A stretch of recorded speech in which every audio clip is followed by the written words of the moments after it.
toward John. So when we've done this the last several times, we've used Probably two that one different, facing towards John. Yeah, because he now sits because of where his computer is. Okay, that's not going to be able to be sustainable. Right, but I mean, I figured for the next hour and a half until we get into shows.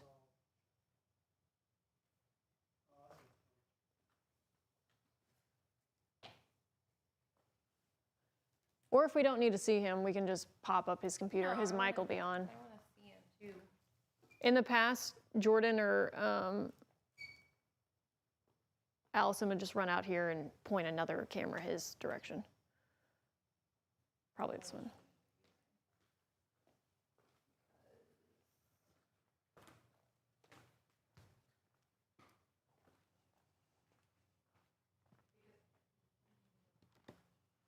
Because really what you're going to have to do once we get into shows is move 6 onto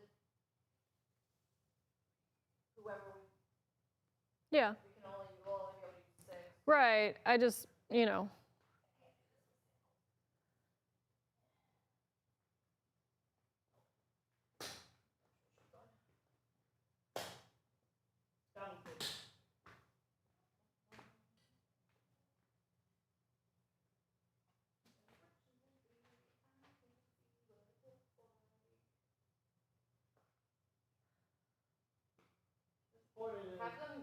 Have them punch up 5. Can you punch up 5 real quick? Let's see what it looks like. Is it on John? If I need to adjust it any.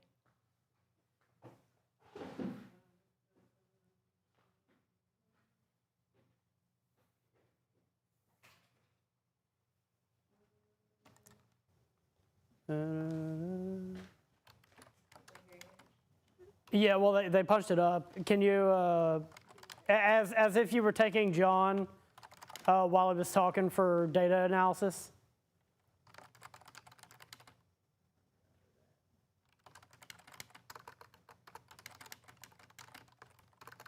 And I bet you, yeah. I need to move it a little where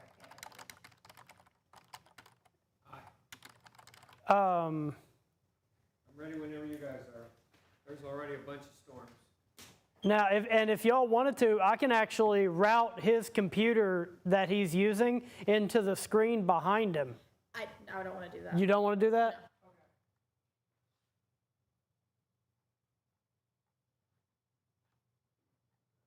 But we can still take the ROI full, and we can have him in a 2-box with it, and then we still have me on this camera.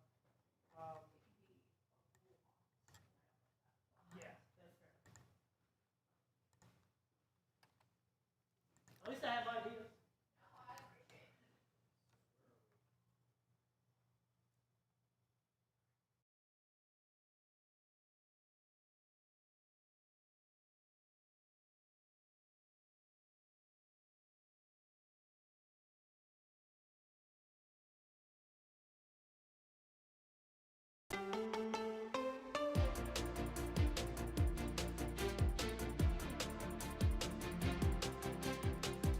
Hi there, Chief Meteorologist Mallory Schnell here with WHAS 11 News. We have storms that are firing up in southern Indiana, and they are quickly intensifying. What you're seeing here in the yellow brackets or the yellow polygons, these are severe thunderstorm warnings that are in effect due to the strength of the wind speeds that we're dealing with these storms, as well as, of course, heavy rainfall, frequent lightning. You're noticing some strong storms, severe storms heading right towards Scottsburg, also Orange County in Paoli right now. So I am joined alongside by meteorologist John Gordon and also meteorologist Austin Evans. And what we're going to do here is we're going to stay on this live stream up through our evening newscast, give you all the latest rundown of what the radar is looking like and the latest warnings as well. So if I'm looking off screen, it's because I'm looking at my computer here, and I'm actually going to just kind of scoot it on over so you all can still see me on the screen.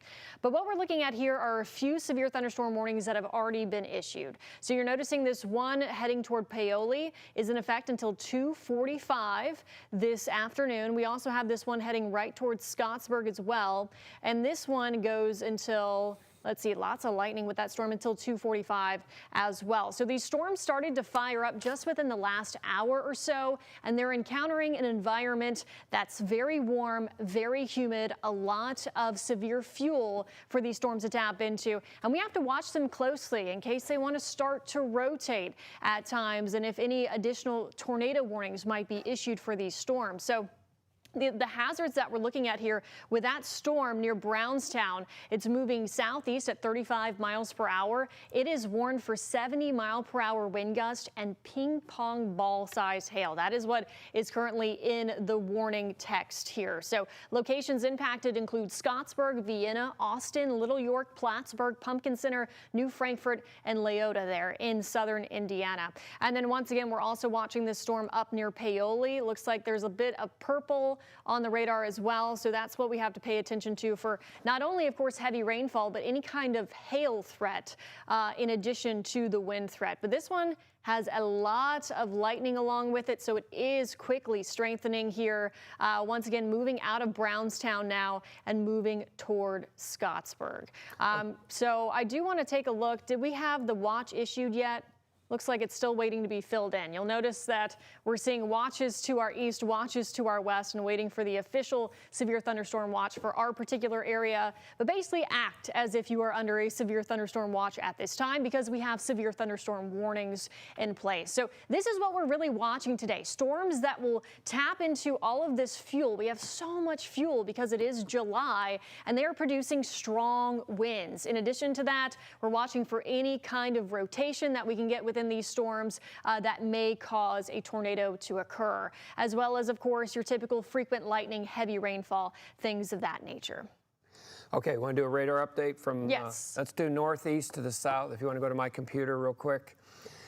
So basically we have storms all along from Cincinnati computer. to Bedford. Hi. So we're gonna, if you want to go to my radar computer, I can show you. Hello. We have storms basically going from Cincinnati to Versailles to south of Seymour and down to the over to Paoli, which is going under a severe thunderstorm warning right now. If you want to go to my ROI computer, I can show you that. Or Mallory can just tag it off. I can just. They're working on getting it. I will say we will get the entire severe thunderstorm watch issued as soon as they do that. It will be for all counties until, I believe they said 10 o'clock this evening in the chat. They are working on that until 10 o'clock Eastern time. So that will be area wide. What's behind me is our camera in Scottsburg, brought to you by Indiana University Southeast. I have this one pulled up behind me. I want to keep an eye on what the clouds are looking like, because this is our farthest northern camera. These storms are coming in from the north, and it's looking pretty much directly at the severe warned storm that is just to the north of it. It is currently raining in Scottsburg right now, and you can see the big issue today going to be all these trees. All the trees in Kentuckiana all have leaves on them. That makes them a lot heavier, makes them more susceptible to thunderstorm wind damage, in which we are going to see quite a lot of today. Washington County, Clark County, Indiana, the severe thunderstorm warning that was issued for your area, it was labeled considerable for 70-mile-per-hour wind and ping pong ball sized hail, as mentioned earlier by Mallory. Now, I know meteorologist John Gordon is working on some radar analysis on that storm. All right, from Scott County northwestward, Brownstown, they got ping pongs in there. I think you're going to have up to golf ball size hail. That's the first one. That warning, that will go from Scottsburg, Austin, Crawfordsville, all moving to the southeast at 35 miles an hour. That's storm number one. Storm number two is the storm coming in towards Paoli. That's coming out of the shoals in that town I cannot pronounce, Lagugati, moving to the southeast, French Lick. Folks, Paoli. I think large hail right now. The storms are a bit elevated. Mallory mentioned about the severe thunderstorm watch. It's really out. It just hasn't been completely gone through the system. That's out till 10 o'clock tonight. I think initially our main threat is hail, large hail, and damaging winds. There will be more of a tornado threat to the northeast and northeast of Louisville, and that will be moving to the southeast through the afternoon. This is the first event that Mallory and I have worked in a long time that it's during the day. So the fuel right now, it's 223. It's really 123 because of daylight savings time. So the storms are into very sticky air, Mallory, with dew points almost 80.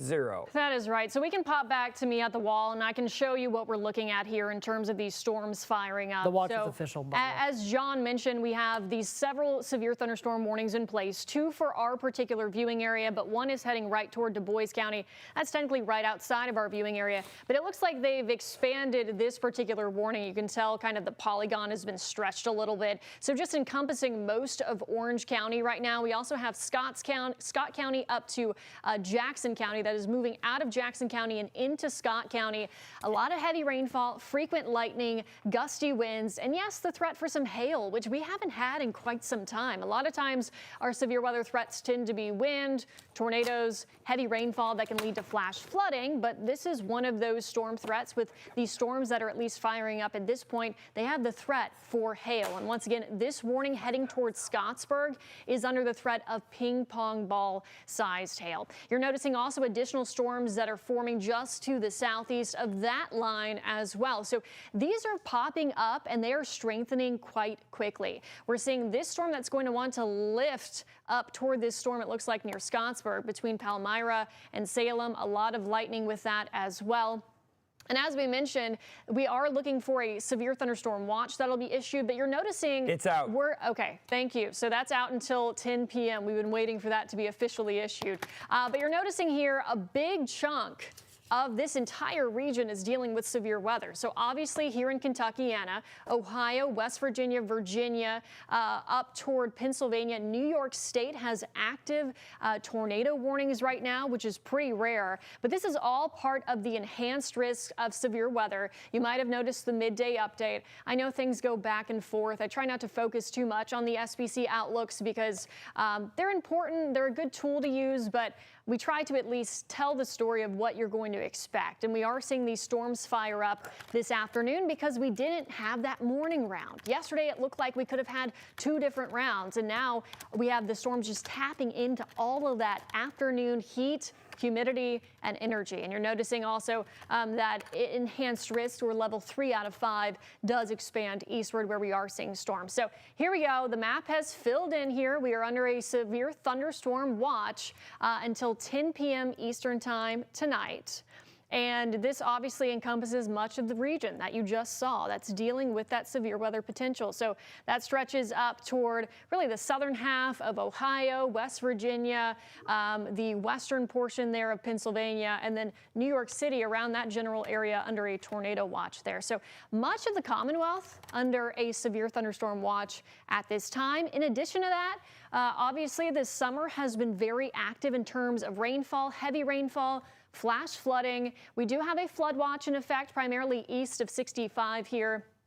And of course, that's with any kind of storms that just drop a lot of heavy rainfall all at once, or if we see any kind of clusters that try to move over the same areas. But thankfully, it does look like this is going to be a pretty quick system for us. Storms are firing up at this time, and we'll continue to see them push down to the south throughout the afternoon and evening hours, and really race through the south and southeast as we carry on through about before sunset. So this will not be a nighttime event like we've had. This will be a daytime event. But as we mentioned, that does come with a catch in the fact that we have a lot of fuel to tap into. So let's go through a couple things. If you go to my ROI computer, we'll go through this, and Mallory can track all these storms out. Thank you. So what's interesting is the blue area I just circled. Those are new development in the last 20 minutes. Notice these storms are moving a bit to the east, whereas the other area is moving to the southeast. There's going to have some cell mergers where the storms over by, they just issued New Pekin immediately. Yes, yeah. That's a new severe thunderstorm warning. Watch the one, if you're in English, Milltown, Hardinsburg, the one out to the west. So let's look at the individual storms, and Mallory will track each one out. So the first warning on the northeast side is coming into Scott County, the Crowthersville over to Austin and Scottsburg. That is moving to the southeast at about 35 miles an hour, and that has become a wind storm. That is all wind, winds 60 to 70 miles an hour. It was hail and has all become wind, if you want to track that out, and we'll go to the next one. Mallory? Sure, yeah, we can move back over to my computer and we can take a look at this storm that John was talking about, the one in Scott County, moving towards Scottsburg. Lots of wind, obviously, with this. As we mentioned, the warning is for 70-mile-per-hour wind gust and ping pong ball-sized hail. There's also frequent lightning and heavy rainfall as well. So this is moving southeast at 35 miles per hour. We can always put tracks on this, and this gives you an idea of what you are expecting. So if I take the cone, go 35 miles per hour toward the southeast here, we've got some timing, and I'll move this over so you can see it. So Little York, 236, Scottsburg, 247, Lexington, 301, New Washington, 313, Bedford, Kentucky, at 331, LaGrange 336. That's, of course, if it continues on this same track, the same speed. Campbellsburg at 343. Right. Okay. The second one is the one they just issued for. That's the storm New Pekin and Borden. Notice they issued it immediately. That's got a hail signature and a wind signature. That's moving more to the east. That will get picked up by that storm coming to Scottsburg eventually, east of Henryville. You want to track that one out? Yeah, let's see what the warning was for. And the National Weather Service on the storm in New Pekin, the one for New Pekin, they're mentioning a downburst potential, a definite damaging wind potential, apparently showing a downburst signature, which I'm not very familiar with, a downburst signature on radar. This is pushing right out. New Pekin to Borden, I think that's the main area there, Mallory. Yeah, so let's see, this is going 30. That's moving off 30, I think about 30 to the east, maybe? Mm-hmm. That's what Mallory's working on right now. She's getting a cone set up, a timing cone set up, and she's got that right now. Yeah, Henryville 257. So this is going to cross 65 here and continue also toward New Washington. Does that ring a bell? Well, that's because this cell that we mentioned behind this big blue box here that's moving over Scottsburg is also moving southeast. So we have one moving east, one moving southeast, and we'll have to watch how those merge because they can start to spin when that happens. They can strengthen. So that east of Henryville, that could be a problem in eastern Clark County eventually. Yeah. So this severe thunderstorm warning in effect until 3 p.m. Eastern time. Okay. The one that's behind it, they may need to issue soon, is the one that's in just east of English there in Crawford County, coming into Harrison County. That one's got hail in it. So if you're in Milltown or Palmyra, you got some hail. Let's go to the big one, which is the storm that's coming from that town I cannot pronounce. Lagouti, okay. French Lick, big hail, B-I-G. Maybe golf balls between French Lick and Shoals. You see that one, Mallory? On track that one out? Yes. So this particular warning here, let's take a look at some of the information in terms of anytime a warning is issued, it lets you know where it was originally located by, the movement of it, and what the warning is for. So this particular warning, 60-mile-per-hour wind gust and also ping-pong ball-sized hail moving over French Lick throughout Orange County, moving southeast at 40 miles per hour here. So I can also put a track on this, and we will look at the timing. And it's also got a really strong wind signature just about 8 miles northwest of French Lick right now. Yeah, so Marengo, 311. Also looks like we have Ethel at 257, Fredericksburg at 321, Palmyra at 327. And eventually Corydon if it continues once again on this path at 335. Yeah, Highway 150, French Lick over to Shoals, big hail, high winds. That one is definitely the storm, and it's also got a bit of rotation on the northwest side, which would be coming to, it may have come just a hair southwest of West Baden Springs and French Lick. I think that storm is a storm they will be monitoring to upgrade, possible for a tornado warning. Yeah, so we're watching that little hook there. Yeah, see that right there? Yep. Yep. Meanwhile, on our northeast side, we have a major wind threat. Austin, Scottsburg coming southeast of Brownstown, that's a wind threat. The one in New Pekin, that's a wind and hail threat. The one that's southwest of there, I believe they need to issue rather soon. That's right over towards Milltown there, coming into northwestern Harrison. And then the storm that may become it's definitely got signs of a rotating thunderstorm, doesn't it, Mallory, west of French Lick? Yeah, so I have this is called velocity, which is your wind speed and direction. And we look at this for not only strong winds, but also potential signs of rotation. And this is also what National Weather Service looks at to see if they need to trigger any tornado warnings. So anytime you have bright greens or bright reds, that typically means strong winds. Now, what are they doing? Are they side by side? Is that more of a downburst wind? Is it a straight line wind where it kind of bows out ahead of it?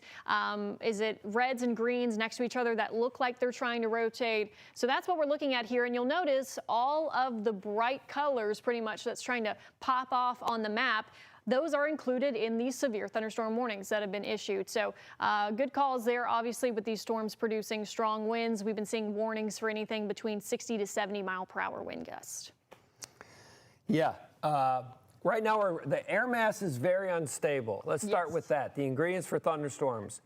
Everyone in this area that's basically from Jasper to Pekin, it's coming in the Louisville metro about between probably, 3:50 and about 5 o'clock, somewhere in there? Yeah, that 4 o'clock hour, I think is going to be very busy here in the Louisville metro. But take a look at how much juice we have. Yep. I mean, if you step outside, it feels like a sauna, and this is a good indicator of that. Your dew points, they are in the upper 70s. We even have some lower 80s. So this is all feeding into, of course, the storms.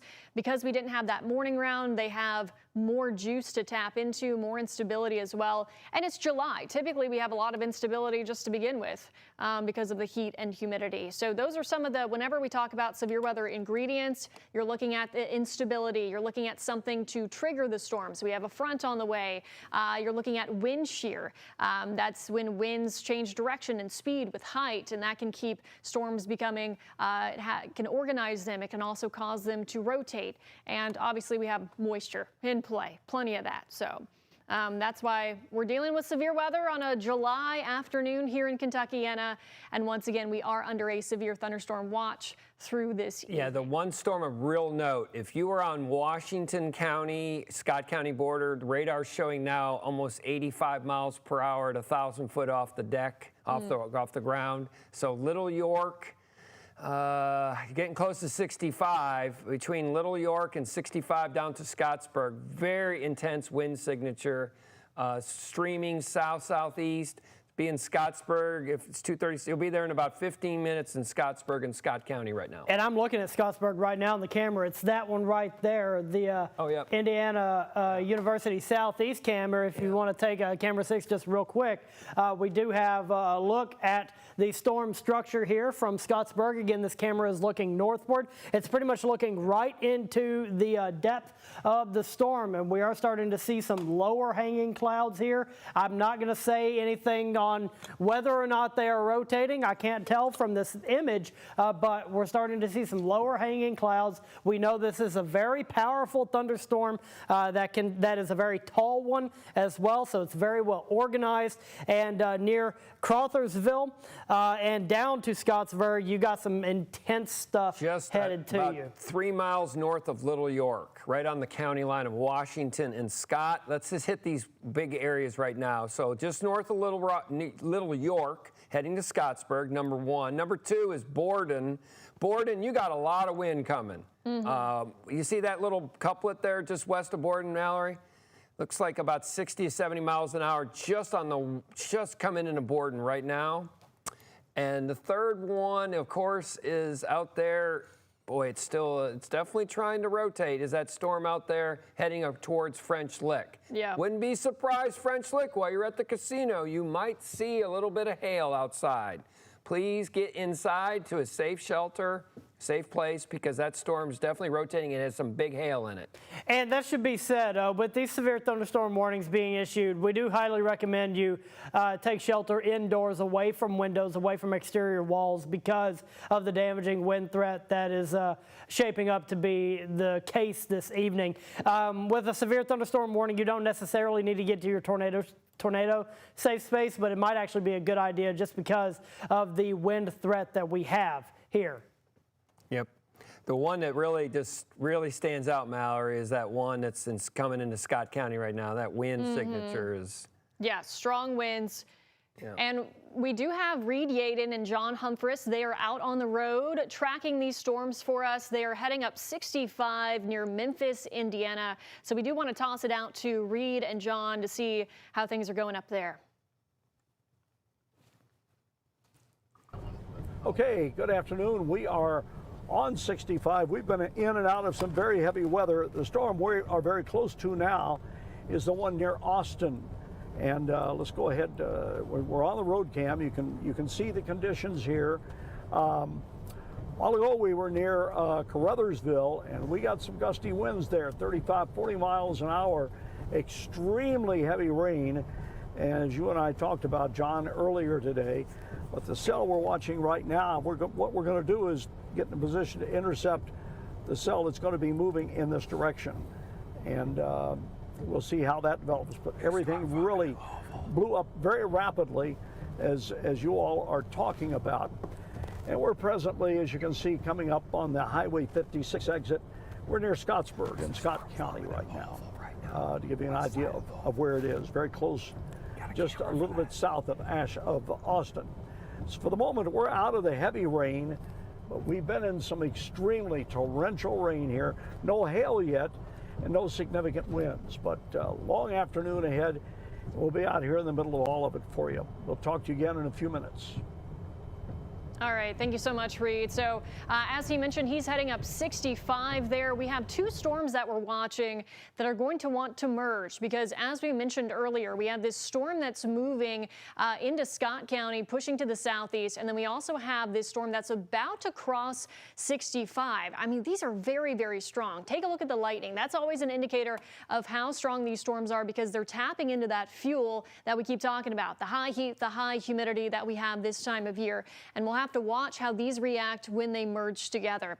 We also have the storm that's rolling through Orange County here and just additional activity rapidly developing. And this was what we were expecting this afternoon. Once storms got going, they rapidly develop and they're moving pretty quickly. So this is good news and bad news, right? We need you to stay weather alert for the next several hours here, but the quicker these fire up and push off to the southeast, the quicker we can get these out of here. Does look like we're getting a little bit of a downpour moving into Jefferson County, Kentucky. Yeah, I was going to right mention now. that. Yeah, so we've got a downpour here. It looks like right over the Watterson. That thing developed very quickly, Mallory. Yeah. That one is starting to rotate already. Okay. Moving off towards being old Louisville, going into right the here. Butchertown area. That's moving off to the northeast. And they're all developing, like Mallory said. Look at all the development in the last 15 minutes. I mean, it's just boom, boom, boom, Perry boom, boom. County, Crawford, Harrison, and going into Clark. And Mallory's really onto this. The storm in Clark County, I think what's going to happen is the storm in Washington County by Salem and the storm over in Austin is going to push, and this thing's going to turn hard to the right towards east side of Jefferson County and Oldham County, LaGrange, and that could become a significant wind feature in about 30 to 45 minutes. Right. Yeah, so this is what he's talking about. Can you tell how this one is moving east, this one is trying to move southeast? So they're going to run right like into each other. Like a slingshot almost. Yeah. And that can really cause storms to strengthen. As I mentioned before, in some instances, it can cause rotation. So those always bear watching more than other storms. We still have very heavy rainfall rolling through areas like Jefferson County, Indiana, moving into spots like Carrollton and Bedford here soon. And once again, Louisville right now, if you're seeing some rain outside your window, you're hearing the rain. We got some rain over Audubon Park, Germantown, St. Matthew. Sorry? Large trees down in Pekin. That's that storm going through Pekin right now. All right, large trees down in Pekin. We just got a storm report there. So as we mentioned, wind is the biggest severe threat that we're looking at, but some of these storms have also been known to produce large hail. And as we mentioned before, if you're on 65 right now, like Reed and John, I mean, this visibility is about to drop abruptly with the heavy rainfall and the strong winds. Nasty. Yeah, not to mention just loud storms as well, because we have frequent lightning here. So storms, as we keep mentioning, are rapidly developing. We now have them from a line of just northeast of Carrollton, really all along our southern Indiana counties, down through Perry County over to Du Bois County here. And then you'll notice Louisville, we are getting a bit of rain pretty much inside the Waterson right now. Yeah. 71 is going to be a nightmare here in about 30 minutes. So if you're driving 71 near Cincinnati or from Louisville going up there, it's not going to be pretty. No. And then 64, it's becoming ugly right now. And Mallory just mentioned 65. So let's go through the big storms of interest. We'll go from the northeast side to the southeast. Madison, you're getting rain right now. Nothing severe, but that storm that came out of Austin has actually weakened just a tad for the wind signature. We don't have 75, 80 mile an hour winds anymore. It looks like more like 55 to 60 mile an hour winds. And the storm that really shows some wind is the storm right on 65, Sellersburg to Henryville. Look at that wind surge pushing east. I mean, yeah, anytime you see, actually, let me put this in a loop. The Boeing. It's trying to push out. So that's all wind. Charlestown, Sellersburg, Henryville, all those areas, Mallory. Yeah, so this is right on 65 right now, and on its track, it can move toward Goshen, so clipping on the other side of the river as well. But yeah, this entire Clark County, just in general. And as you just saw in real time, a new severe thunderstorm warning, as it should be. So I'm going to look at the information on this. How high they go? They go 70 or 60? They went 60. Yeah, I'd go 70. Yeah, this one, I mean, it's rapidly intensifying. So that means, and when it bows like that, it can really cause some strong, strong winds. So that's exactly what we're seeing there. That goes into effect through 3:30 here, and it is moving 35 miles per hour. Just to give people perspective, you want to give them a timing down the Louisville Metro. The rush hour is coming up, folks. It's not going to be pretty. If you can leave work early, leave. Yeah, just do it. Yeah, so I would say these storms are moving a bit quicker even than what we were seeing. Yeah, I think it's 40 to 45 southeast. Yep. But the problem is what Mallory's showing is those storms on the leading edge, those new storms that go from my favorite town in America, Santa Claus, Ferdinand, Milltown, over to even the Louisville one inside the Waterson. They are moving a little bit to the east-northeast, whereas the main line is moving east-southeast, and that could cause problem for a wind threat and also for a spin-up tornado threat. But notice one thing really quick, heavy rain, we're not talking enough about. Heavy rain is a serious problem with all that dew points, Mallory. And while you're getting that track set up for that, I do have our Metro camera. I've pointed it more of a due west. This is our Hughes and Coleman camera, part of a UVA Health camera network. It's looking right at that storm that's formed within the parkways, within the Snyder Parkway, I believe, here in downtown Louisville. So this is one of the storms that we're keeping an eye on. It's just formed. It's not quite as strong as some of the others yet, moving now moving kind of parallel to 264. That's the Waterson, actually. So we will continue to monitor this. And this could bring that heavy rain that we were talking about. And remember, we've had a lot of rain lately. So if your problem areas tend to flood, it's probably going to flood today if you get some heavy rain, especially here in downtown Louisville. So that is going to be a concern for the commute. Remember, don't drive through flooded roadways ever. Ever, never, ever. Turn around, don't drown. And that is that camera that I'm looking at for that storm that's pretty much right over Louisville right now. Yeah. So as we mentioned, we have a few severe thunderstorm warnings that are currently in effect. So Louisville dealing with some rainfall, the severe storms that we're looking at in terms of your wind threat primarily as we keep hashing out. We did have storms producing hail for a short period of time. You're taking a look at this giant box. The reason this is a giant box is because of those two storms that we keep talking about.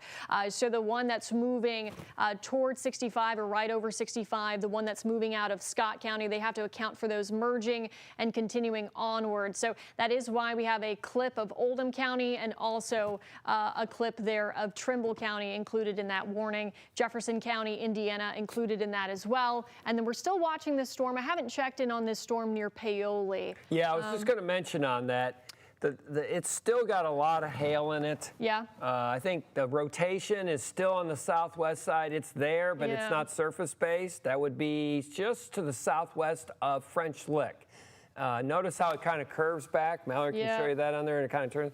It's rotating, but it's not enough to get it down to the surface at this time. Right. So yeah, anytime you see something that's trying to hook a little bit, a little tail on it like that, it's wanting to rotate, but as John said, not enough for it to produce a tornado and for it to reach the surface. The storm that really stands out is the storm that's bowing out. And if you don't notice, it actually pushes almost back into the Louisville metro. But the bowing surge, Charlestown, Sellersburg, 65, not a good drive. Yeah, and actually we do have Reed out near Henryville right now. Oh, good. So we can take a look at how things look on the road. I imagine heavy rain, gusty winds, frequent lightning, low visibility. Reed, how are you doing out there? They're coming to us. Okay, we are getting into some heavy rain. We're just coming into Henryville right now, the storm you've been talking about. We'll give you the outside view here, and the rain is in these storms today. There will be torrential rain for sure. There's not much wind here right now. We have seen some intense lightning. We are south on 65, just coming through Henryville. And looking at our radar view here down around Memphis, it looks like it's going to get a little bit heavier still. But visibility greatly reduced, as you can see. So if you're going to be driving, you should expect some ponding of water on the roadways at times, and visibility greatly reduced. If it gets too bad, just pull over and stop. The trees are standing perfectly still right now, so wind here, at least at this point in the storm, is not really a big factor. But the rain is. We're going to continue southbound. We'll have the video for you here. We'll talk to you when we get a little closer to Memphis, where it looks like it's going to be a little more intense down there.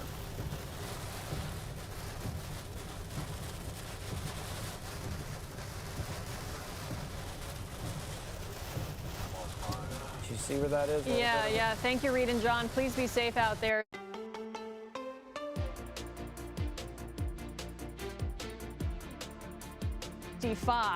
And this is what John Gordon is talking about, how kind of heading toward Memphis. It's trying to notch up a little bit. And we have to watch that for any kind of rotation that can trigger, of course, a tornado warning and anything that might want to reach the ground. So that definitely bears watching. This is probably the strongest storm that we have right now. As we mentioned, it started bowing outward, racing with the wind, and at the very least, you're talking torrential rainfall, frequent lightning, as you saw from Reed's camera there on the road.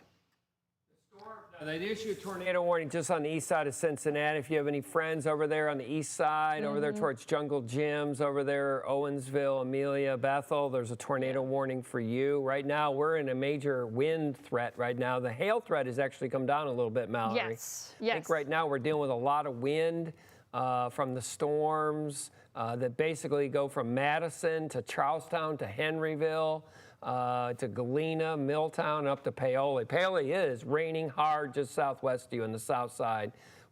Tremendous rain, and that is a flash flood county, Orange County. Please be careful driving anywhere along 150 there coming out of Hardinsburg. Yeah, and we can talk a little bit about the rain because, as you mentioned, and this happens a lot of times when we talk about severe weather. Obviously, we talk about the wind, we talk about the tornado threat, but this summer has been just such an active summer for flooding and flash flooding, and that really becomes some of our biggest events here in Kentuckiana. So rainfall rates. And what you're looking at here is the system trying to figure out how quickly rain is falling. If it were to fall at this rate for an hour, how much rain would fall? And, typically you see rainfall rates of 3 inches an hour, things of that nature. Of course, if there is any hail, that can muddy up your system trying to figure out those rainfall rates. But this is very heavy rainfall, very low visibility, frequent lightning, loud storms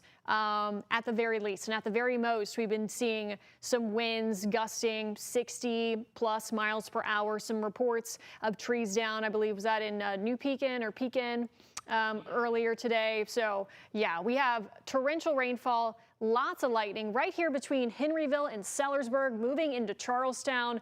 So throughout Clark County, this is going to be a very messy storm here with a lot of wind, a lot of rain, a lot of lightning as it moves through within the next, 20 minutes or so.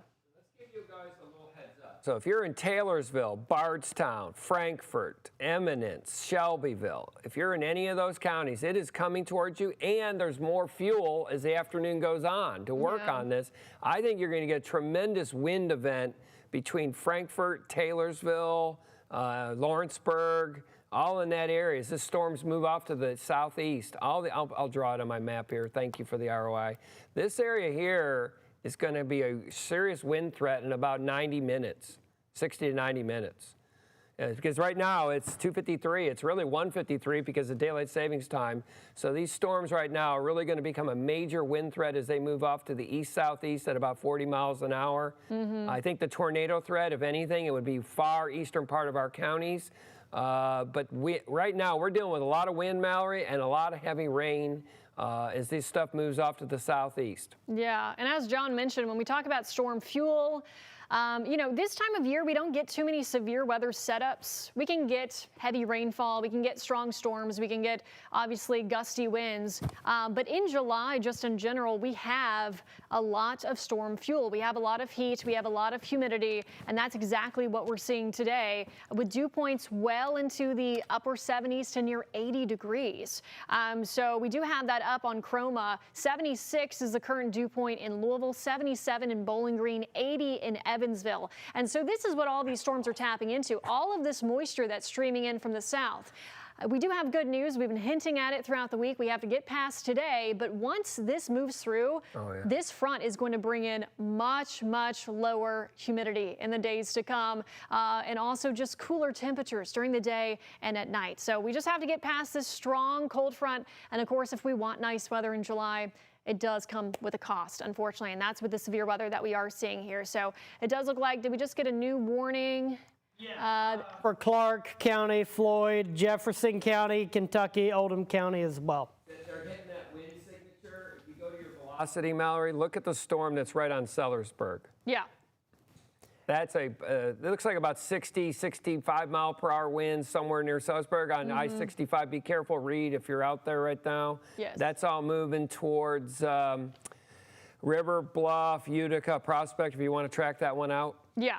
I am keeping an eye on the traffic situation right now. There's no major backups or incidents to really report, nothing that would be weather related, but I will continue to monitor that, especially the deeper we get into the afternoon commute hour, which is in about 2 from now.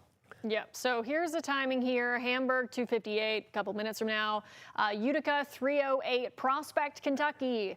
So Louisville metro area, 3:12. Langdon Place, 3:15. Worthington Hills, 3:19. Crestwood at 3:23.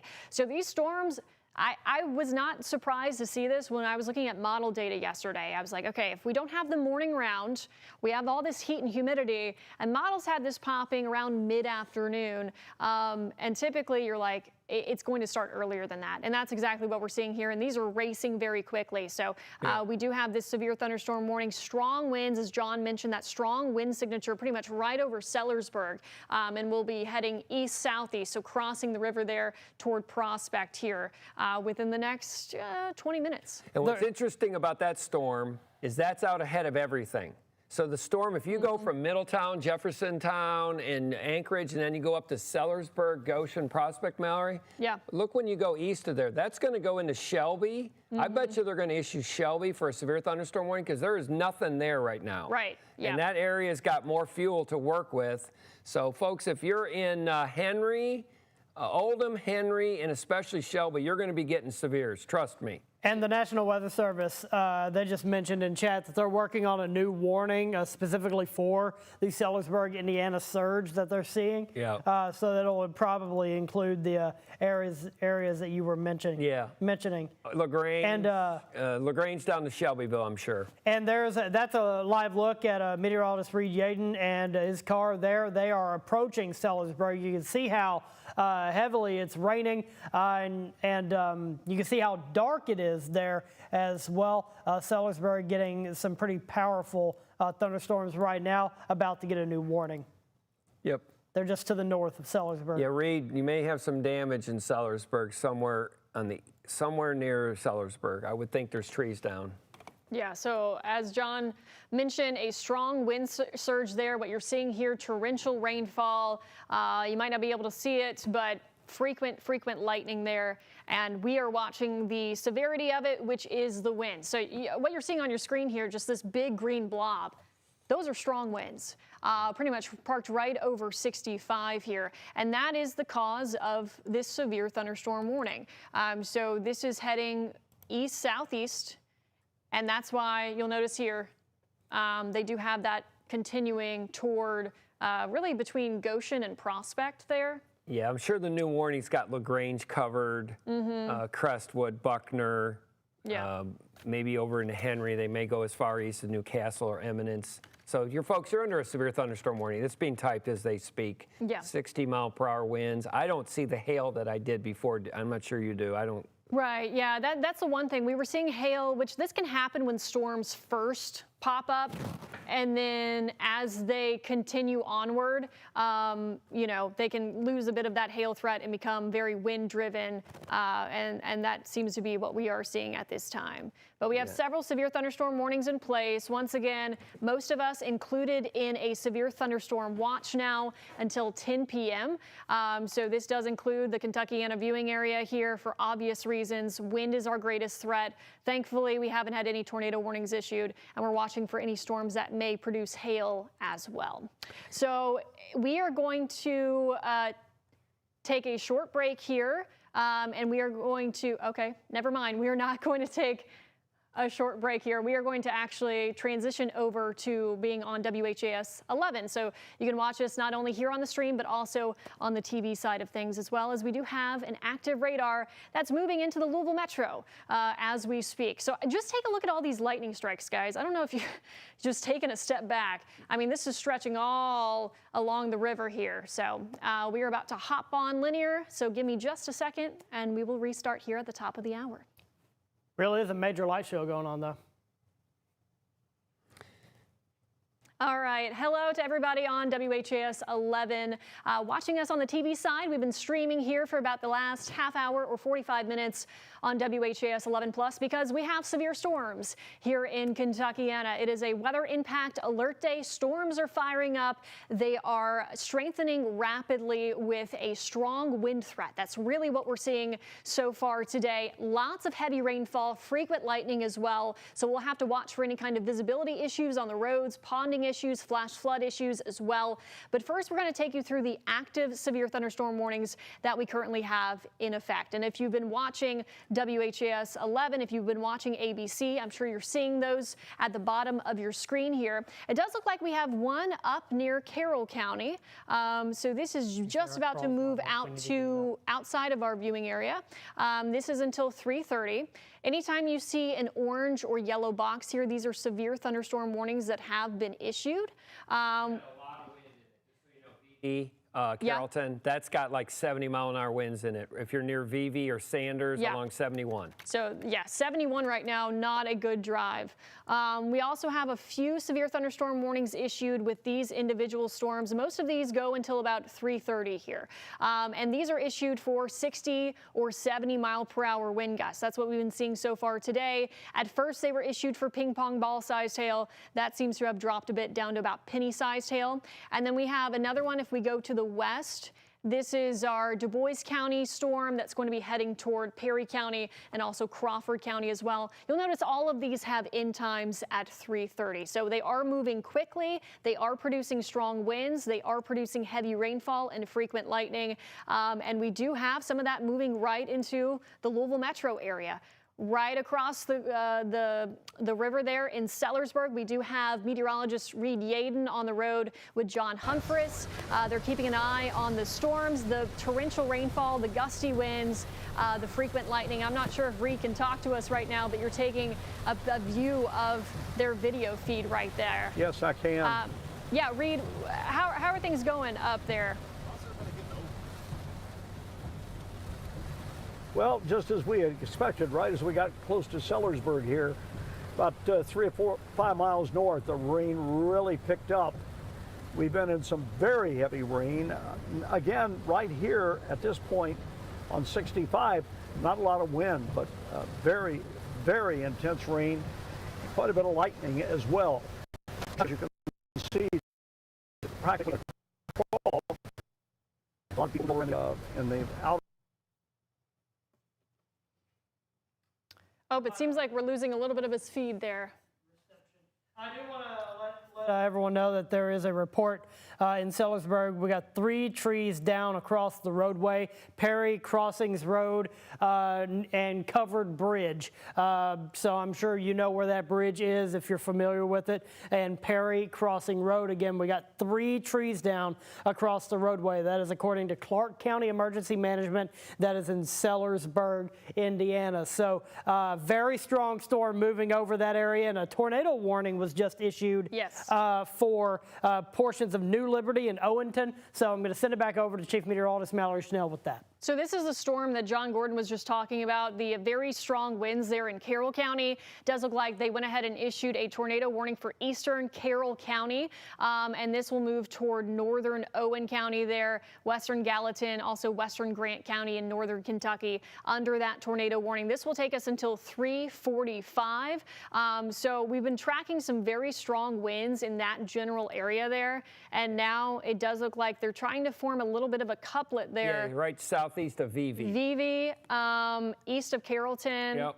right there on the river. Right, and I just saw a report, I mentioned earlier there was a tornado warning east of Cincinnati. Lunken Airport had a gust of 57 miles an hour. So these are legit, you're getting trees down. That thing's rotating. If you're between Vevey and Sanders off I-71, please get to your shelter. I know Vevey is really popular for a lot of people. Please get to your shelter. It's moving to the southeast at a pretty good clip. Yeah, moving very, very quickly. So this won't be in our viewing area all too long.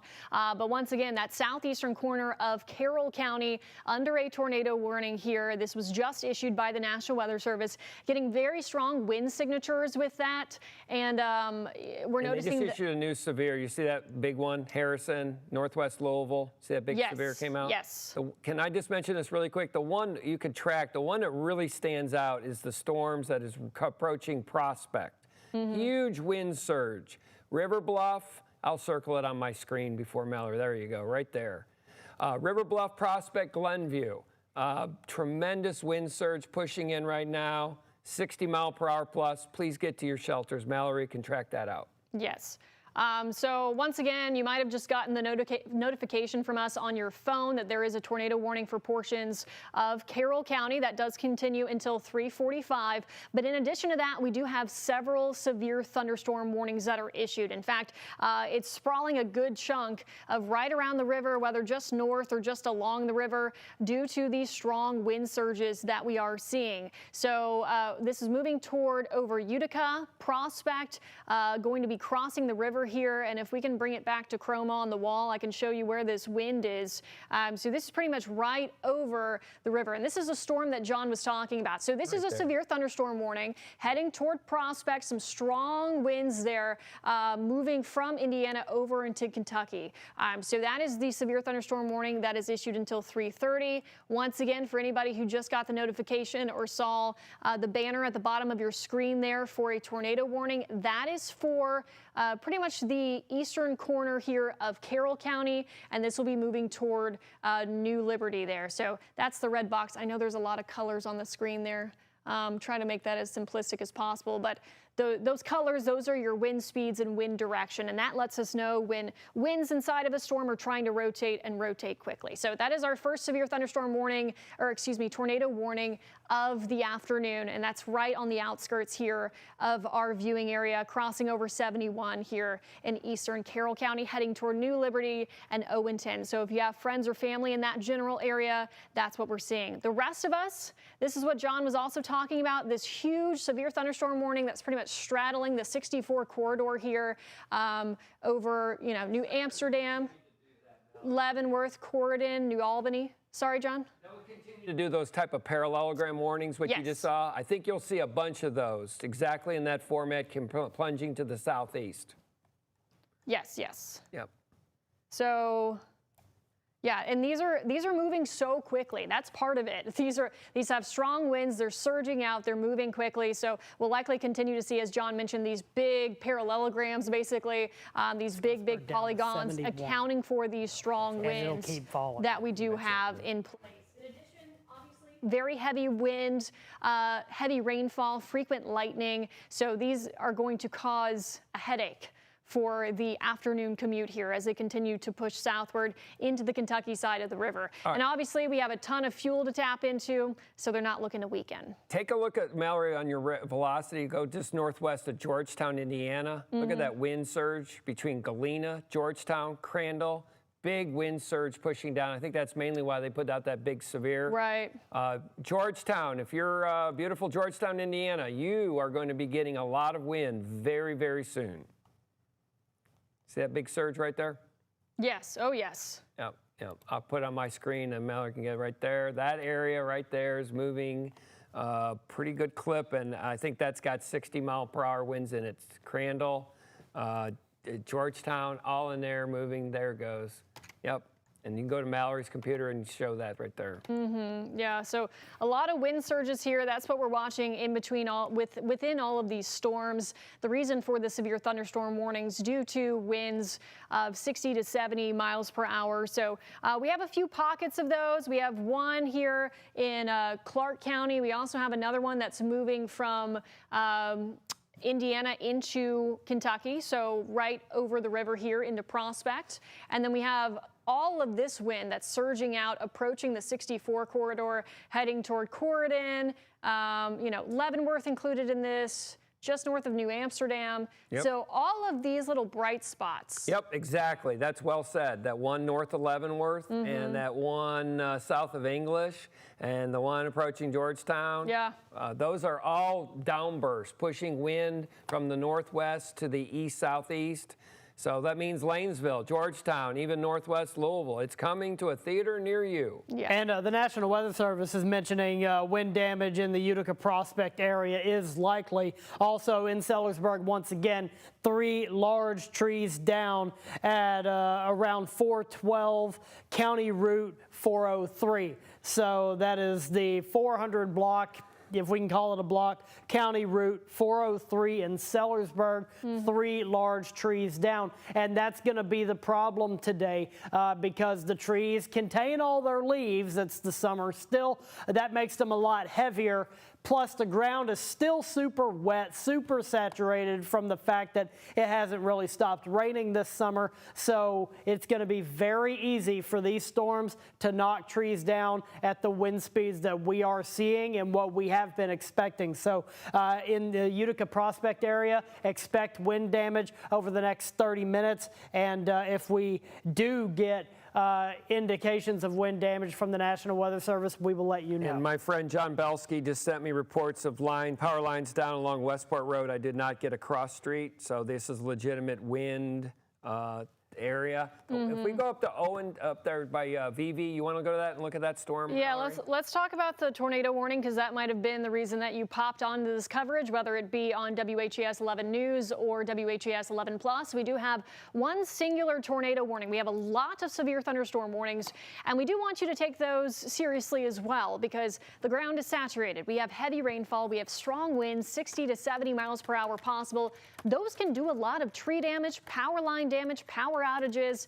Now is the time to charge everything if you haven't done so already. But we do have this one tornado warning that was issued just after the top of the hour here for the eastern portions of Carroll County. And this will be moving out of our WHAS 11 viewing area pretty quickly. But this, at the very least, had very strong winds when we were tracking it here, right over 71. And it's continuing to the southeast here. So I'm going to look at some of the oh gosh. Look by Sanders. Take a look at that. There's 2 areas of rotation. The first one is on Sanders, really strong wind. That's the rear flank downdraft coming back around. Yep. And then if you go that area northwest, maybe, just northwest of Sparta. See that couplet? Yep. That's a good warning. Good tornado warning, Wilmington. Yes, yes, yes, yes. So when you see these bright pinks here, that's a lot of wind. We're talking about a lot of wind energy here, right on the edge of Carroll County here in Kentucky. And that the reason John mentioned there's multiple areas of rotation here, this is why we do have that tornado warning in place. So originally there was a severe thunderstorm warning for obvious reasons for the very strong winds. And when you see any kind of rotation, any kind of couplet, when we talk about a couplet, those are winds that are moving in opposite directions, showing that the storm is rotating or trying to rotate. So this is in effect until 3:45. It should be moving fairly quickly out of Carroll County, but currently still it looks like it's within the county line here. And they put out a flood advisory for the metro. Okay. No surprise on that. Yeah. So we'll likely see some flood advisories as well. Yeah. Ponding and normal issues, almost a certainty, as they say. Yeah, heavy rain coming to the metro. We're coming in almost an hour to the rush hour. It's not going to be pretty. Yeah. So this is about an hour ahead of schedule a bit. Because we were looking at Louisville probably around the 4 o'clock hour. Yeah. So now we're really seeing that. Yeah, Reed Mallory is currently. you picked up, and speed is going 40 to 45, not 30 to 35, and that's why. Yeah. So Reed, as you saw there, was on the Easton Bridge. Very heavy rainfall heading in that direction as well. Pretty much all across the metro. Yeah, they're going to have to move these warnings, so let's just be proactive here. So once again, Shelby, Eastern Oldham, and going over to Henry and maybe even northern Spencer, you're going to be getting severes. They're coming. You're going to be under a warning before you know it. Hey, Reed. Yeah, hey, Reed. Hey, John. Good afternoon, everybody. We just cleared the East End Bridge here. We're coming into Prospect. Very heavy rain, torrential rain. John and I were just talking. We said they're going to issue some flood warnings, and there's a flood advisory came out about that time. Very well timed. Flashers on, as you can see on the lights, the car ahead of us here. We're just coming off the ramp on the bridge here, or off the bridge, and rain. Long time since I've seen rain this heavy, John, around here for this period of time. And it looks like this, I think you guys have been doing a spot-on job of locating where all the activity is. We're going to continue into Prospect. We'll go east if necessary and continue to follow the activity. Again, at least where we've been, the wind has not been the story yet. It's been the extremely heavy rain, and we know why that is with the 2 points that we have that Mallory was talking about. It's a perfect rainmaker, and we are getting it. So we'll continue on here. We'll stay in touch with you through the afternoon into the evening. Reed Yaden on the road here.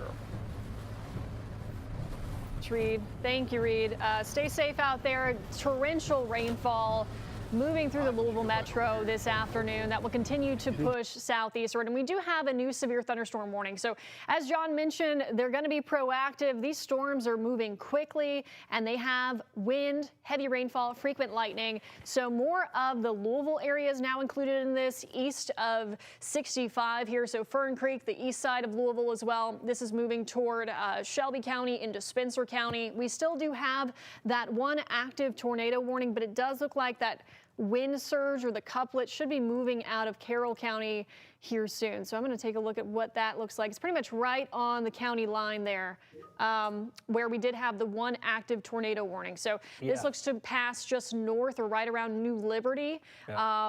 Right there on 71. So this is moving out of our viewing area, out of Carroll County, but still within our viewing area, we have a lot of wind. And I would be not surprised to hear of more power outages, to hear of more tree damage as we continue onward throughout the afternoon and evening, because these storms, they are surging to the south and southeastward quickly, and they're carrying a lot of lightning. They're tapping into all of that fuel that we keep talking about with these very heavy, high dew points. Lots of moisture here. And just for the folks in the Cincinnati metro, they issued a new tour that's even further east towards Georgetown, up in Ohio. Also the one that Mallory just mentioned, Owenton, that's a fairly popular town. That storm will pass just to the north of there. And then, like Mallory said, they just put out that giant severe, which we've been pounding across Shelbyville, Simpsonville, all those just east of, just on the north side of Taylorsville. Big severe, no surprise on that. I believe you're going to get another one if you're in Trimble County, if you're in Bedford, Milton, Campbellsburg, you're going to be under severe. Big surge right now approaching Bedford of wind. And they noted on this new severe thunderstorm warning that extends into Taylorsville and to Shelbyville, they've noted torr possible on it. So we'll really be keeping an eye out for anything that it creates. I'm also keeping an eye on traffic. There is beginning to be some slowdown on the east-west bound lanes just to the north of Louisville, just a little slower than normal. And it's right along pretty much where the storms are currently firing, so that does make sense. Heavy rain, you can see right there from Reed's camera that there is still some pretty heavy rain. It does look like it's flowing for now, but things are going to get slower as things get heavier, as wind becomes more of a problem, especially if stuff gets knocked into the roadways and whatnot. So if you can leave work, do it now.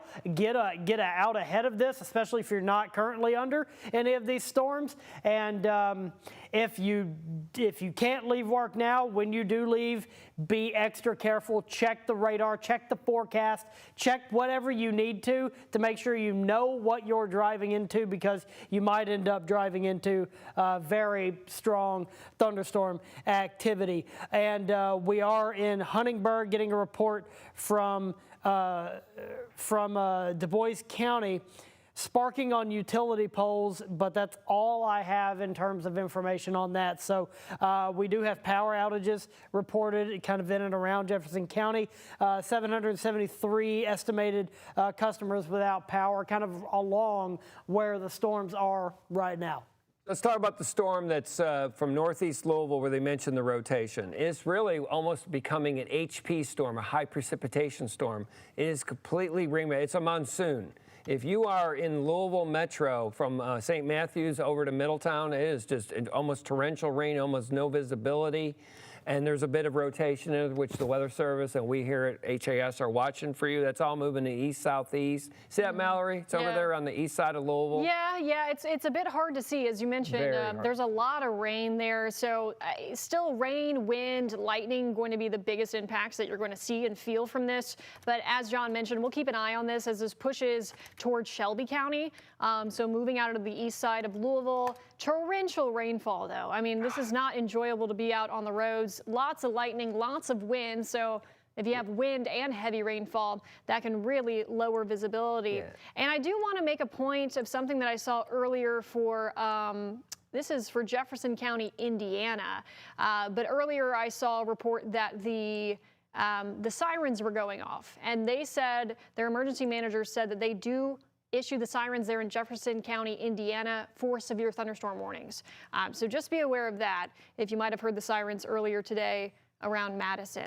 But these are the active warnings that we have. You're noticing these stretch really from Perry County through Harrison County, Floyd County, and then we have Clark County down through eastern Jefferson County, portions of Oldham County, moving towards Shelby County and towards Spencer County as well. And then that one lone tornado warning that's moving out of Carroll County and heading toward New Liberty and the Owenton areas there. So that is moving out of our viewing area, but of wind, heavy rain, frequent lightning that we're dealing with these storms rolling through. And we've already had some reports of tree damage, also some reports of power lines down. I believe John said around Westport Road.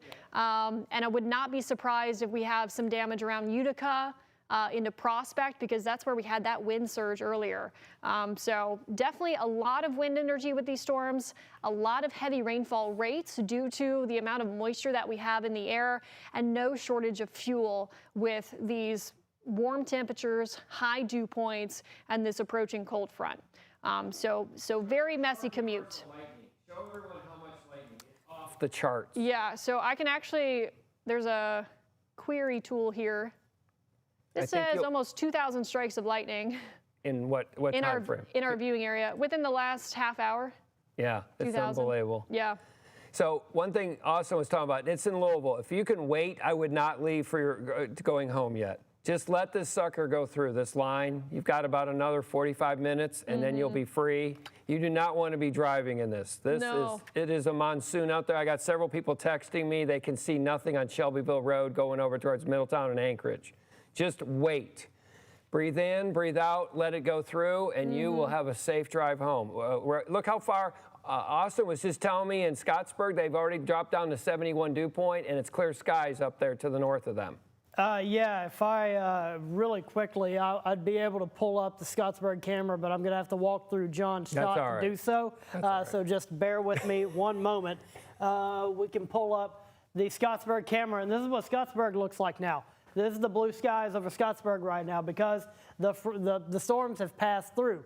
Once we can get it pulled up on the feed, we are looking at Scottsburg just right behind me. I have it pulled up in the monitor behind me here at the Weather Center, but we are looking at blue skies and Scottsburg dew point 75. It was 71 earlier. It's gone up a little bit, but we're going to see these dew point numbers drop pretty quickly as the system moves through, and the skies in behind it probably going to look a whole lot like that. But that's not the main focus here. We do have thunderstorms in the area, severe thunderstorms in the area, and there's also some traffic slowdowns beginning to happen, like I said, right along where they were. We got a lot of trees down. Let's just jump in here. Multiple trees, power lines down in Goshen. 1793. My friends live up there, Lee and Wayne. I hope you're okay. Yes, 1793, Oldham County. Yeah, and from Washington County Emergency Management, a large tree blocking roadway 11,000 Honey Run Road in Pekin. Also, multiple trees and power lines down reported in Oldham County. That's Goshen, as you just said, John. And if you look at the traffic tracker, right where those storms are, things are beginning to slow down from Prospect all the way to Floyd's Knobs. Things are beginning to be slower on the roadways right now, so which is not surprising. Do not try to drive in this. The rain's too heavy. The wind is too strong. You could run into hail amongst other issues. So I wouldn't be trying to drive in this. Just hold out. Just hold on. I would want to get home too if I were you, but you need to make sure you end up getting home and not into an accident because of the rain.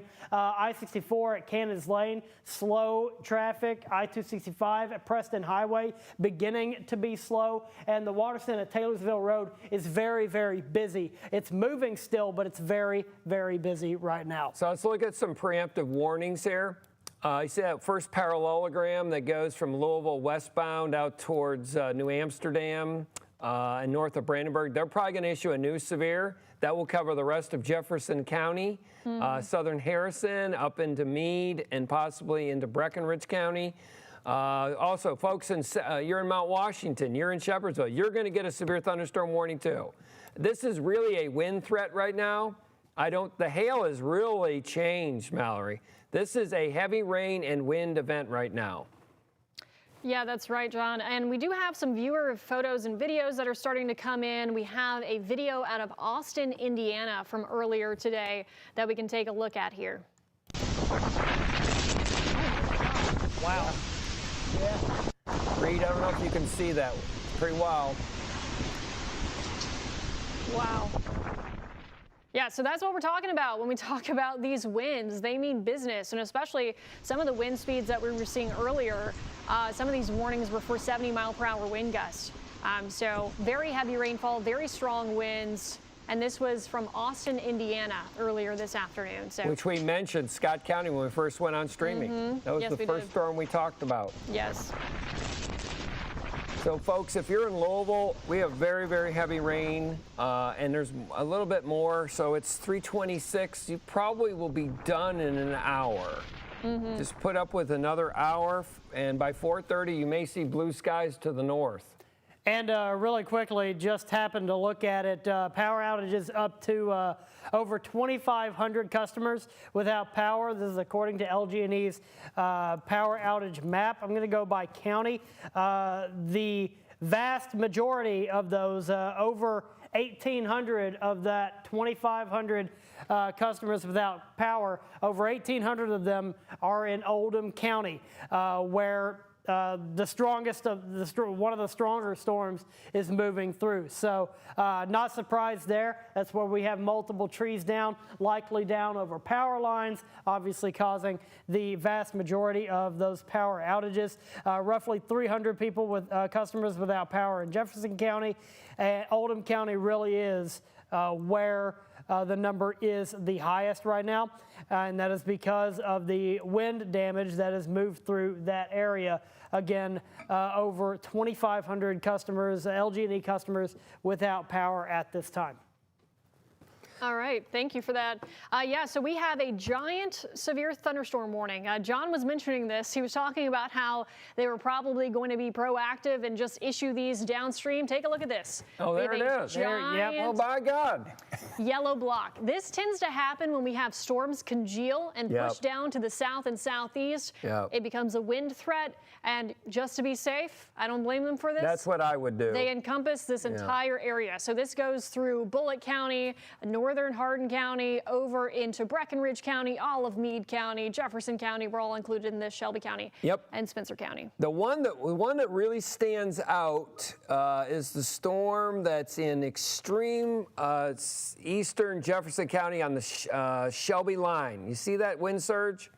Take a look right at the county border of Oldham, Shelby, Jefferson. Big wind surge right there. I guarantee there's trees and/or some power lines northwest of Simpsonville. I know my friend Patty's out there. Patty, be safe. Get to your shelter.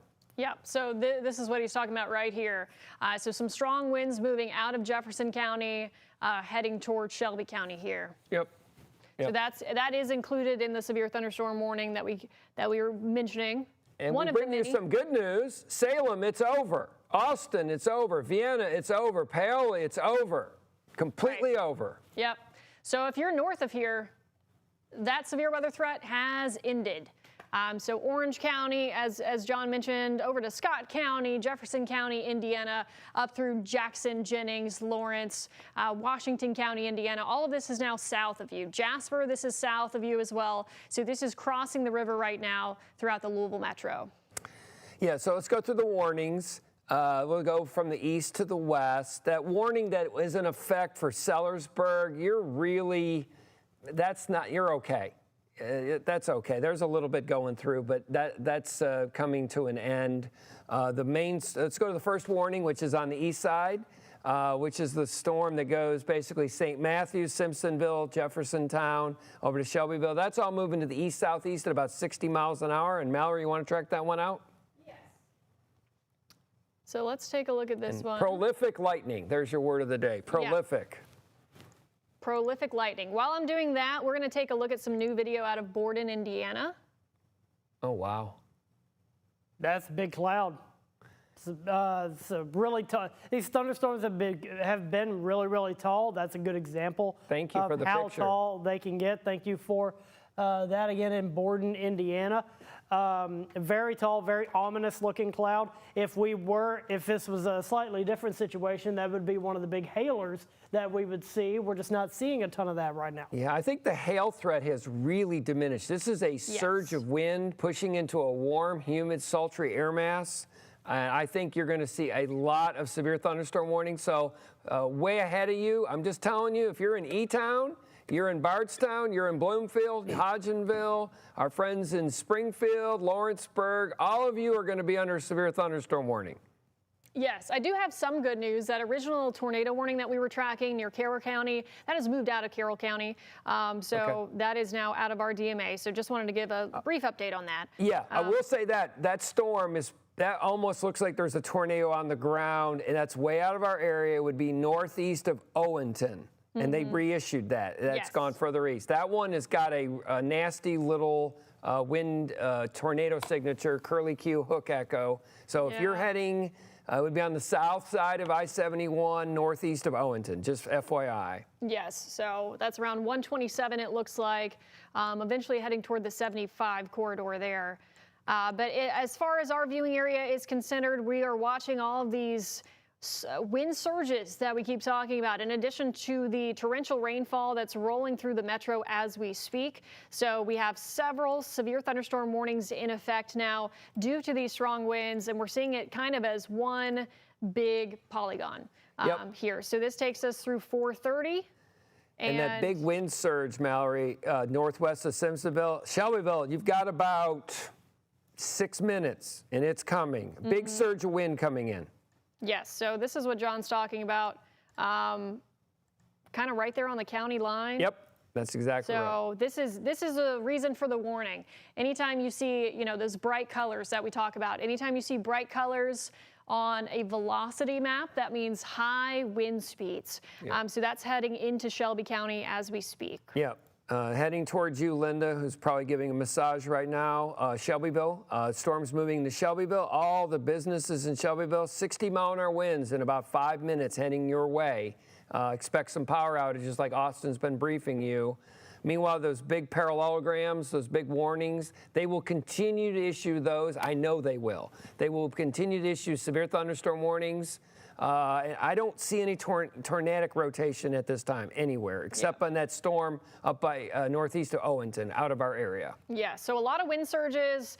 So we're probably going to see more tree damage, more power line damage, more power outages, as we keep mentioning as well, and ponding on the roads. Oh, at the yeah, very heavy least. rain. I mean, this is torrential rainfall, guys. So this is moving right through the Louisville metro as we speak. Obviously, anytime you're seeing those reds here on the map, so from Shively through downtown, St. Matthews, over to Anchorage, Butyl, and then areas off to the west from there. I mean, this is just some very heavy rainfall rates, very frequent lightning. You tack on some strong winds on top of that, visibility is going to be low. Pretty much sprawling, it looks like somewhat the 64 corridor here. As we keep mentioning, if you can stay at work or at home, let this pass because, hey, guess what? All of our neighbors here up to the north behind this line, you are in the clear. So that is the great news. This is one of those systems that once it pushes south of you, your severe weather threat is over. Yeah, I don't know if they'll clear those counties pretty soon. They're busy doing other things. Right, yeah, once they get some time, right? Scott, Washington, Orange, Jasper, Du Bois, you're done. It's over. However, on the other side, whether you're Anderson, Nelson, Marion, Washington, Hardin County, LaRue County, even Grayson County, you're going to be getting severe thunderstorm warnings. The good thing is, right now, in each given spot, you got about a 1 hour time frame. Once it hits you in 1 hour, it's over. And boy, are you going to like the weather starting tomorrow. You're going to just think you're in pearly gates. I mean, low humidity. Yeah, so we have a crew out on the road. We have our own meteorologists, Reed Yaden and John Humphris. They've been out on the road for us here for the past hour or so, taking a look at different weather conditions across the Kentuckiana viewing area. Hey, Reed, where are you and John right now, and what are you seeing? Okay, at the moment, we find ourselves on the 264 Waterston Expressway. We're heading westbound. John, we're going to look at that storm coming that's going to drop down, we think, through Auburn Park and Shively, possibly. We're going to take a look at that. But conditions out here on the road, as you can see, the rains is not as heavy as it was. It's heavier over back toward the east. But moving here, the big problem we have, there are 3 accidents between Newburgh Road and Interstate 65, and that is really jamming traffic up a lot. The eastbound side at this point is flowing pretty good. I think you guys are giving some good advice. You can hang around the office a little bit late there, get some brownie points, and leave a little bit late. I think you're going to be way ahead of the game because, as John and Mallory are saying, this thing is going to move through pretty rapidly, and things will, when they start improving, it will be rapid. We've got some great weather to look forward to the rest of the week. In the meantime, we deal with what we have. So we'll continue on here. Then we're going to head out toward the Goshen and Prospect area and check that out for you real good. The aftermath of some wind and very heavy rain that have moved across the area this afternoon. We'll talk to you shortly. All right, thank you so much, Reed. Be safe out there. Yeah, obviously heavy rainfall as folks are starting to leave work this afternoon and continue onward into the early evening. And this is what we're dealing with, unfortunately, in the Louisville metro. Very heavy rainfall. We're seeing that here with the radar, with these oranges and reds here on the map sprinkled throughout Jefferson County. Strong winds in addition to that, as we were mentioning, heading into Shelby County especially.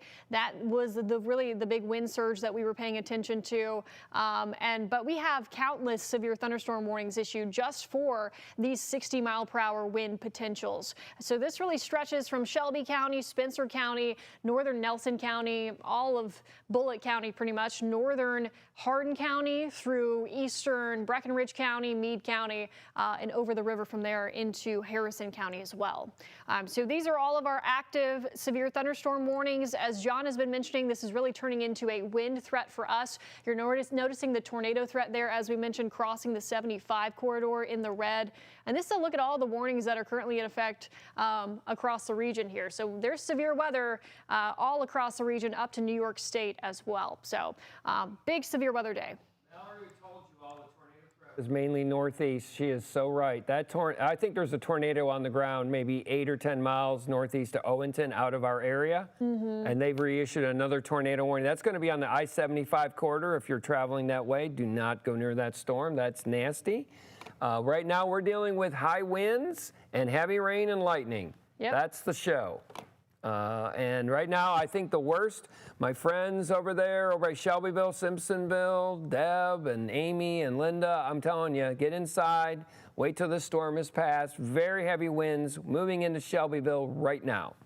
And I'm sure these storms are loud as well. We can't hear so much because we're in the studio, but there's a lot of lightning strikes here. So I'm sure they're lighting up the sky, and also just very loud storms with the strong winds, heavy rain, and frequent lightning that we're dealing with. One thing you could show them, Mallory, is look at the wind surge near Shively and PRP right now. Coming back around. Really strong. Yeah. See that? I was noticing that too, yeah. Yeah, look at even the FAA radars pegging that big time. So strong winds moving into PRP right now. Shively, west side of Louisville. So as we mentioned, when we look at our velocity, you see those bright greens there. That's how you know we have some strong winds that are rolling into the metro there. So we are obviously still under that severe thunderstorm warning. This is included within the big polygons that we have in place that will stretch down towards Shepherdsville eventually, and then that surge that's heading towards Shelbyville. So that's what we're looking for. We're looking for all these little surges, these bright colors here on the velocity. And you're seeing that moving into Meade County as well. Yeah. Now, a couple of these really odd ones for our viewers in the far western part of our area, Mallory, out there in Hancock and coming into Breckenridge, they could be hail producers. So if you're in Ohio, Grayson, Breckenridge, even Southern Perry, I think those could become a hail threat before they come part of the line. That's just, they're completely different than the rest. And then we have big wind surge right now, PRP.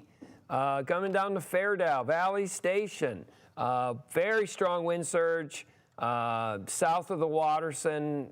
I would think that's pretty nasty torrential rain and very heavy winds right now. And you were just speaking of hail. We do have new hail video that came out, or a new picture here out of French Lick. Oh, that was those storms we mentioned. Yeah.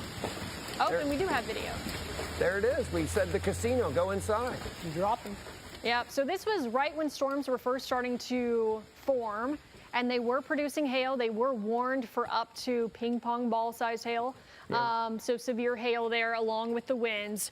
And then once, as we mentioned, once storms kind of start to congeal, they do tend to transition into mainly a wind threat. But this is what we were seeing earlier this afternoon in French Lick. So Linda, thank you so much for sending that in. Thank you, Linda. Once again, if you have weather photos or videos, please send them our direction. Let us know where you took the video from, include your name if you'd like, and we can show them here on air, because they really help with any kind of damage reports and ground truth, because we're just tracking all this on a radar, you know, and so it's really helpful to know what happened, where, and when throughout the course of the day. So appreciate that, Linda. Thank you. And a real quick update from the Highlander Fire Protection District. Reported vehicle crash on I-64 near the 114 mile marker, which is apparently in Lanesville. Multiple vehicles included in the crash. They don't know if it's storm related. I wouldn't be surprised if it was, because of the storms moving through. Can't quite see it on our traffic tracker quite yet. I'll zoom out just to make sure. Not popping up on our traffic tracker, but according to the fire district there, a crash has been reported on I-64 near the 114 mile marker in Lanesville. Multiple vehicles included. Not sure if it's related to the storm. We have live drive up, as you can see there. Which one is live drive, left or right? That'd be on the right. It'd be on the right. So Looks live drive, using an on-ramp right now. That looks like And, 9th Street at 64. That's the route I take home. 64 tends to flood, especially that elevated part over downtown. So please be cautious if you're out on the roads. And several of my friends in Simpsonville have lost all power. So that's that surge coming through Simpsonville. And what's interesting, part of the surge is going into Shelbyville. Part of it is going more on the south side of Shelby County, which is Southgate, that beautiful country store there. Taylorsville, it's coming your way. Taylorsville, Shepherdsville, Mount Washington, big surge of wind. And it won't last long. You got about an hour of this rain and wind, and then it's over.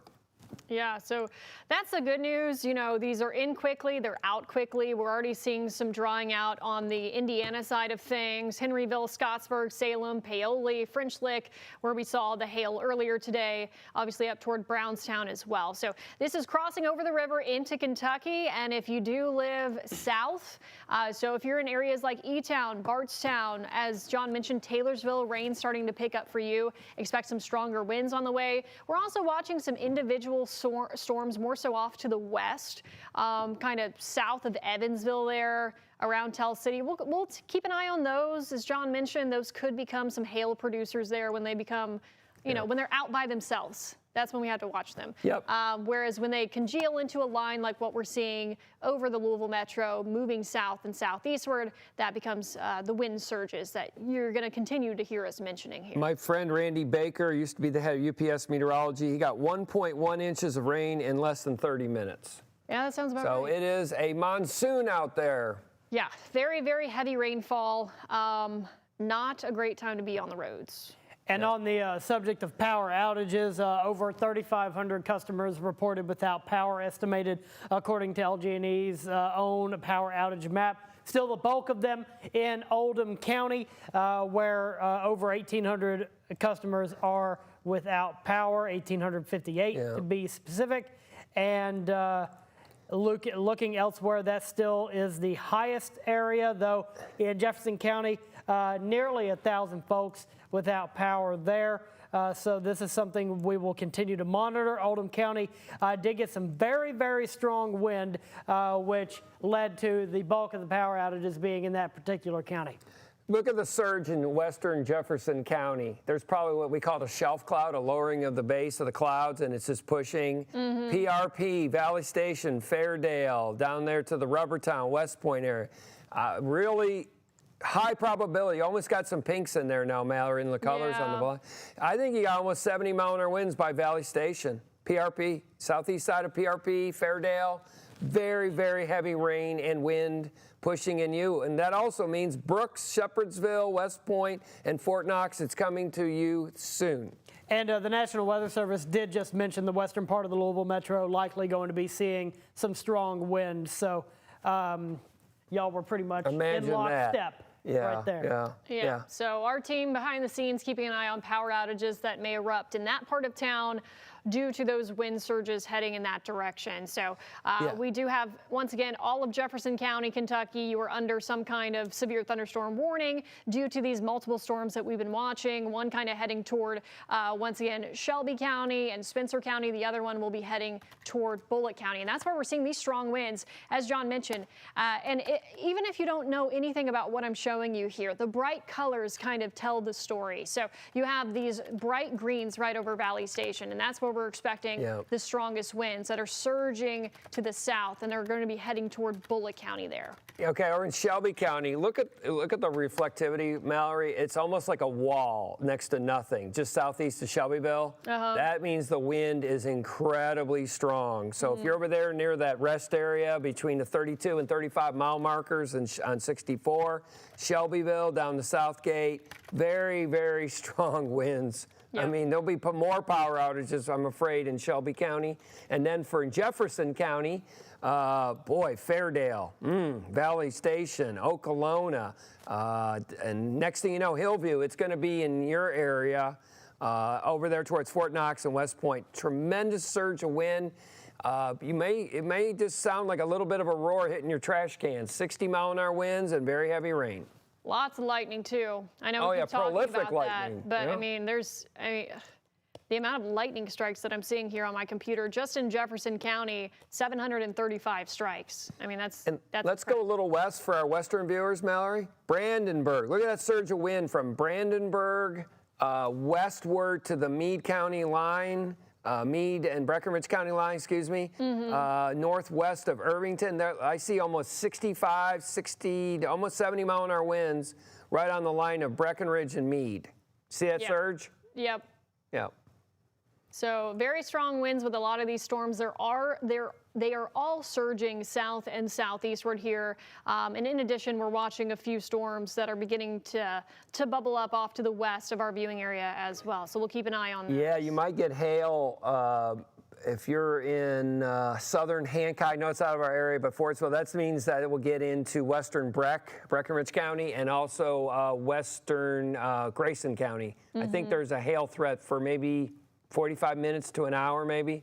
I did want to bring this up. I know this isn't our viewing area, but it's just outside, and it was with that tornado warning that we were tracking earlier in Carroll County that moved toward Owen County in Kentucky. Yeah. It did say they're reporting a house destroyed, a lot of damage near Stewart I think Ridge it's on the Road. ground still. Yeah, That's from the Kentucky State Police. Yeah. Yeah, I think it's still on the ground. So if you're near I-75, you have any of your friends taking that road between Corinth and Williamstown, that's not my general area, but I think you have a tornado on the ground. It'll be on national news tonight. Note that they have that listed, it looks like, under a tornado emergency. Yeah, so when it's purple, that means it's confirmed, or it's that kind of next level up. So that was the storm that we were watching that was moving out of Carroll County, and unfortunately, obviously caused some issues in Owen County, continuing over that 75 corridor. And it's still going. Yeah, folks, if you're going over towards Lexington tonight, I mean, some of those storms, that's the area that was more ripe. It had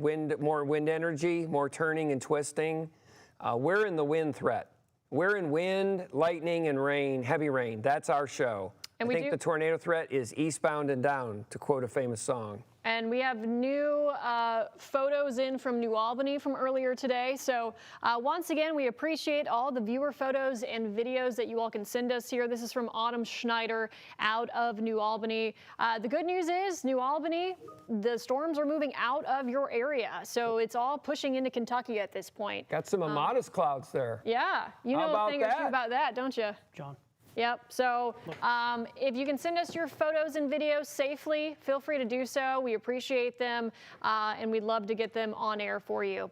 So in addition, if you have any storm reports in terms of damage reports, you can send those our direction as well. But right now, we're tracking the heaviest rainfall anywhere from Perry County through Meade County, southern Harrison County, through the Louisville metro area, moving into Bullitt County here, also eventually into Spencer County, Shelby County, and heading out toward Frankfort as well. The next tactical move that's going to happen, because I know what they'll do. All of this will be... Yeah, they're going to put a new severe out. So if you're in far southeastern Shelby, going over to Anderson, eastern part of Spencer, and our friends in Nelson County, Bloomfield, Bardstown, all that area, Loretto, you're going to get severes. Elizabethtown, you shall get a severe thunderstorm warning. Down there on between Sonora, Upton, on exit 81, 84 on Interstate 65. You'll be under severe thunderstorm warning, 60 mile an hour winds, heavy rain, et cetera, et cetera. And maybe also Breckenridge into Grayson. Big wind surge right now just northwest of Irvington. That's the one that really screaming to me. So the two big wind areas are along the Jefferson, Bullitt County line, and the other one is the one over there in Irvington, Breckenridge County. Yep, and we have a live picture that's out of that's near River Road there. As on River Road, you know, Reed, when he last spoke to us, mentioned that he was going to head toward Prospect and Utica to maybe check out some of the damage in that general area. So that's what you're seeing there on the right side of your screen, and it does look like things are starting to lessen up, and they'll continue to do so toward the river here as all of this moves toward the south and southeast. So another expansion, as we mentioned, not a big surprise, of another severe thunderstorm warning. You know, you're just going to continue to see these yellows inch out to the east, these big polygons that we keep talking about as this storm cluster continues to surge south and southeastward. In southern Indiana, I don't know if they've cleared your counties yet, but I'm telling you, you're cleared. It's over. So Yeah. all of our viewing area from Crawford, Du Bois, Washington, Orange, Scott, Jefferson, Floyd, and Clark, it's over. Yeah. Yeah, so this is what we were talking about. Severe thunderstorm watch was put out for most of our DMA, most of our viewing area until 10 o'clock. Obviously, once this line, as we mentioned, goes through, your severe weather threat is over. So National Weather Service is a little busy. They're the ones that have to go back in and clear some of these counties. But if you live north of where these storms are rolling through, you are now in the clear. So southern Indiana, this is exiting your area and moving through Kentucky at this time. Yeah, and our friends way farther east, I know it's not our area, but Austin just showed me a picture. There's definitely a tornado on the ground, and it's going to be crossing Interstate 75 between Corinth and Williamstown. And that will be moving into my old county. That's Harrison County, Cynthiana, just north of Cynthiana. If you know anyone over there, please tell them, get in your shelter. Wait it out. Live another day. Yeah. So they're continuing onward with those tornado warnings. And, you know, that started off as just a very strong wind surge. This was the one that we watched at Carroll County. This was at the top of the 3 o'clock hour with the tornado warning. Quickly moved out of Carroll County into areas like Owenton and is continuing, as John mentioned, to cross 75. This is north of Lexington there. So a lot of rotation with that, signs of a tornado on the ground there. And then in addition, we are just watching strong winds continuing to push through our Kentuckiana viewing area, approaching the parkways here before long. So if you're not seeing rain where you live right now, it is on the way, as well as the wind and the prolific lightning that we are dealing with. Yeah, that's an interesting thing. So they've issued the first one that we mentioned 5 or 10 minutes ago. That's the one that covers northeast Nelson, that covers also eastern Spencer. Guess what? Nelson, you're going to get an entire severe thunderstorm warning too, and Hardin and LaRue. It will be coming. You can prepare now. If you need to remove your trampoline or your garbage cans, whatever you need to secure things, a severe thunderstorm warning is coming very soon. And right now, the biggest wind threat I show is in northern Bullitt County. That would be northwest of Shepherdsville, and also the folks over there along the Meade-Breckinridge County line with a lot of strong winds just west of Ekron and north of Irvington. You see that on your... Oh, yeah. Boy, the winds. I would say that's 65-mile-an-hour winds right in that area north of Irvington. Very strong wind surge right now. That was a cell merger. See that brand new cell that merged right into the main line, and then the winds go nuts. Yeah, so that's something that we always have to watch out for. When those cells want to merge there, and they can cause the storm to become a lot more intense, both with winds. You're seeing the lightning count tick up as well. So that's rolling right through Meade County right now.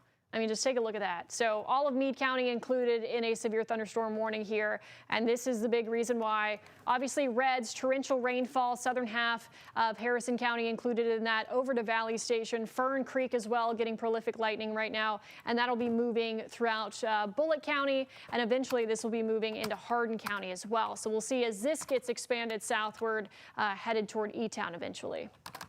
We're also watching, we have a couple of storms here. These are not severe, but we have to watch if these become mergers too, that are west of Breckinridge County here. Maybe producing hail now, but they will merge into that main line. So I think you're going to see a stronger surge into Breckinridge and maybe western Hardin there, Mallory. Yeah. So these are the storm cells that I was talking about. This is the main line here. So this one's moving south, and then we have these cells that are moving east. They'll merge with this main line. They can cause that line, or that particular segment of the line, to increase in intensity with wind, and that'll be something that we're watching for Breckinridge County and potentially, as John mentioned, into portions of Hardin County there. So we just have these big severe thunderstorm warning blocks in place. This is pretty common for a setup like this, where we had some individual cells at first. It kind of all merged into one line, and then you just get strong wind surges along the line. And what they do is they extend these severe thunderstorm warnings, and they do take up a good portion of several counties at a time. So that's what we're watching here. The expirations for some of these, let's see, this newest one goes until 4:45. The one behind it, some of these might be at 4 o'clock. So at the top of the hour here, this one's until 3:30 Central Time. So 4:30 Eastern Time. Yeah. So they're going to issue another severe. I can tell you it's coming. So Elizabethtown, if you're in Elizabethtown, it's coming very, very soon to you. Strong winds at Fort Knox right now. I got to check their base weather station, see what they reported there. Look at that green. There's a big green line that's coming into Bullitt County. Shepherdsville, it is coming to you. Please be prepared. You're going to get 50 to 70 mile-an-hour winds in Shepherdsville very soon. Yes. Strong winds, heavy rain, frequent lightning heading your direction. And we do have our own Conroy Deluge out at River Road. So we're going to toss it out to him and see what he's seeing this afternoon. Conroy?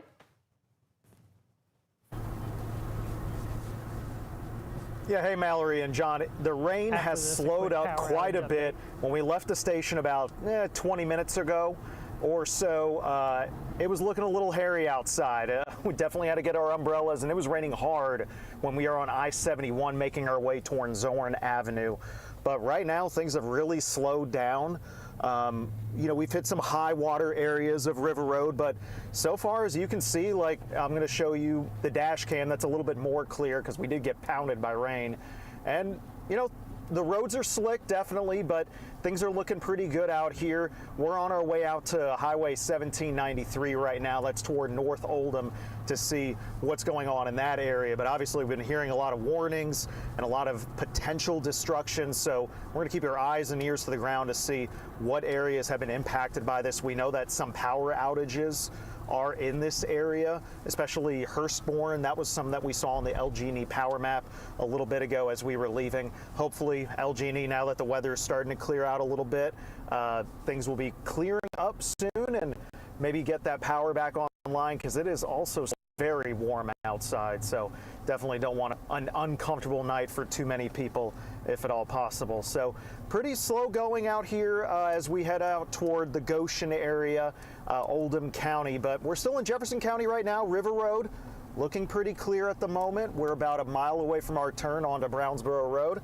so we'll keep an eye on things out here and just let us know when we need to check back in. Mallory, John, back to you guys. All right, thank you so much, Conroy. And we are seeing, obviously, improvements there down near River Road.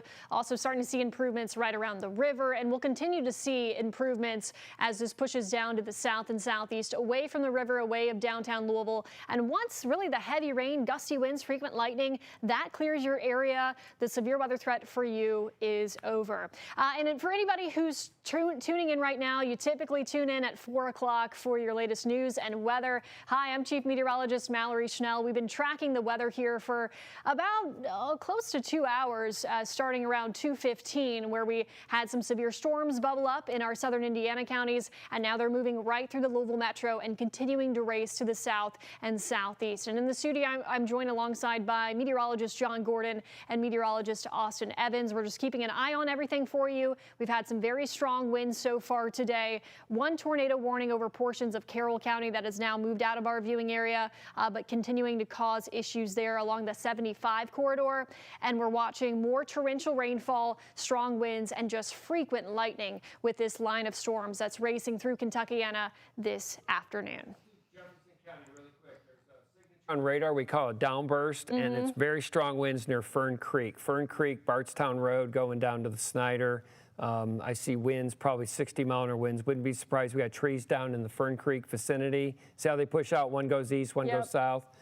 That's the first area. Second area, just south of Shelbyville, over there towards Waddy-Patona. Looks like 60-mile-an-hour winds there. Third area that came out of Shelby, that's in Spencer. Looks like 60-mile-an-hour winds northeast side of Taylorsville coming your way very soon. And the last, we got Bullitt County again. I've been mentioning Bullitt County, Shepherdsville. Very strong winds, Shepherdsville over to Fort Knox and West Point. And the last one is this big surge of wind just south of Ekron, east of Irvington, west of Fort Knox. That will be coming towards Hardin County and also into Breckinridge County. They're going to issue a new severe. E-Town, Bardstown, Hodgenville, it will be coming soon. Probably by quarter after you'll be a severe thunderstorm warning out. All right, thank you, John. I do want to say one more thing, and then we're going to get over to Austin not too long from now to talk about how traffic is going. But it does look like we just got a flash flood warning issued. Now, the problem is my system overlays the thing that's more important, or what it thinks is more important. So it would go tornado, severe thunderstorm warning, and then flash flood warning. But we do have a flash flood warning in effect now until 7 p.m. This was just issued for Jefferson County Smart here in move. Kentucky. Very smart. Yeah, so, you know, we tend to see this a lot quicker here in urban areas. It is practically rush hour. You know, it's 4 o'clock, so there's a lot of folks on the road, and we're dealing with some very heavy rainfall rates. Yeah, the heavy rain, that is not a surprise. And the rates, we're getting 1 to 2 inches of rain in 45 minutes. So the good news is that most of the rain, if you're on north of the Waterson, the severe thunderstorm warnings, I mean, you're fine. It's over. It's the south part of Louisville right now that's getting pounded, especially southeast side of Jeffersontown, over there to the in the park, Floyd's Fork. That's where the really strong winds and heavy rain are. And I wouldn't be surprised the flash flood warning, Shelbyville. I bet you've got flood problems as well. Yes, and before we actually get to Austin, we just got issued a tornado warning, guys. Where? So this is around West Point, heading into Bullitt County. Thank you. So just to kind of get everybody's attention back to this was just issued here. You're noticing West Point heading toward Shepherdsville and 65 there. And I'm just now getting the information on this. It's elevated, it's just north of Muldrow. Yeah. So if you're just north of Muldrow, west of Deuce, getting into the Fort Knox area, there's a couplet that's right there. Yes, right there, definitely. It's right over the radar for me, but yeah. So this is the radar hole, but you're noticing how this is rotating inward. Yep. So that's where that's wanting to rotate, right over West Point. If you go up in elevation, you can see it really well. Okay. Go up to 1 degree, 2 degrees, somewhere in there, you'll see it. It's just north of Muldrow. Folks in Muldrow would not be surprised there's a tornado on the ground. That's in a very remote area in Fort Knox, but just north of Muldrow. And it's pointed towards Hillview, Brooks, Hunters Hollow, Hebron Estates. Pretty built up area there in the Hillview area. Hillview is not technically in it, but keeping a real close eye on that. Shepherdsville, you're pretty much right in the center of the edge of the polygon. And right behind me, I-64 at 9th Street. And I don't know if you'll be able to tell very well, but there's significant pooling on the roadway. It's on the left lane. The left lane at this particular vantage point is completely unusable right now, even though trucks are still using it. They're going through what is likely 3, 4, maybe 5 inches of standing water.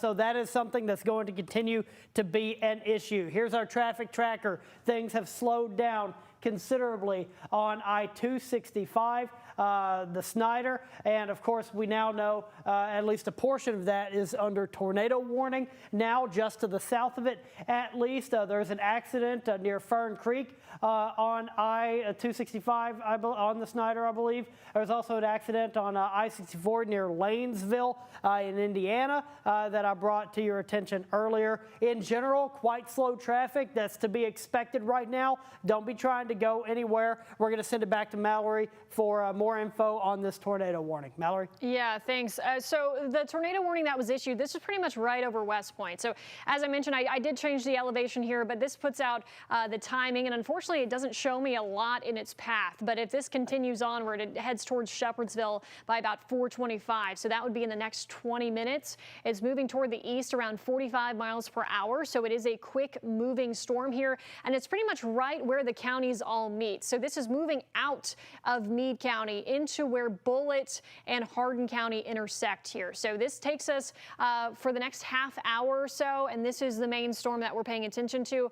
Obviously, we have several severe thunderstorm warnings in place due to strong winds, but this is now the lone tornado warning that we do have in effect. So you might have just gotten the notification on your phone. You might have gotten, heard the sirens outside. This is right around West Point. It's north of Fort Knox here, and I don't know.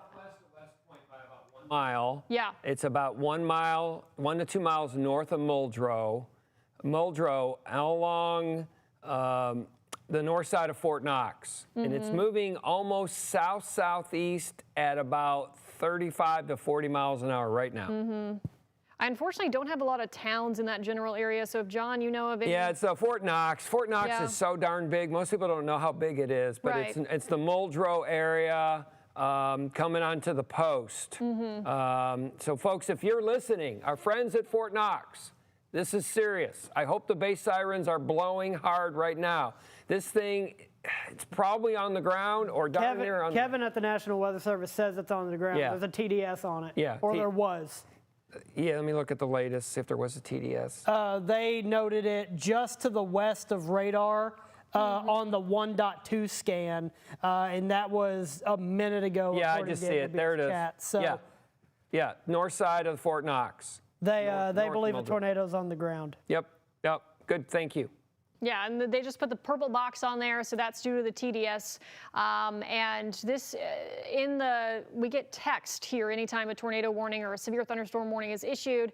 It approximates this would be near Shepherdsville around 4:15. It is moving, as John mentioned, kind of east-southeast here. That's that merger we talked about. Yeah. It went from nothing to a huge wind surge, and now it rotated back. It's right on top of the radar, basically, which that means it's very hard to see. If you're on your favorite radar app, you probably can't see it. Exactly. You got to go up high, go up to 1 or 2 degrees. Yeah, so anytime you see kind of this hole on my screen here, that's where the radar is situated, and the beams point outward. But you're noticing kind of these winds wanting to wrap around here. So that's what it's picking up on. And this purple, typically we have red for a tornado warning, but this one is purple. They've confirmed it, so to speak, and it's moving toward the east-southeast. This warning is in effect until 4:30. But this storm's moving pretty quickly, around 40 miles per hour or so. I hope it didn't hit the radar. It's still working, so Right, I'm assuming right. it's okay.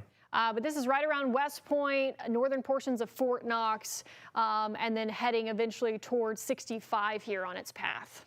So this is the main area of concern that we're watching. If you're hearing the sirens, if you got the notification on your phone, time to head to that safe place, get to the lowest level of your home, away from windows, and wait this out. It is moving quickly. East of 31W, and now you're getting on the post. So that's the range, and there are no towns. Right. That's the Fort Knox range out on there. That's range 3, 4, and 5 out there where no one is allowed to go to. But it's on the Fort Knox post. If soldiers, I hope you have warning sirens in the middle of nowhere if you're out and about at one of the artillery ranges. Moving to the east-southeast, about 35 miles an hour. I'll give you some towns that's if it continues out of the post, that will get close to I-65. Yes. I would use Lebanon Junction as maybe the next merger if it continues, Mallory. But that's all remote. I mean, extremely remote parts of the Fort Knox post, where your brave men and women serve our country. So the reason they ended up putting that purple polygon that we were talking about there is because they saw something that's called a tornado debris signature on radar, and that gives them notification that, hey, we think this thing is on the ground. So once again, this is for Fort Knox, and we'll be watching the movement of this. It's tricky when it's right over the radar like that, but once it moves away from radar, we'll be able to get a better look at that as well. But this was for portions of Meade County. Now it's the northern portions here of Hardin County. They're on base south of West Point, and wanting to head toward Bullitt County. So if you're getting the sirens in Bullitt County, this is still to your west, but headed in that direction. Yeah, it's coming on, and the fact that we'll be out of Hardin County before you know it. Yeah. That's the thin part of Hardin County. Yep. The big fat county on the southern part. It's the north. It's very narrow. Yep. That's going to come out of the county line off east of 31W. Eventually, if it continues, that will get over to 65 south of Shepherdsville, north of Lebanon Junction, where the Love's truck stop is. I would think somewhere just north of Lebanon Junction, it would be near next if it continues, Mallory. Yeah, I'm going to try to put a little bit of a track on it. And the way to see it is go up a little in elevation. Yeah. Just go up a hair and you'll see it. Pitts Point, 417, Zoneton Middle School, 425, Bardstown Junction, 426, Claremont, 429. By the Jim Beam. That's where Jim Beam's located. Yeah, so that's if that continues onward here. in that same particular path at about 40 to 45 miles per hour. Because as we mentioned, it's currently kind of in that skinny part of Hardin County and moving into Bullitt County here soon. That's exactly right. Yeah. And I'm just trying to zoom in and try to give some folks some better locations. I know, it's tough. It's part of the post. Right. And I'm getting more reports of ponding on the roadways. I-65 has ponding on the roadways right now near Fern Valley, just past Fern Valley. So that's causing some issues. I showed you I-64 at 9th Street, the left lane completely blocked by ponding on the roadway. So that is something that we're going to continue to see. We're under a flood warning because of that, a flash flood warning. And we have video of the tornado in Owen County. We're working on getting that right now. All right, yeah, thanks. So we have several flash flood warnings in effect. We do want to hit on those as well, because if you're in Jefferson County, if you are in Louisville, you're under flash flood warning right now. They issued one as well for portions of Harrison, Crawford, Perry, and Meade County. So if you can stay at home, we always say turn around, don't drown. We still have this tornado warning that we're watching that's moving over the Fort Knox area, south of West Point here, heading toward Bullitt County here. We have this tornado warning until 4:30. So as we will continue to reiterate, get in your safe place, wait this storm out, and allow it to pass. Because this is where we were watching a storm merger and it caused it to rotate here. And so that is the one tornado warning that we currently have in effect. I'll give you some perspective of what we're looking at here. I'm sure you know where Fort Knox is located, but we're dealing with some heavy rainfall, frequent lightning. Don't try to go out and see where this storm is rotating. Get in your safe place. But Louisville metro area, that severe weather threat is moving to your south. So we have this one singular tornado warning in effect. Once again, West Point, Fort Knox, and heading towards 65. So areas like Pitts Point, Bardstown Junction, between Shepherdsville and Lebanon Junction, I would be on the lookout there as this storm makes its way your direction. Just coming out of what we call the cone of silence. Yes. And so there, you can see a little bit of it just southeast of the radar. I know where the radar is. Not many people do, but it's on the post near 31. Yeah. It's very near 31. Yeah, and that's so moving to east-southeast. It will only be in Hardin County for another 2 minutes. This will be a Bullitt County storm heading towards Lebanon Junction and all the other towns Mallory mentioned. Yeah, so I mean, you can see the storm surge coming out on the other side of the radar there. So some very strong winds with this. Tornado warning continues until 4:30, moving toward Bullitt County, and the polygon may be adjusted once we get a better idea of where this is as it comes out on the other side. Fort Knox 911 says they've had no confirmation. I don't know, it was on the radar. So the problem is that's very remote. Yeah. Even north of Muldrow is very remote. Right. So it's tough for us to get kind of that ground truth here. Yeah. Yeah. So Reed and John, if you're listening, that's pretty rugged areas. Right. Right. Yeah. You're between 31W and 65. And it'll be, we can see it better on radar here in a couple of moments. The FAA radar still shows it. I was looking at that. Yeah, so as we mentioned, it gets tough when it's right over the radar because you get that cone where you can't really get any information. So you wait for that to move a little bit back outside of that area. Yep. Yeah, exactly. You can definitely see it's not as strong as it was a moment ago. Right. What you do see, look at the wind surge now. You got the pinks, Mallory. That's what I'm saying. Like, even if this thing isn't rotating anymore, look at all of this wind. Yeah, look at Fort Knox, Radcliffe, Vine Grove, Lebanon Junction. I think you can get 70, 75 mile per hour winds, folks. So if you're in A-Town, Radcliffe, Lebanon Junction, tremendous surge of wind and heavy rain. I would expect flash flooding and 70, 75 mile an hour winds towards Lebanon Junction and Radcliffe. Yeah, so the severe thunderstorm warning does take into account 70 mile per hour wind gusts. And they need to move that warning south. So if you're in Elizabethtown, Bardstown, New Haven, Hodgenville, you're under severe thunderstorming right now, in our opinion. They just issued it, John. Oh, there it is. Yep. Imagine that. He can see into the future. You and Kevin in lockstep. Yep. So I mean, we have just a variety of severe thunderstorm warnings in effect. It's hard for me to see. Granted, I it was don't see hard the tornado for me to threat anymore. I don't either. I see it more as a wind threat. Still strong winds, as we mentioned. It's Boeing right now. 70-mile-per-hour winds. I mean, that's still going to do tree damage, power line damage. But this is kind of surging more now south-southeast. So Radcliffe, Lebanon Junction, we're still talking to you here. But just notice how these winds are going this direction, and the tornado warning is this direction. Yep, exactly. So it's when it takes more of that surge southward, it does convert it more into a wind threat rather than a rotation threat. Yep, that's exactly right. So that's what we're seeing here. The thing that really shows up to us for the last couple hours is tremendous heavy rain. Yes. A monsoon. You're getting a monsoon with wind in it. And the wind really shows up on both radars. We have an FAA radar, folks, in Mount Washington. We have a Weather Service radar that's hit Fort Knox. And the wind right now, if you ever see pink on radar from Mallory, it's never a good thing. That means it's very windy out. Yes. Yes. So very strong winds. National Weather Service says they're going to keep that tornado warning just a little bit longer to be safe.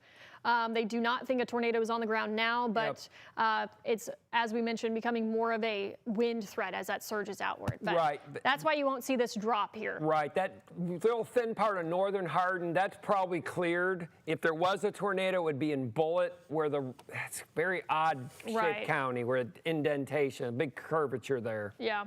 But the surge, oh my gosh. Radcliffe. A lot of heavy wind, like 60, 70 mile-an-hour winds. Yeah, Radcliffe, Vine Grove, heading toward Lebanon Junction.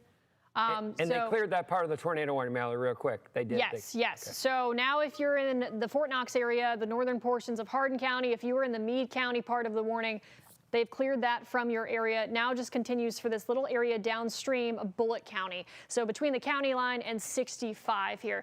As we mentioned, this is transitioning, so it had that quick kind of spin up behavior, and now it's becoming more of that wind surge that causes 60 to 70 mile per hour straight line winds to surge out from this storm. As we mentioned, that still causes a lot of damage. So we have several severe thunderstorm warnings that were issued downwind, downstream from those. And that's what you're seeing all here in these yellow polygons. So we have that very small red polygon there between the county line of Hardin and Bullitt County over to 65, and then all of these countless severe thunderstorm warnings out from there. They'll probably let that go. I don't think there's a tornado. I think right now, if I was in Vine Grove on 313, 31W in Radcliffe, Rineyville, Elizabethtown Nature Park, 313, very, very heavy wind. I think 70 plus. That on Mallory's map that was just showing you, when you see that pinkish fuchsia, there's the color of the day. If you see a fuchsia color on radar, that means 70 plus mile per hour winds. Yeah, so that's a serious severe thunderstorm warning. Even if we don't have the tornado signature any longer, we're still talking strong winds out of Yeah, that one, what happened is the tornado basically cut itself off. Yeah. The wind surge came out, it shuts off the tornado, and you get a dominant wind surge that pushes like this. And in this case, it's moving south-southeast at about 45 miles an hour.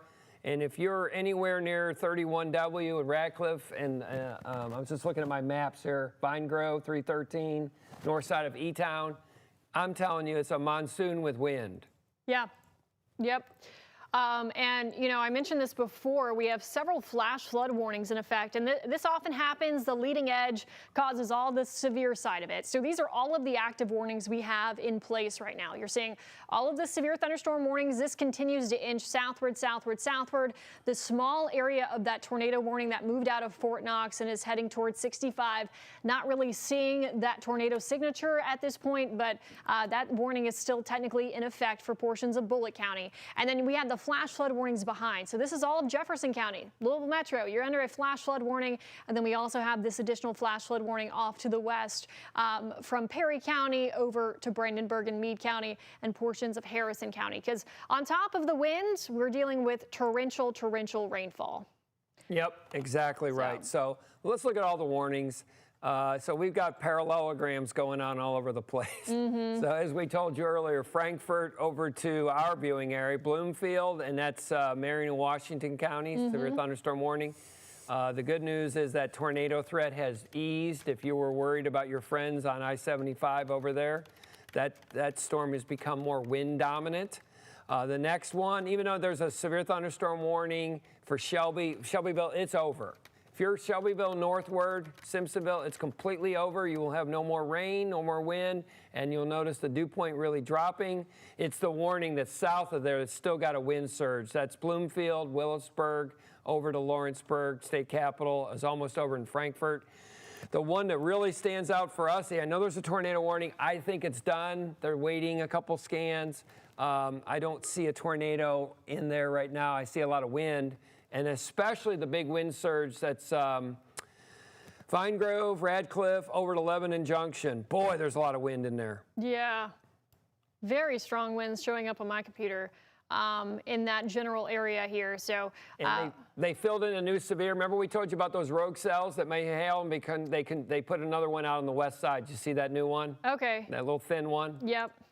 So Breckenridge County, and also one heading toward Grayson County as well. Yep. This is what we said. They will congeal into the line. Now the hail threat's now over. That's a wind threat now. All wind. Yeah, so these are the cells that John's talking about. These were coming in from the west. And what they're doing is they're heading east while this entire line is heading south. And they're doing what some of these other cells have done, and they're congealing with that line, becoming severe, and then continuing onward with that very strong wind threat, prolific lightning threat, and heavy rainfall threat as well. Yep. So that's what we're seeing in Breckenridge County, Grayson County, in addition to these storms that are moving toward E-Town, Bardstown. We still do have a few minutes left of that tornado warning for Bullitt County at this point. So keeping an eye on that, but I think we're dealing with just very strong winds in that general area. And we're seeing more pictures. I know Conroy was going up that way, 1793, a bunch of trees down up, and that's near Creasy, Mahan, that nature preserve. I'm sure there's a lot of trees down there from earlier. Yeah, we'll probably continue to get reports in of trees down. I'm not sure where our power outage numbers look like at this point, but wind. I'm sure. I do have the numbers. We're at 7,000 customers without power, according to LG&E. The good news is that according to Christopher Daniels at the story desk, Jefferson County's power outages Jefferson County's power outages went down to just over 3,300, where they were at I believe just over 4,100 about 10 minutes ago. So they're working quickly to get power restored. Thankfully, these storms are moving through quickly as well. And we do have the video of the tornado that touched down in Owen County, just outside of Kentuckiana. We have that video. I had shared it on my Facebook page, facebook.com/HalsteadEvansWX. We can now go to that video where it is reported that a house was destroyed by this tornado reported by Kentucky State Police. Yeah, and there's almost 4,000 customers in Grant County without power because of this, probably. Yes. So the tornado gets very, very visible closer to the end of the video. Right at the beginning, it's pretty visible, and you can see it kind of propagating and restructuring itself. Right now, it's right in the middle of the screen, right where the ground meets the horizon. You see the lightning back there? It's that funnel pretty much right in the middle of the screen, maybe middle to upper middle of the screen. It's forming itself now, becoming a much more visible funnel on the ground, beginning to touch the ground now in the video, and it's going to continue to cycle. This was sent in, I want to get the name real quick. I had just shared it. This is from Justin Widener, who was beside the Electric Cooperative in Owen County. Very obvious tornado, and we got the motion. We got it on video. That's why videos of these things are very important. And the Kentucky State Police have reported that a home was destroyed by this tornado. Also, likely why many are without power in Owen and now Grant County. Yeah, I think it hit 3 counties. Maybe not continuously, but definitely sporadic. Right now, for us, I'm telling you, folks, this is a serious wind threat. We were telling you there's a 45% probability of damaging winds. Well, I think we met that, Mallory. Yeah. So if you're from Lebanon Junction, 65 is going to be a nightmare in about 5 minutes from Lebanon Junction to E-Town. Yeah, so Lebanon Junction's getting major wind right now. I'm telling you, it will not be pretty if you're in E-Town at the 94-mile marker all the way up to Lebanon Junction. We're talking minimum 60-mile-an-hour winds. It will not be pretty. Yes, and I don't know if Austin off screen while we're tracking this, I do know we have a Trimark camera on 65 near Lebanon Junction, so if you can try to find how things look there. But yeah, we're dealing with, once again, you might have gotten the sirens, you might have gotten the notification for this tornado warning. You can tell that this is turning into this wind surge that's heading, I mean, I'm even seeing just some bright, almost pinks or whites. The fuchsias. Yeah, that's not a good color for wind. Those are very, very strong winds, 70-mile-per-hour winds, heading toward Lebanon Junction right now in 65. So this is surging. Well, now it should be right over 65. Just got the radar update there. So right over Lebanon Junction. Yep. You see these bright pinks behind me? Booth. And that's a giant shelf cloud. It will look ominous. Yes. If you're coming from Nashville and you're coming north, it will look like the end of the earth, and there's a lot of wind underneath it. Yeah, major, major wind. So that seems to be the most impressive wind signature I'm seeing at this time. We have several, I mean, they're countless. The nice thing is Louisville, it's over, except for the flash flood residual thing. Yes. We're done. Yep, so as we mentioned, once this pushes south of you, your severe weather threat is done. And I got a question from the newsroom. Hey, do we have another round coming after this? This is our round 2 because round 1 didn't really happen. We had that potential for storms this morning. And so now we had round 2 that started a little bit earlier because it was so hot and humid. We didn't have that first round. And this is all surging southward. So once this passes your area, Louisville, we are now in the clear, as John mentioned, outside of that flash flood warning. And it does look like they're continuing to issue flash flood warnings as well due to these high rainfall rates. So that tornado warning, they can't cancel it. It's within 5 minutes. Right. So that thing has got 90 seconds and it will die a natural death. There is no tornado threat even though you're in a tornado warning. It's over. Yeah. So very strong winds, but that's south of the warning.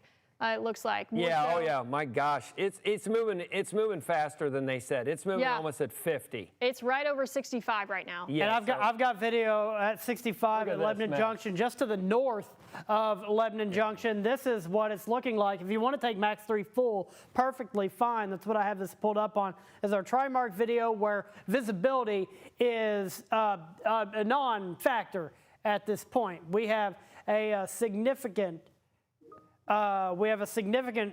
downward trend in visibility north of Lebanon Junction, and this is south of Lebanon Junction. This is where the strongest of the storm, the strongest of the wind that we're seeing right now moving through. I'm surprised that it's even possible to drive on I-65 right now. I do see some people with their hazards on while driving. That's not recommended to do.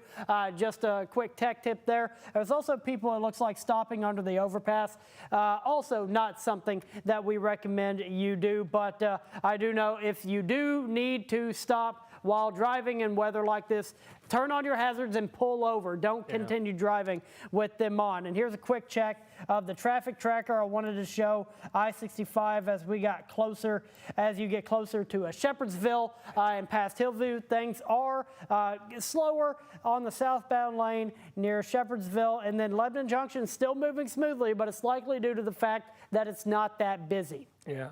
So the BG Parkway. So if you're on the BG, Bardstown, E-Town is not going to be pretty. Not good at all. If you go further west on the Western Kentucky Parkway, west of Elizabethtown, I'm telling you, they're going to get tremendous monsoon wind, and it's not going to. You're not going to like it, none. So the nice Louisville, we're done. Louisville, Corydon, New Albany, Charlestown, Eminence, it's all done. So, but however, Hodgenville, it's coming to Abraham Lincoln's hometown very, very soon. It's a Litchfield. It's all surging to the south-southeast, and tremendous wind energy all being shown. Mallory and I on our radar, when we see fuchsia or pink, it's never good for a windstorm. Right, and I do want to point something out. Even though we're looking at primarily wind, it does look like they went ahead and issued a Cautious tornado warning, I'd say, for anything that might want to tighten Where? up. So this is east of Lebanon Junction heading toward Bardstown.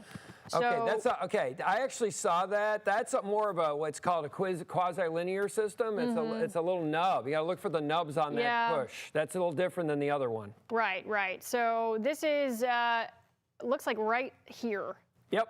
You see that That's little? exactly where it is. You got it. Yep. That's why she's the chief. Yeah, well, I've learned a lot from John, but this is why they issued that new tornado warning. So if you're hearing the sirens here, this is for portions of Bullitt County into Nelson County.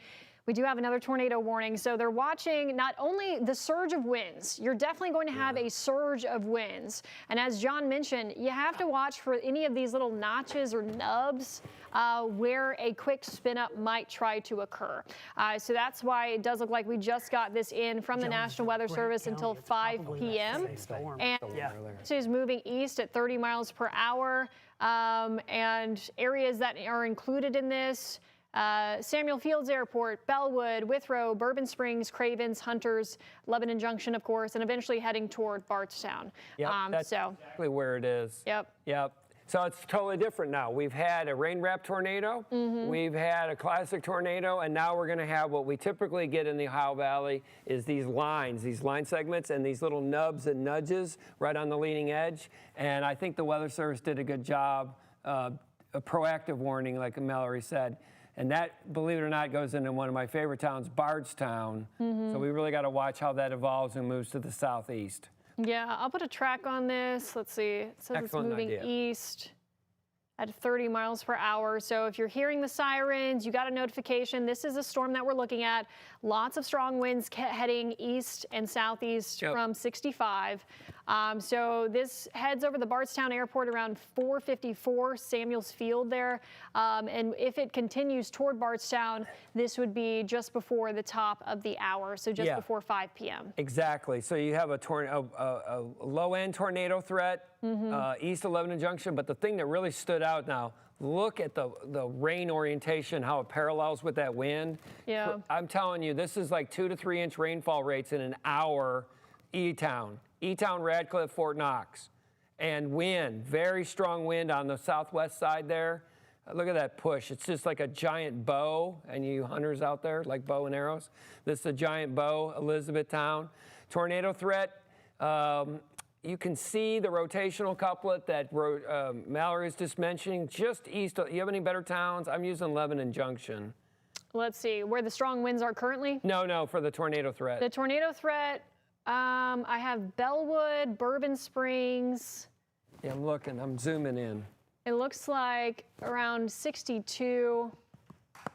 I don't have much more than that, to be honest. Yeah, it's pretty remote. So pretty remote between Lebanon Junction there and Bardstown. But that's the track that it's heading. Yeah, that's very remote. North of Boston, off 62. I guess along and north of 62 would be a good yes. A good point of interest. There are no towns in there. That's forest. It's south of Bernheim, actually. Beautiful Bernheim. Yeah, so that is our one tornado warning we were watching. So here's that surge of wind on the south side that's been right over around, well, now south of Lebanon Junction heading toward Boston. And then this new tornado warning that was just issued between Lebanon Junction and Bardstown in that particular area. And this will take us through about 5 o'clock. And these things are real. We saw one just north of Fort Knox, and Austin just showed me an amazing video. I don't know if he's allowed to share it, but I think we have that video if it's we wanted amazing. to show it. Connie's going to be blown away. The Jonesville video, there it is. Very good video. It was sent to us, found on a TikTok. I want to get the name really quickly. The name is Casey Fields on TikTok.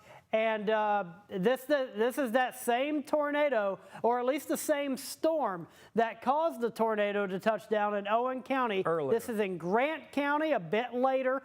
And it was a multi-vortice tornado at one point, or at least we were seeing multiple instances of rotation, and you can still kind of see that in this video. The storms are the storms that are able to form tornadoes have proven to be pretty powerful thunderstorms, but also the wind is so strong that some storms are struggling to form, and it became a point where this storm was not able to actually get that tornado formed, or maybe this is the very end of the tornado's lifespan, eventually dissipating as it does throughout the rest of this video. But very intriguing stuff right at the beginning, showing multiple vortices inside what would have been a larger tornado. And I got max velocity, and behind me, this is near Lebanon Junction. Lebanon Junction, actually, if you wanted to, we need to put max 3 back up in that video. Hey, Mallory, take a look at the reflectivity. Do you see that little nub? It's actually south of their warning. That's where it is. Yeah. That's, if there was a tornado, you want to zoom in to where that would be? That will show you exactly where it is. There may be a tornado on the ground now, but it's just south of their warning. Yeah, so this is what John's talking about. These are so tough to try to find. Right there. This little nub right here east of Boston. So this is right around 62, but you'll notice, I don't know if you can see that thin red line, that's the active tornado warning. So this is technically just south of there. So we were watching this from Lebanon Junction towards Bardstown, and now it's wanting to spin wherever you see that nub kind of jut out here. So this is east of Boston right now. It's so frustrating when you're on radar and they reform south of your box. You just want to go hide in a corner. It's tough to see. We definitely have strong winds. It's harder for me to see on velocity than it is for me to see on reflectivity. I agree. So reflectivity is what we normally use just to show where it's raining, how hard it's raining, things of that nature. And then velocity, if you have a, quote, normal tornado, you can see some kind of couplet. But with these, as John mentioned, you have to look for these notches and nubs. So that would be an area to watch right there. Yeah, that's really the problem. 62. I was worried about this today, and that's the first time we've had it. Sorry to jump in there, Austin, but that's where it would be. It's okay. They are drawing up new tornado warnings now. One to the south of the ongoing one. They're putting that in. They are also going to issue a tornado warning for portions of southern Breckinridge County.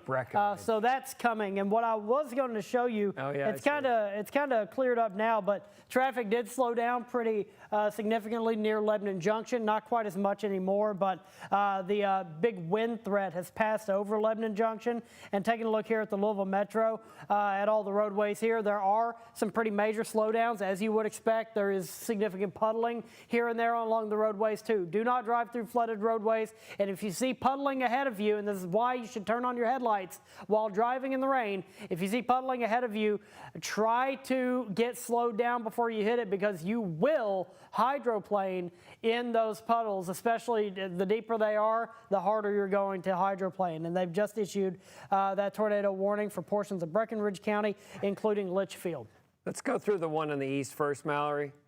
Okay, so actually there's two nubs on. You can see them on your screen, just south of the original tornado warning, which is the new tornado warning.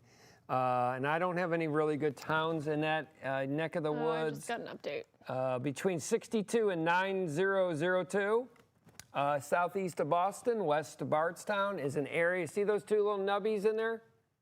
Yeah. Yep, that's, and actually the one that, there's a new, better one than the one we saw 2 minutes ago. Right, so we're going to get a new warning out on this. Once again, they're having to redraw it southward due to these additional little notches and nubs that are coming out of this storm. So this was the original warning heading toward Bardstown. Looks like you're just getting gusty winds, heavy rainfall, and we're watching these individual little notches and nubs moving into Nelson County here for a new warning. And then, as we mentioned, we also got a new tornado warning heading toward Litchfield. Yeah, that's the north, Yep. So this is moving out of Breckinridge County into Grayson County here, and you're seeing prolific lightning, heavy rainfall, and also looking to see if this storm is tightening up a bit. So I just looked at all 4 scans. There's a big wind surge, and it's trying to form right there on the county line. You see on the county line of Breckinridge and Grayson? Right there. Yep. You got it. Yep. So they went a tornado warning downstream of this. We'll see if it continues to tighten up a bit. Definitely some strong winds. We have a lot of areas, some very strong winds that we're seeing here. Moved out of Lebanon Junction, continuing to push through here, Nelson County, and I'm seeing things a little bit better here on velocity. Yeah, look at that. So Nelsonville, Yep. Bellwood, Balltown, Blue Gap. This is to the west and southwest slightly of Bardstown there. Yep, that's right. So, Yeah. So you're getting a tremendous surge of wind all the way along there. yep, and that's where the new warning is. And that's where the new warning is on the southeast side. Yep. So both of these storms show more wind than a tornado threat, but there's definitely a small tornado threat on both of these storms. Yeah. And that's why they issued the warnings. So this goes for Central Nelson, Northwestern Marion, Southwestern Washington County until 5:30. As we mentioned, those notches and nubs that we were watching that were heading toward Bardstown kind of pushed Yeah, southward. I think Bardstown, you're going to get wind and not a tornado. Yeah. So now this is wanting to push more so south of you.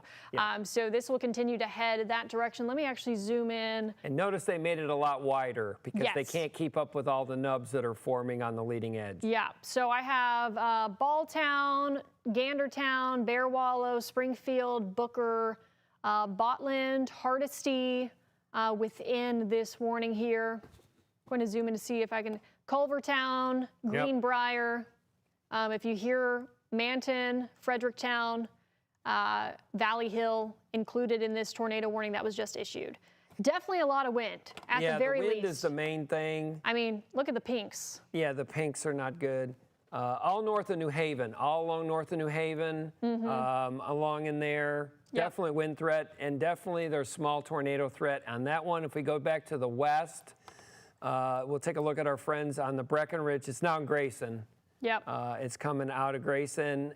And the way the movement is a bit concerning because Litchfield's the biggest town. Right. And it's heading towards the, basically the county seat of giant Grayson County. Yep. So this is moving out of Please Breckenridge get to your County. shelter. I'm dead serious. If you're in Litchfield, find your safe shelter now, pronto. Yep. So hearing those sirens, getting the notification on your phone that you're under a tornado warning, get to your safe place, stay in your safe place until these storms have passed. And once they do pass, we're talking much quieter weather this evening. So you're noticing, I just want to kind of give everybody perspective of what we're looking at here. Lexington, basically over to Madisonville. This is where this line of storms is, up to Maysville as well. If you're on the backside of this, these severe storms have now moved south of you. That does include Louisville and includes southern Indiana. We still do have active flash flood warnings, so be aware of that. Be cautious of any down power lines, down trees in the road that may impact your travel. And we have 2 active tornado warnings in effect. So looks like they went ahead and dropped that one that was near Bardstown, being that the rotation is wanting to be more south of there. So this is south of Bardstown, north of New Haven. This takes us until 5:30. Once again, this is where we were watching the very strong winds and potentially some notches or nubs in that line that can lead to rotation and therefore tornadoes. And then this other one that's moving out of Breckenridge County into Grayson County, heading toward Litchfield. So if you are in Litchfield, head to your safe place. You are under a tornado warning now until 4:30 Central Time. So for about the next 45 minutes here. Flood warnings, like even areas just outside Anderson County. That's really the thing. Look at the wind surge. Let's look at both of these if we could zoom in, Mallory. Yep. Let's go to Grayson first.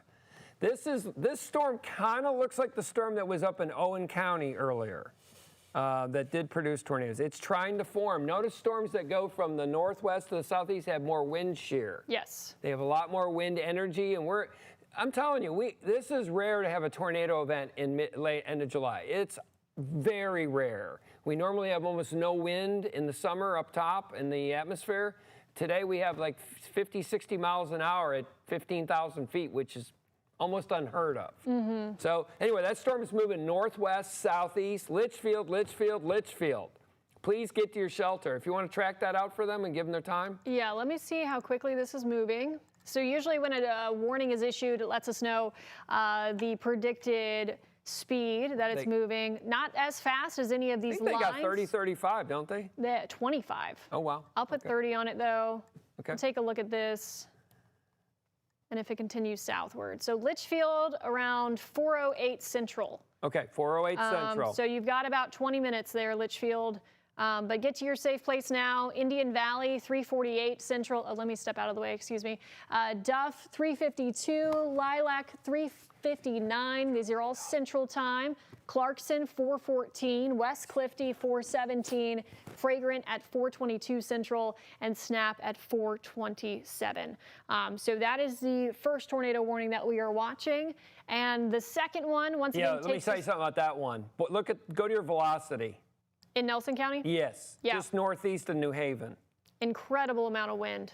That is bad. That was like a minimum of 80-mile-an-hour winds and a very small, can you show, there it is. Look Yep. at all the pinks. Yep. The yellow is about at the end of the scale. Yeah.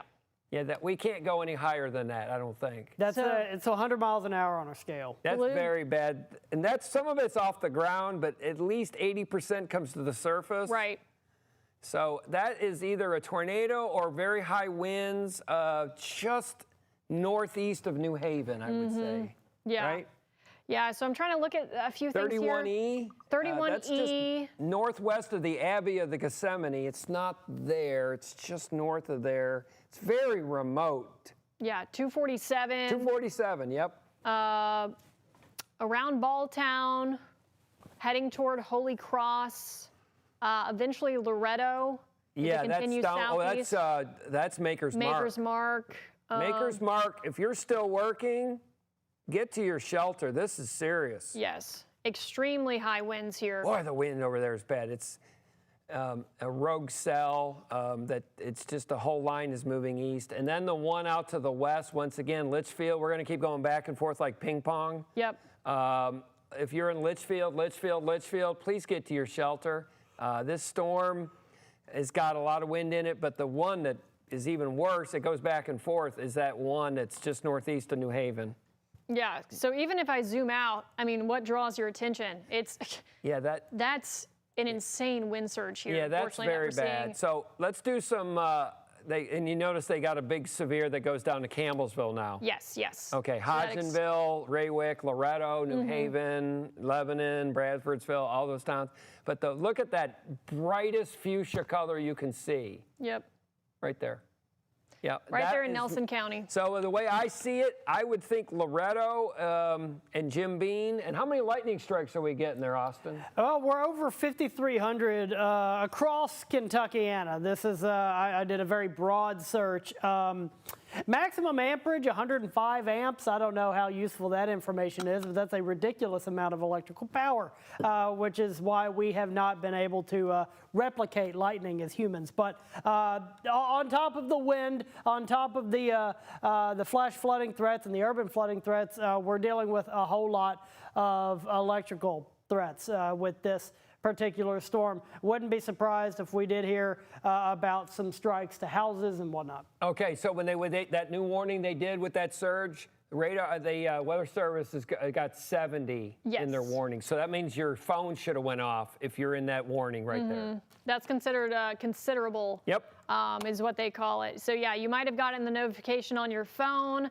Also, just for everybody to get bearings, they're starting to clear counties off the severe thunderstorm watch once that main line goes through you. This does include Louisville and does include southern Indiana, cleared from the severe thunderstorm watch. So I just wanted to reference that before we get back into what we're looking at. But as John mentioned, yes, so this new severe thunderstorm warning that they issued potentially caused your phone to go off due to what's called a considerable tag. And that means wind speeds of at least 70 miles per hour expected. We're getting higher winds off the deck there. Some of that is making it to the ground. So some very strong wind speeds with these storms here. And it's interesting, they got that tornado warning, and I don't think they can keep it far enough south. Yeah, it keeps. That tornado, Bardstown, you're okay. Yep. I know you're under tornado warning south side of Bardstown, but there is no tornado. There's none.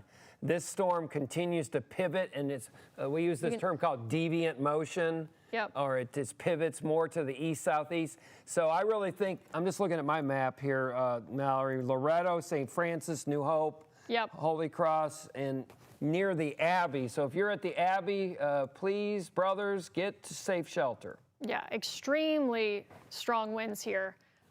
So this is what we're looking at here with that considerable severe thunderstorm warning. North of there is the tornado warning, but we're talking winds. We're talking some strong winds here. That extends southeastward with the big severe thunderstorm warning, and then we still have this active tornado warning if you are in Grayson County. Yeah, that one's a little different now. What's happened is that's filling in, and that's becoming a wind signature. It doesn't look like it did just 5 minutes ago. I think that's more of a wind event, 60, 70 mile an hour winds. I know you're in it, but stay in your shelter. I'm not telling you to leave there. Right. Stay in your shelter. But I think it's more of a wind threat at this time. And believe it or not, at Fort Knox, it's clear. West Point, Louisville, Brandenburg, it's over. But you wouldn't think that if you were down in Lebanon, would you? No. So we have the few tornado warnings still active. As John mentioned, this one in Grayson County, still stay in your safe place. It is wanting to surge a bit more, just kind of due south, kind of flatten itself out a little bit in terms of the rotation. So we're looking at velocity, which is wind speed and direction. But I mean, still talking tremendous winds, unfortunately, in Nelson County here. And this is eventually going to move toward Loretto. So we're talking Marion County, Washington County, as this moves downstream here. So watching for that tornado potential where we've had some notches and nubs, but at the very least, very strong winds that are wanting to continue to push a bit more southeast. Yeah, I feel bad for the Weather Service. They put out 2 tornado warnings, and I'm not sure either one's going to work out. If there was a tornado, it would be right where that fuchsia color is. Yeah. I keep using New Haven. West of Loretto. How's that? Holy Cross, Loretto, Holy Cross, St. Francis, Dant. Thank you. Yes, all those places. Yeah. If there was a tornado, I would put it maybe 4 miles northeast of New Haven, or about 8-9 miles northwest of Loretto. Minimum. I'm telling you, there's going to be a lot of trees down. A lot of power lines and trees. Austin, maybe we can look at that poweroutage.us, see if there's any power lines down there. I'm sure there are. Meanwhile, we go out to the west, and we'll go out to Grayson County. Yep. And that's a wind threat. Yes. Once again, these are evolving. There is a lot of evolution going on. I think that's just a wind threat with heavy rain and monsoons. I've heard water rescues several times from my phone. I haven't really seen where they are. There's one that was reported to the National Weather Service chat, a water rescue for a sinking vehicle in flood waters on 6 Mile Lane at Breckenridge Lane. And it's actually, let me pull up the query again. It is right here on the map. This is this area. This icon is that water rescue that I was just mentioning that was reported to the National Weather Service. Again, that's at Breckenridge Lane at 6 Mile Lane. And this is now closed. This area is closed because of the flooded roadway. Back to the tornado warning, Mallory, and boy, is it moving. That thing, that tornado warning, the real threat is south, on the south side of the tornado box, and even further south. Loretto and Raywick are next. All of our friends in Marion County, I think you're going to get 70 to 80 mile an hour winds on Loretto and Raywick.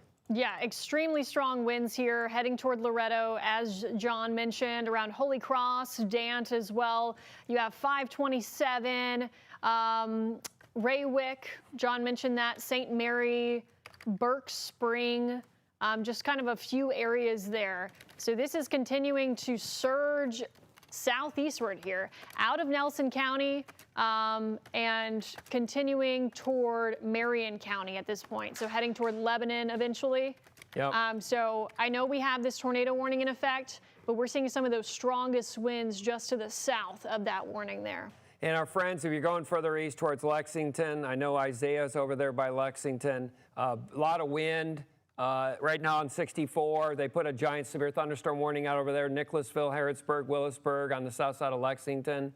For us, our main show is the storm in northwestern Marion County. Marion County, Lebanon. How much time have they got in Lebanon? What do you think, about 7 minutes, 6, 7 minutes? Yeah, let me put a track on this here. And that will be Bradfordsville, our friends in Bradfordsville, Lebanon, Raywick. A lot of wind is coming to a theater near you in Lebanon. Yes, yes. So this strong wind signature that we're seeing with our velocity here, these bright pinks, these white colors that are now moving out of Nelson County here soon and heading toward Lebanon, as John mentioned. I'll kind of see, I'm not sure how fast this has been going. That movement is 50. 50? I would go 50 in Loretto. Okay. But everything else is 35 or less. Yeah. So if I put a track on this, so this has it in Lebanon by 5:11.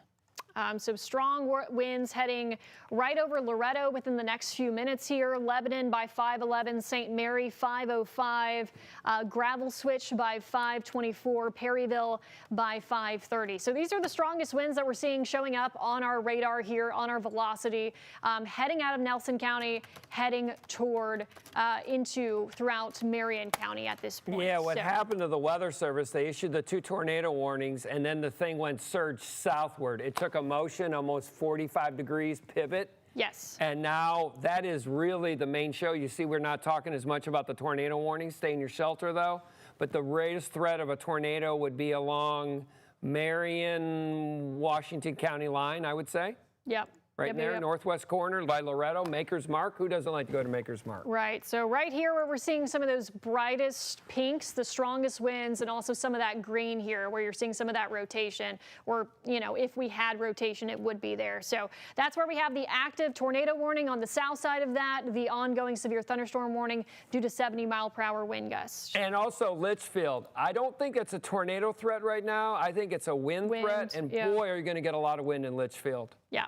Boy, we're getting those pinkish colors again, Mallory. So strong winds heading toward Litchfield. The Breckinridge County part of that storm was allowed to be dropped here, as that's now all in Grayson County. So this goes onward. I believe these were until 5:30 or 4:30 Central Time, 5:30 Eastern Time. Yeah, that's right. Yep. That's right. Yep. Yeah. So let's go through everything. We'll go northeast, southwest. If you're in Lexington, that whole area, Willisburg, you got a big severe thunderstorm warning, heavy rain, monsoon with wind. Yep. I know you're under tornado warning. Bardstown, you're fine. They can clear that. There's nothing up there of any significance. Just rain. Right. Yep. The threat is Springfield, Loretto, New Haven, Raywick, Lebanon. Lebanon, a county seat, Marion County. It is coming. Mallory just tracked it out for you. Yep. Big gust of wind coming in, and it will howl. 60 to 70 mile an hour winds. Our friends in Hodgenville with Abraham Lincoln, you're getting heavy rain and still maybe 50 mile an hour winds. Let's go out to the west and hit Grayson here. Heading to the Western Kentucky Parkway, Mallory. That will not be pleasant. No.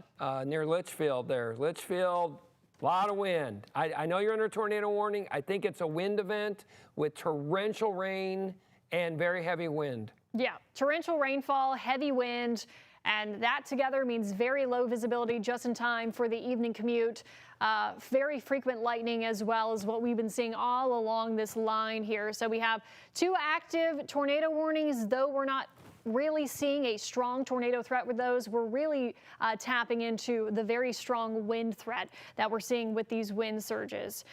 So this one that's most notable is moving toward Lebanon, as we keep mentioning. And on the left side of your screen, this is from earlier today. Where was this?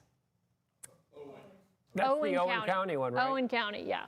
So that's that Owen County tornado from earlier today, just outside of our viewing area, but that moved through portions of Carroll County. That was our first tornado warning of the day. Once again, that is not current video. That was from earlier in the afternoon, Owen County, Kentucky. Yeah, I think it was in 3 different counties. Yeah. Yeah. So and we probably had one right near Fort Knox when they had the tornado debris signature earlier by West Point. So Litchfield, let's go west to east this time. Litchfield, boy, a lot of lightning in there and a lot of wind and very heavy rain.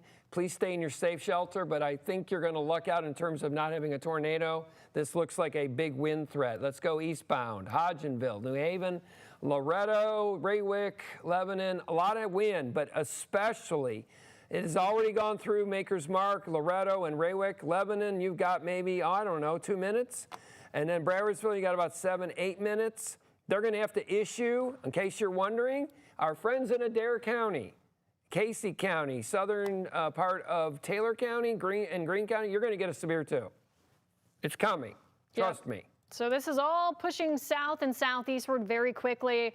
Once again, if you're in the Louisville metro, southern Indiana, you are in the clear. Really, if you live north of the parkways, for the most part, you're definitely in the clear for the severe threat. Now, it's not the case right over the parkways there in Litchfield, but if you're north of E-Town, if you're in Bullitt County, Shelby County, Spencer County, you know, any area off to the north here, that severe weather threat is now to your south. So we are now in the clear. Louisville's been cleared from the severe thunderstorm watch that was issued. Southern Indiana has been cleared from the severe thunderstorm watch. Once this really pushes down to your south and southeast, you're out of that severe weather threat. We still have some active flash flood warnings, of course, where we have been seeing the heaviest rainfall rates. Those remain in effect for hours after the storm has passed, waiting for those waters to recede. And we always say we want you to be cautious if you have to be out on the roads for any kind of wind damage, any kind of trees down, any kind of power lines that might be down as well. So please be cautious if you are out and about this evening. One thing to mention, let's go out to Grayson. Yep. Go west of Litchfield. It's trying to form a little bit of rotation in the last scan. Go maybe 7 miles west. There's trying to form a little bit of a hook echo on the northwest side. You see that little curvature? Yes, right here. Yep, you got it, right there. If there was a tornado, it would be, and that's boonies out there. That's west of Litchfield on the Parkway. It's not as far as Caneysville. Right, it's east of there. It's in the, I really don't have a ton. It's along 62. How's that? Yeah, south of Short Creek here. So we're watching the main wind surge that's still pushing south, but there is some kind of signature that's wanting to pop up here. And they cleared a lot of that tornado warning over there by Springfield and Bardstown. Yeah, I saw it's been narrowed significantly. Yeah. So even that is on the edge. Right. What we kept seeing with these tornado warnings that were issued originally for Bardstown, this is all south of you. They had to continue to trim it southward, where you're trying to see any of those nubs. But strong winds heading right over Loretto right now, Raywick, about to be over Lebanon, toward Gravel Switch as well.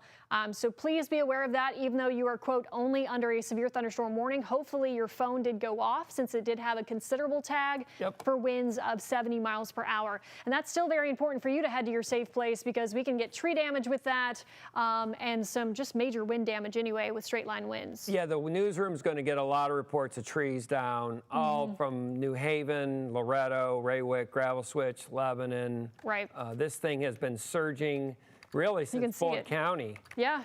Bullitt and Hardin.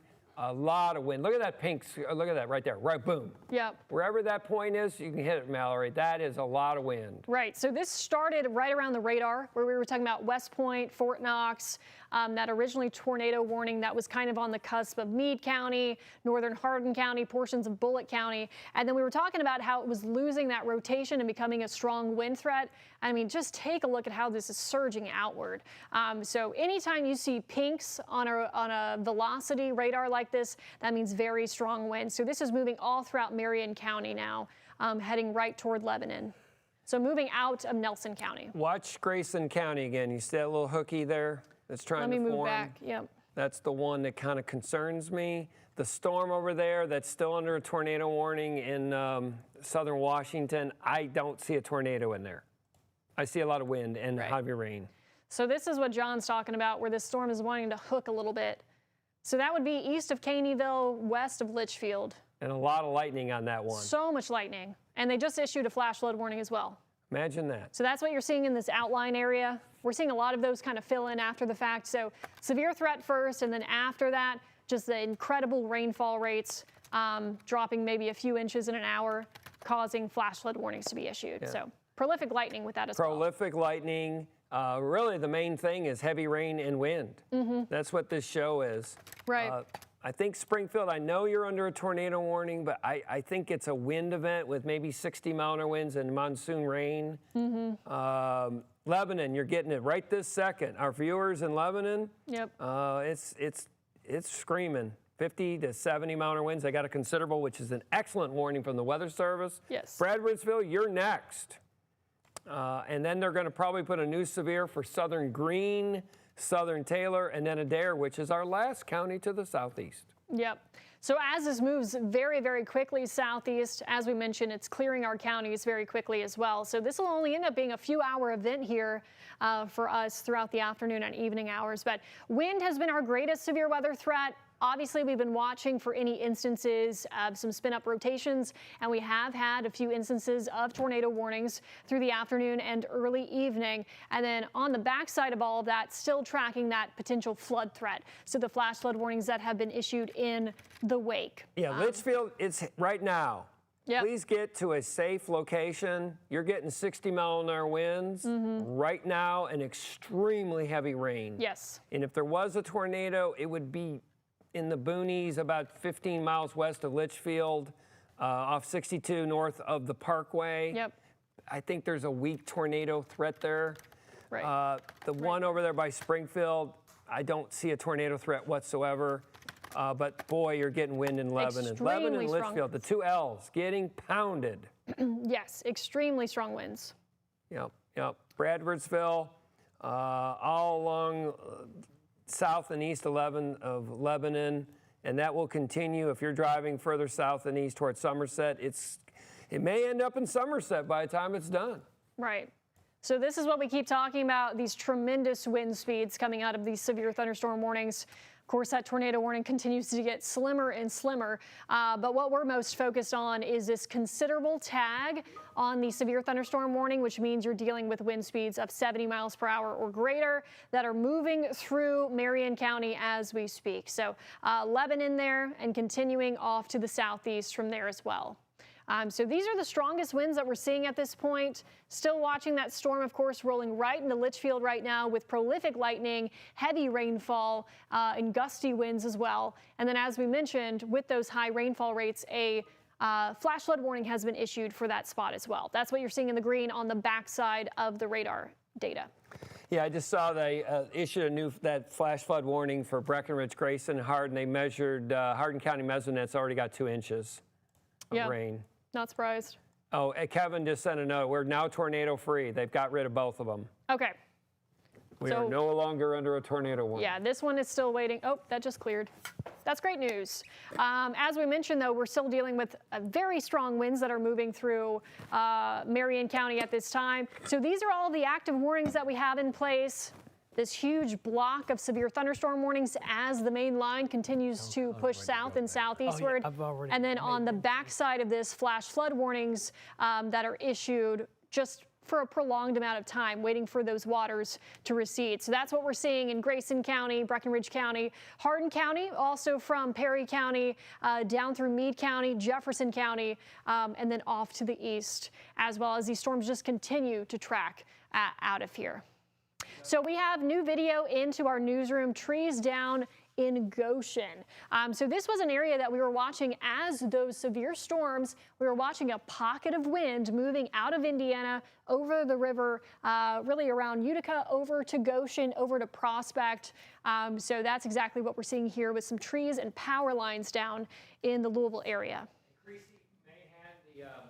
Nature Preserve is got trees down all over the place. Yeah, in fact, they have closed the trails until further notice, according to their social media, because of multiple down trees, multiple down power lines through the reserve. Power is out at the office, so they're going to work on getting that cleaned up. But it is an ugly situation in. What is this place called? I know Conroy was up there. Conroy, go to Creasy Mahan. That's where the damage is. So we will continue to monitor that. This has been a major wind situation, as we were expecting. Multiple trees down across Kentuckiana, in pockets of Kentuckiana. Yeah, so let's go through the active warnings right now. Lebanon, you're getting tremendous wind right now. You got a severe thunderstorm warning out for Marion County. They will extend that. They'll be out of our viewing area in Casey County, Liberty. Campbellsville, The heaviest, you're going to get wind, but the worst of the wind will be north and east of you towards Lebanon and Bradfordsville. Some good news. Greensburg, it's coming to a theater near you. Also, there's a drive-in movie theater north of Greensburg. The wind, it will be strong at the drive-in movie theater. Mumfordsville, you're getting wind too. They got that severe. I knew they'd extend it. There it is, Mallory. They went Grayson, Hart, down to Mumfordville, Horse Cave, all through the Mumfordville exits, Horse Cave exits, Cave City, all in there. Severe thunderstorm warning for you. And they will eventually issue for Adair County, and then that will be the end of it. Right. So this is what John was mentioning, how all of these severe thunderstorm warnings have been extended south and southeastward as that main cluster of storms continues to track through the Kentuckiana viewing area. Thankfully, we don't have any active tornado warnings at this time. We had the one in Grayson County that was allowed to be cleared, and also the one that was still kind of hanging on that moved out of Nelson County that continued to trim smaller and smaller and smaller. So no active tornado warnings, still several active severe thunderstorm warnings and flash flood warnings, and where we're seeing some of those strongest winds right around Lebanon. I mean, this is very strong winds. Bad. Yeah. We got our viewers in Lebanon. Send us their pictures. I'm telling you, there's a lot of damage down there. Guarantee it. So this is called a considerable severe thunderstorm warning due to those extremely high winds that we're seeing right around Lebanon, heading toward Bradfordville. Yeah, Bradfordsville, get to your shelter. I'm telling you. Get your trash cans secured. It's coming. Yeah, so even though this isn't a tornado warning, I mean, it's still packing a punch with 70+ mile-per-hour wind speeds. Highway 49 runs to Lebanon to Bradfordsville. Not good. Very strong. I mean, winds that will knock your car off the road. Yeah, so giving everybody some perspective of what we're looking at this point. This is where this line of storms is now concentrated, kind of hanging around the parkways. Areas off to the north, we are in the clear from the severe weather threat. We just do have some active flash flood warnings in effect. And I do believe we do have an interview with was it the Oldham County Fire Chief? Okay, so we're going to toss to that now. So what was the storm like when you guys were inside the firehouse? At 3 o'clock, we had a very strong storm come through with a lot of rotating winds, and then trees started coming down after that. So we got dispatched in Settlers Point, here on 1793, down on Riverside Drive, back here on Reading Road, for a lot of trees down. If you go up the hill here, you can see where a lot of the trees have been sheared off at the tops, and they're all over the place. But you said we really can't go any further than where that tree's down, and why is that? Because there are live power lines down across the roadway. LG&E's out here, and they're trying to shut down the wires that are coming across the road, and eventually they'll have power restored to this area, but it could be very well hours. And you guys lost power at the station, too. We do, but we have a generator that'll run for 48 hours at our station, so we're able to get the trucks in and out. And just through here, can you describe kind of the homes in the neighborhood that are experiencing this power outage right now? Well, we have a multitude of types of homes around here. We have everything from multi-million-dollar homes to $400,000 homes. To the left over here, we've got a lot of residential neighborhoods, the city of Goshen, Settlers Point. To the right over here, we have country clubs and some mansions. So all of those homes are without power right now. And what are you guys going to be doing in the meantime? Well, right now all we can do is wait until LG&E advises us that the roads are open and the power's back on, but we'll stay here and monitor the situation until they let us know. Any injuries or anything serious that you've heard? No, sir, no injuries, nothing like that, just a lot of trees. Okay. Any damage to homes that you know of? Not yet. Okay. But at times like this, and I know you'll cut some of this, at times like this, the Oldham County Dispatch stacks runs. So when one of our crews clears from a run, they'll get another run.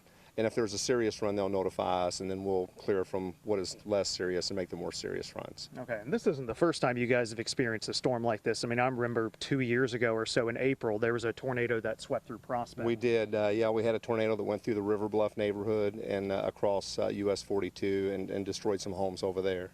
So this doesn't look like it's quite that catastrophic at this No, point. it's not that catastrophic. Right now we don't have any reports of homes damaged. We just have a lot of reports of trees down across the roadway and power outages. Okay.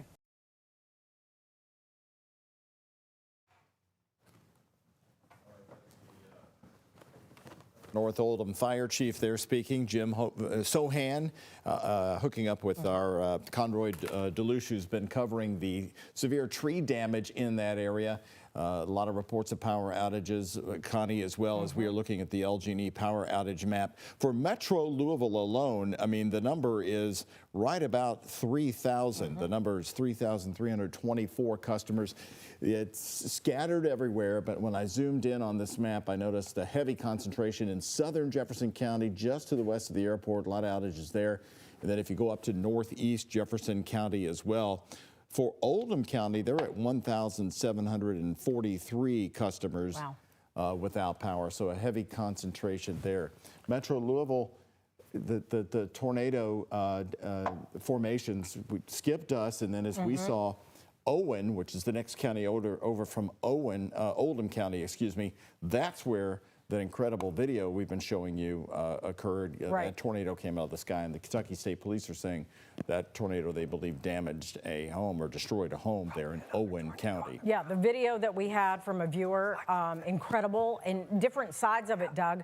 You could see it picking up what looked like pieces of a building, looked like some tree limbs were going in the middle of the tornado. Again, that was another angle. It's pretty incredible and a little scary seeing folks, get those shots of it. They did a great job, but, it always scares me. But you can see the pieces going through the tornado. This is a different video this is from Josh Gibson. He was at a different angle. And the first video we were showing you was from Justin Widener. Now, I interviewed him just a little while ago. I think we have that sound. If we want to play it, just let me know back in the control room. It's in the 5 o'clock news. We can play that at any time. Anyway, when I talked to Justin, he had recorded the video from earlier. That was the video from, it looked like a distance by a cornfield, and he told me, and he was the one who was by the Owen County Cooperative, the electric cooperative there, Highway 127 North, just to the southeast of Sparta. And he saw another view of this tornado, and he said it was just, he was driving through that area and had to stop. This is Justin's video here. If we want to play it, there we go. So Justin is. The only thing I could see, this is him. From where I was at, I could see a barn just get dismembered, basically, and there was carnage. Like you could see debris flying all through the air.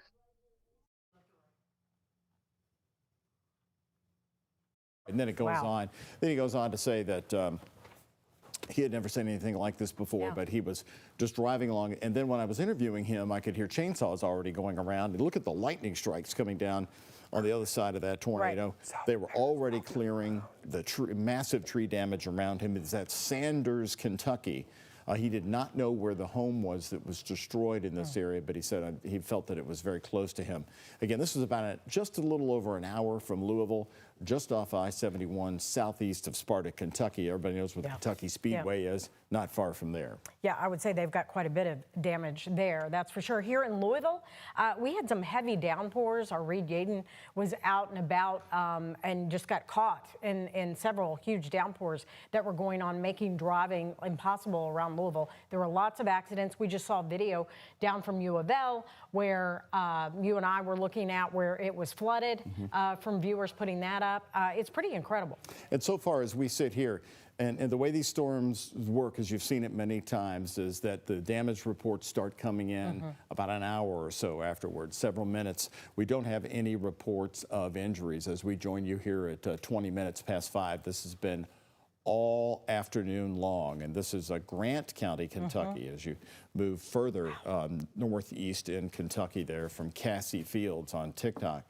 These tornadoes really formed big time once they started moving east. It seems like they got energized with more power as they were moving out of Louisville and toward Lexington, which was incredible. And I remember last night at 11 o'clock, Mallory was telling me, she said, we've had this amazing thing happen. We've had this split in the storm, so the morning's now going to be dry. It's the afternoon that we're worried about. And of course, then when we see John Gordon come into our newsroom as well, we always worry about that because we always know that means the storm is going to intensify. And it did. Look at these different tornado vortexes just coming out of the sky. This is incredible. Imagine standing here watching this form in front of your eyes and being so steady. And as I was talking to Justin Widener about it, I said, what if this thing had turned towards you? Right. And he said, well, I wasn't expecting that.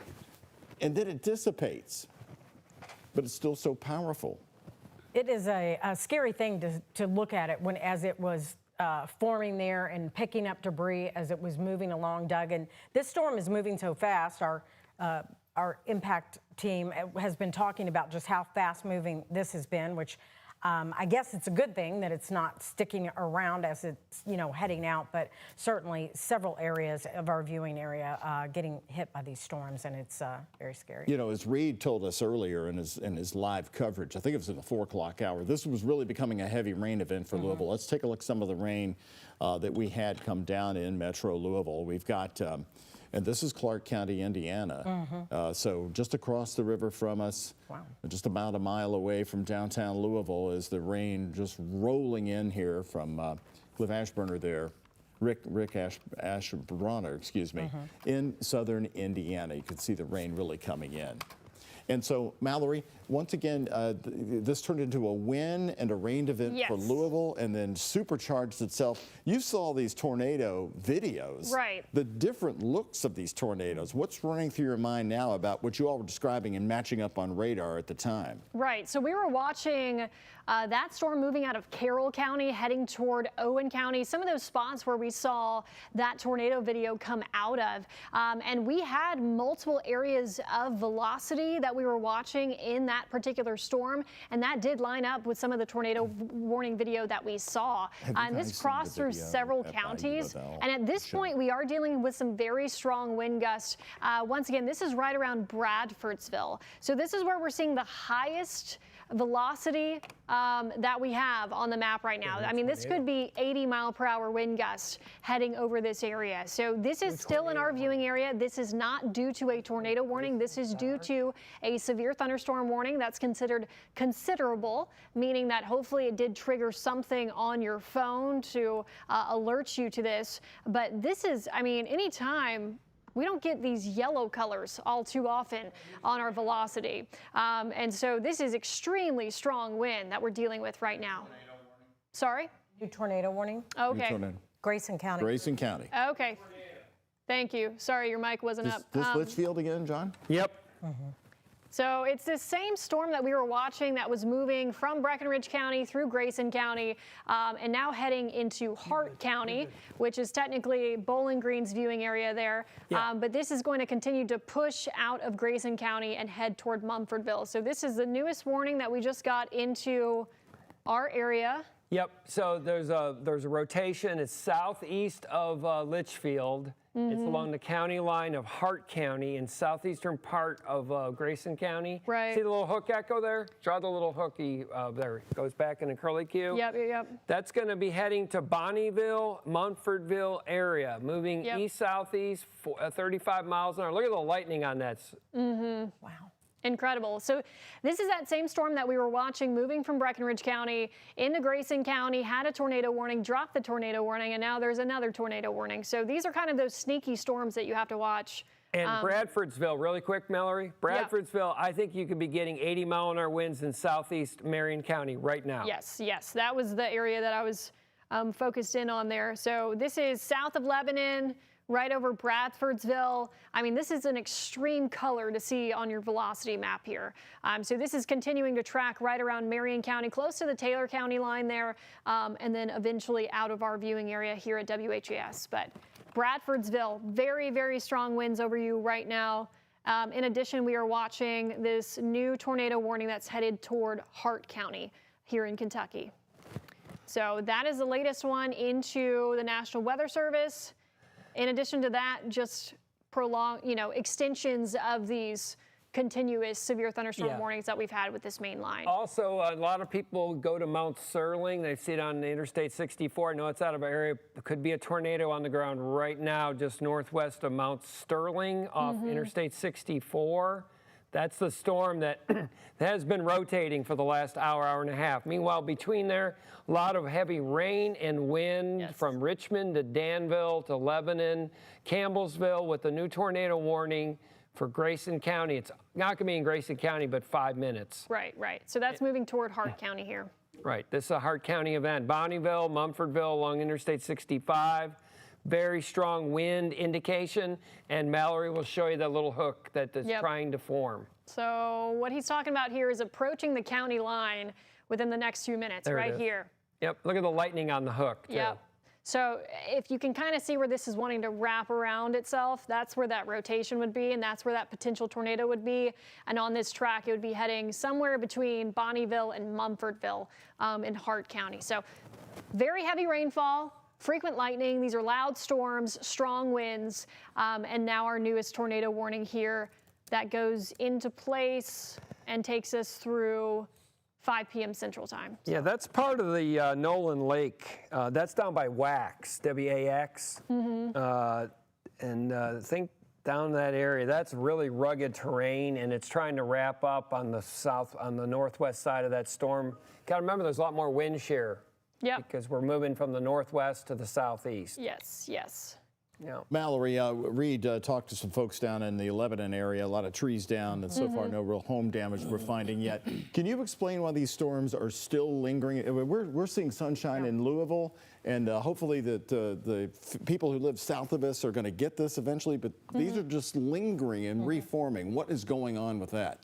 Well, this is really just one main line. So this is all moving from north to south. So once you're on the back side of this line, the front is still over our area. And so you might see a spotty shower, some clouds try to redevelopment, but this is the severe threat. So we had some individual storms that were forming around 2 o'clock. This afternoon in our northernmost counties. They congealed into a line, and that's what's continuing to push to the south and southeast. And that's why this entire severe weather event for us is only going to be about 4 hours or so, because when these do start to congeal into one line, they pick up speed as they push down to the south and southeast. So here's that severe weather threat. Once again, if you're north of that line, your severe weather threat is over, but we still do have active severe thunderstorm warnings, and then that lone tornado warning that's moving out of Grayson County and heading toward Hart County. So right here on that county line there, and heading toward Bonneville and Mumfordville. In addition to, of course, the very strong winds that we keep talking about over just about to move out of our viewing area in Bradfordsville. So. Yeah, that storm really looks, we look at for certain things like a mesovortex that rotates around completely around. Look at how it looks like there on the Grayson County, Hart County line. Look at the little curly Q. Yeah. Right there. Yep. So if there was a tornado, it'd be right on the county line along Nolan Lake on the border of Grayson and Hart County right now. Yes. And the good news for Marion County, this wind, this area of angry wind is finally pushing out. Yes. Casey County and a bit of northeastern Taylor County. Yeah. And that area of Taylor County, that area of Marion County is mostly tree. So if there is a tree damage, we'll likely be able to see it pretty easily if we get videos in of it. Hint, hint, send us some videos and or pictures. Yeah, so our friends in Adair County, you're like our only county hasn't been warned today. Well, guess what? You'll be getting one soon. This is all heading south. Yep. So this is all racing south and southeastward. So more of Greene County included in this. Taylor County going to be impacted by this. Eventually heading toward Bowling Green, Glasgow, into south central Kentucky, and of course Adair County as well. So we have some very heavy rainfall, frequent lightning from Litchfield over to Danville, and then drier conditions. You might be even seeing the sun pop out where you live on the north side of this line here. But the one active tornado warning that we have, once again, we're watching right around the county line of Grayson County heading toward Hart County. Take a look at all that lightning there. So that's what we're concerned with at this point. It will be out of Grayson County in just a few moments. Yeah, so It'll that's heading right into Hart County. This is going to become your storm. Yes. Is it heading into the Mammoth Cave National Park area? Just east. Just the tip of it? Yeah, the very east side of the park, yes. This is really going to be Bonneville, Mumfordville. 65 is going to be a mess, folks. If you're going to be driving between Upton, Sonora at the 81, 84 mile marker down to Mumfordville, Horse Cave, tremendous rain. I wouldn't be surprised you get a flash flood warning, honestly. Yes. So we're also seeing that happen on the backside of this, where we talk about all these green polygons that you're seeing due to these high rainfall rates. So once the severe storms pass through you, does look like Hardin County just filled in with more flash flood warnings in there for E-Town. You're also seeing up near Hardinsburg, Litchfield. We're looking at Perry County through Meade County. Yeah. Jefferson County still included in that as well. Look at your velocity, Mallory, on the storm on the Grayson County, Hart County line. See Yeah. the rotation? Yeah. It tightened up on that scale. There it is, green and red. Yep. It's Right right there. here. There it is. So it's right on the county line. I don't really have a good town, honestly. Yeah, let me see It's if I right can on the zoom county line, east of Wax, maybe? I have Broadford, Big Windy, Doug Hill, Yeah, it's about heading toward Priceville, Yeah, Priceville. I've been there. Kessinger, Bonnieville, Mumfordville, Forestville. You're all included in Hart County. It actually tightened up on that scan right there. Yeah. Yeah. But Hart County, be out of Grayson. In fact, Grayson County will be clear in Litchfield in mere moments. Yes. And they've mentioned in the National Weather Service chat a tornado is imminent, so I wouldn't be surprised if we saw one touchdown within a moment if it hasn't already. Yeah. Within the next scan, we'll probably be able to see something. There it is. The new scan came in. It's still there. It's right on the county line, literally. Yep. So right around Wax, that was a city that they continued Yeah, we'll use Wax. keep an eye on. Okay. And believe it or not, I know there's some showers. I just thought I'd mention this. I'm sure Doug's going to ask me, but up there by Austin, Salem, Pale, there's a few really weak showers. That's the real cold front. That will not be severe. Not, N-O-T. The main show is that line between Richmond, Danville, Lebanon, Campbellsville, over to Morgantown. So our one active warning. Grayson County, the western part is clear. Yep. You still got a little bit to go in Wax. Yeah, so I just put a tracker on this. If this moves toward the southeast, that area of rotation that we're seeing there at the Grayson and Hart County line. You think so? Pine Springs at 4:35 Central, so within the next few minutes. 4:38 is Roseburg, Lines Mill at 4:40, Kessinger at 4:51, Logsdon Valley at 4:54, Litchfield Crossing at 4:56, Mumfordville at 4:59. So this is all Central Time. And Rowlett's at 5:02. So, Mallory, when they say that a tornado is imminent, I have not heard the Weather Service say that a lot. Is that based on the radar they're watching or eyewitness reports they're getting in the air? Very strong circulation on radar is basically what you're looking at there. So when the reds and greens come together here and that storm is rotating and you have strong winds, that's what that verbiage means. Mm-hmm. It is very strong radar. The hard part is it's between two radars. The Nashville radar to the south, the Fort Knox radar to the north. You're about 5,000 feet off the ground with the beam. So you have to look at both radars. But everything that we've studied says that would be a tornado right on the county line. Yep. So once again, Grayson and Hart County. Yeah, it's mainly in Hart now. Yes. It's moving out of Grayson. Litchfield, you had a torrential monsoon. You're free now. Yep. Yep. So Litchfield, this is all south and southeast of you at this point. Yep. Wax, it's between Munfordville and Wax, I would say. So moving southeast at about 35 miles an hour and torrential rain. More than anything in that storm, you will remember that it was raining like you couldn't see your next door neighbor's house. Yeah. Very, very torrential rainfall there that we're watching. Keeping an eye on that velocity signature right there. This looks around. It's not as strong. Big, windy, Pine Springs, Broadford, if it were to be there. TDS and chat. And then heading toward Munfordville. So between Bonnieville and Munfordville here. So once again, this tornado warning, it's moving into Hart County.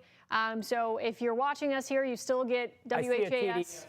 There's a tornado debris signature. It's on the ground. Yeah, 5 p.m. Central Time. So that's how long this tornado warning is in effect. Yep. Just east of Wax is where they were seeing what's called a tornado debris signature, which means that something on the ground is lofting up debris.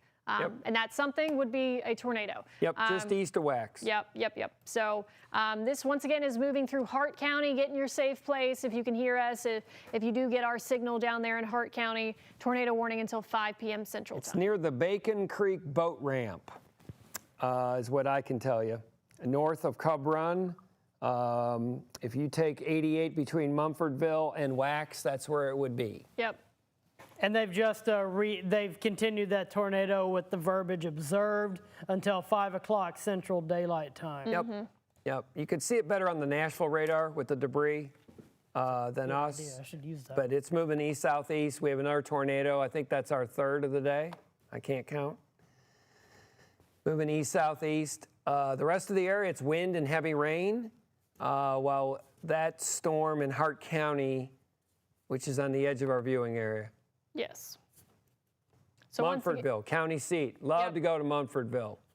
And it's heading your way. Please, please, in Munfordville, seek a safe location for you and your loved ones. Yes, we have a tornado warning in effect until 5 p.m. Central Time for this area in Hart County. As we were watching confirmations of what would be a tornado around Wax and continuing on that track toward the east and southeast headed toward Munfordville. So that's why we do have a tornado warning until 5 p.m. That's why this box turned purple on the map, because it means that was confirmed from the National Weather Service and continuing on its track here. So make sure you're in your safe place, away from windows, lowest level of your home, basement if you have it, and stay in there until this storm has cleared. And the latest scan really shows the debris on the tornado debris signature, the thing we look at. There's debris being lofted up into the atmosphere. You can definitely see it. There it is. There's this. Yep. Show everybody. There it is.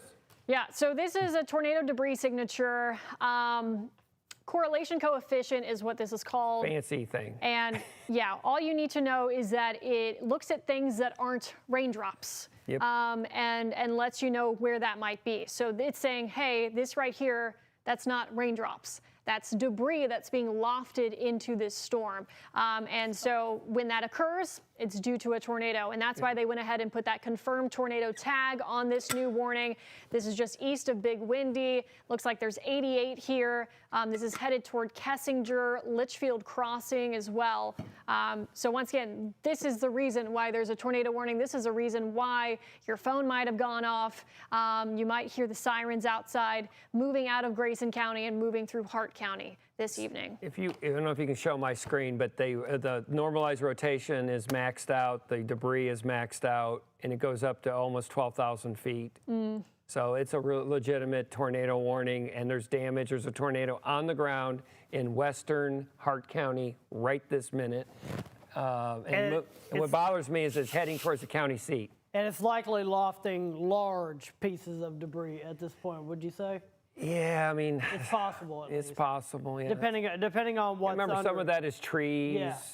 barns, whatever. But yeah, that's a legitimate warning. Good news for your folks in Grayson County. Only a smidgen, a very tiny amount of the county is still in the warning. They will clear that before long. It is a Hart County tornado warning, really, right now. Yes, so that is the one active tornado warning we have at this point. Moving out of Grayson County, moving through Hart County. As we mentioned, we got that debris detection that we were talking about. This is velocity, so this is another tool that we look at as meteorologists. Wind speeds, wind direction. So anytime you see the bright colors, obviously that means strong winds. Anytime you see the bright greens and reds that are trying to rotate around each other, that's signs of a tornado. And as we mentioned, just pulling back up this debris detection, this big bright spot here is what it's picking up on. Yeah, so you can see it on multiple radar products. Yeah, that is not what you like to see. Tops are 55,000 feet. They're really tall thunderstorms. They're rotating. They're lofting debris. Munfordville. Also, let's give a heads up to our viewers in Greene County. Yes. If this continues, Mallory, they're going to continue this tornado warning, which that would mean the eastern part of Hart and also the southern part of Greene County, south of Greensburg. So if you are, for your evening activities, softball or whatever you're doing, I believe you will have a new tornado warning for the southern part of Greene County before too long. Yeah, so we have these storms that are moving south throughout Greene County, Taylor County, into Adair County, and then we have these storms that are moving more southeast with a tornado warning through Hart County heading toward Munfordville. Munfordville, get in your safe place. I'm sure the sirens are going off there. Hopefully you have multiple ways to receive warnings. You're not on the road. You can get into a safe place here this evening, and then we'll be watching how this evolves as John mentioned, as it heads toward Greene County here beyond that. Yep, it's definitely the latest radar scan. It's still on the ground. It's halfway through the box. Munfordville, the county seat of Hart County. Please get to your safe shelter. Don't be outside playing basketball. Get to your safe shelter and get all your kids, get everyone you can, get to a safe location. Tornado on the ground, heading towards you in Munfordville. Yeah, so if any of these locations ring a bell, this is now east of Big Windy, heading toward Kessinger, Forestville, Munfordville, of course. So there's 65 for you.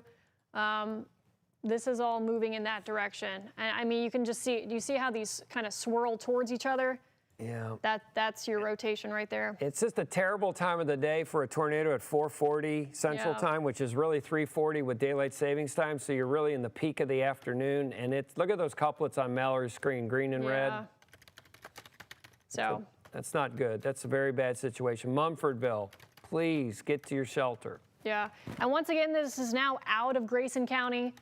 So I know this originated in portions of Grayson County. This is now pushing southeast of you.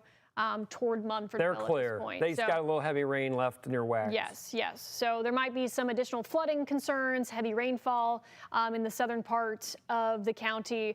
Obviously, we're seeing all these flash flood warnings that are filling in behind this line, but that tornado threat is now moving toward Hart County. You can see the prolific lightning it's taking with it as well. So and they're going to go considerable. I just read this. They got a loft up to over 8,000 feet. I had it at 12,000 feet. That's what he has now. From the Fort Campbell radar, they're going to upgrade tornado warning to considerable. Okay. And I'm sure they're going to reissue. So Greene County, if you want to track out for our folks in Greene County, tell them what it would look like, maybe. Yes. So let's zoom back into that same storm that we were talking about. I'm going to get a little bit more information on it before I put a tracker. Moving southeast 30 miles per hour. Okay, and we're going to go back to velocity so we can see it clearly here. This right here. Yep. Heading toward Munfordville. We keep talking about Munfordville. And this is moving southeast. So I'm going to put a cone on it and push it southeast into Greene County. So this should be south of Greensburg, but it would be south of Greensburg in about an hour. So it still has time to move into Greene County, but Kessinger 4:51 Central Time, Munfordville 4:58, Hardyville 5:10.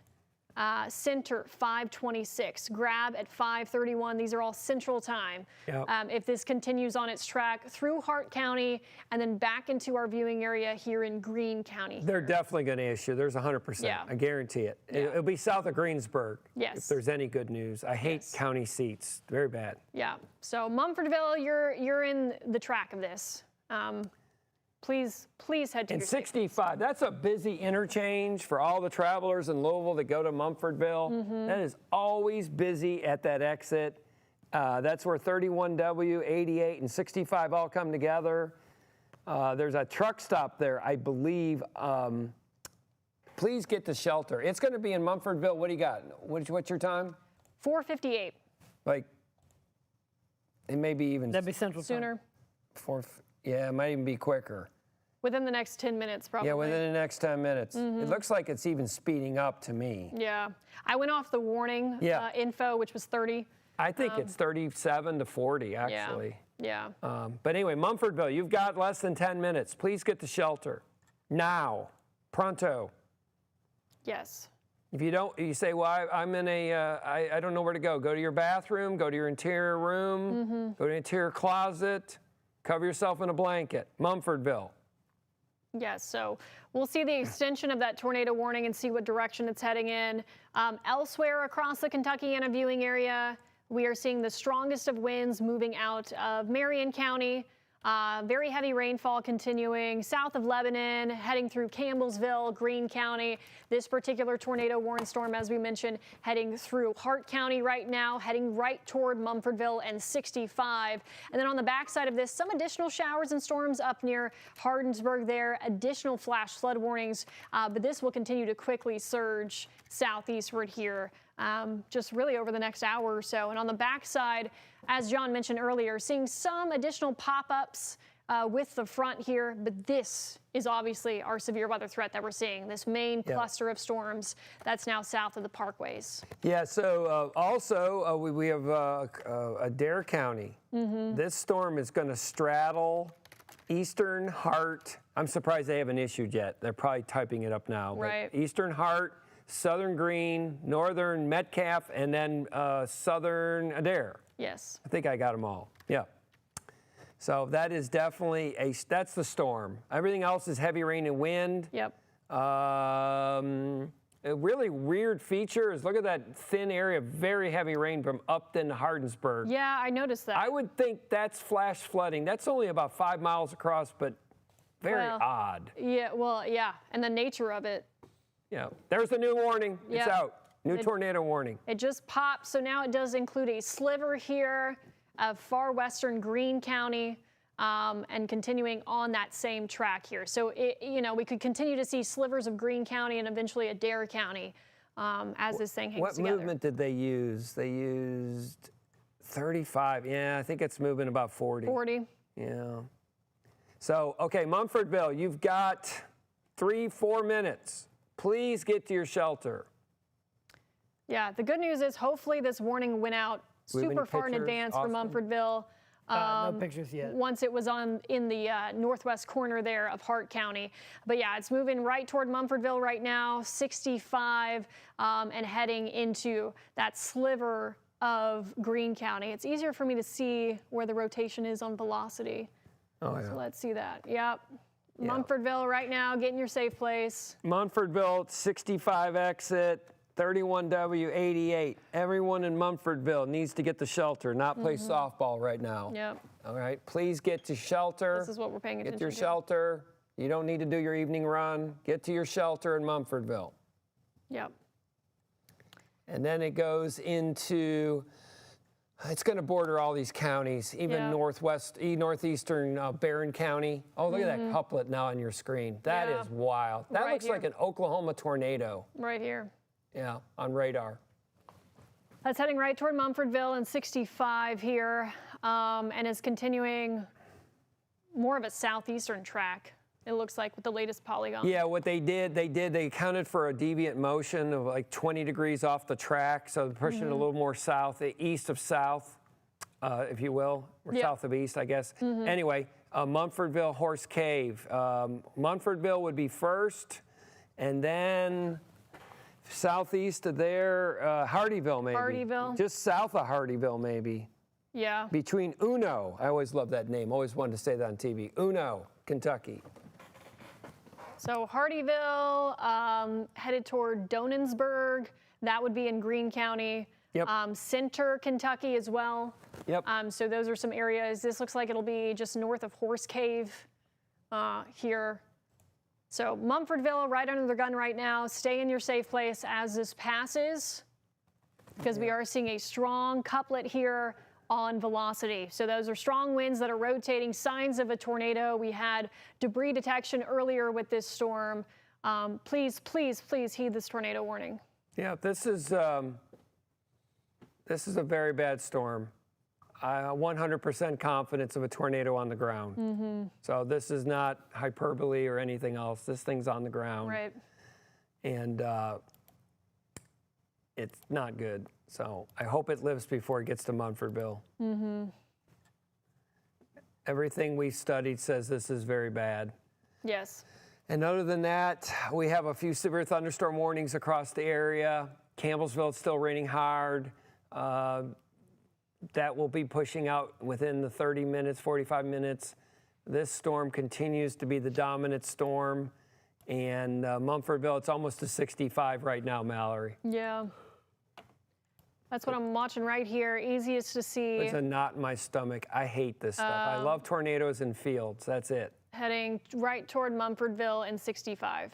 Yeah. So I know we're saying a lot of the same things here, but there's only so much you can say. We want you to get in your safe place. Tornado warning issued now. We're seeing strong signs of a tornado on the ground heading right toward Mumfordville and 65, and then continuing on that southeastern track from there. I'm pleading with you to get to your shelter if you're in Hart County and Mumfordville. This is 100% guarantee of a tornado in your area. Please get to shelter. I don't know what else we can do. Please get to shelter. This is the real deal. Yes. So Mumfordville, Rowletts, Kessinger, this is pretty much right over you at this point. Other areas that might be hearing the tornado sirens would be Horse Cave, Hardyville, Heistville, Center, right on the edge of that, and Donensburg. That's in kind of that sliver of Greene County where we're watching this storm head toward that direction. And it's actually got two little areas of rotation. There actually could be, you saw Austin earlier show the tornado in Grant County with 2 tornadoes. Right. You may actually have 2 separate tornado areas. Yes. Neither of them are good. No. So everybody in Mumfordville, seek shelter immediately. 65, travelers, if you're hearing our voice in Bonnieville or Cave City, pull over. Don't drive through Mumfordville right now. Yes. We have any mesonettes, Austin? Can you check them? Let me check for a mesonet in Mumfordville Area. Hart County. Bonnieville, very heavy rain. You probably get, there's actually just a little tinge of hail on the north side. That's not the problem. The heavy rain, wind, and a tornado right on I-65 right now. 65, and it's approaching 65 in Mumfordville right now. Hart County does have a mesonet site reading 6 mile an hour. It's in the northern part of the county. Right now, yeah. I know where it is. It's not likely in the path No, it's of way this, north, yeah. but it's 80 degrees there. Very, very humid. So this is all lining up. Look at the lightning on that storm in Hart County, Mallory. It's just off the charts.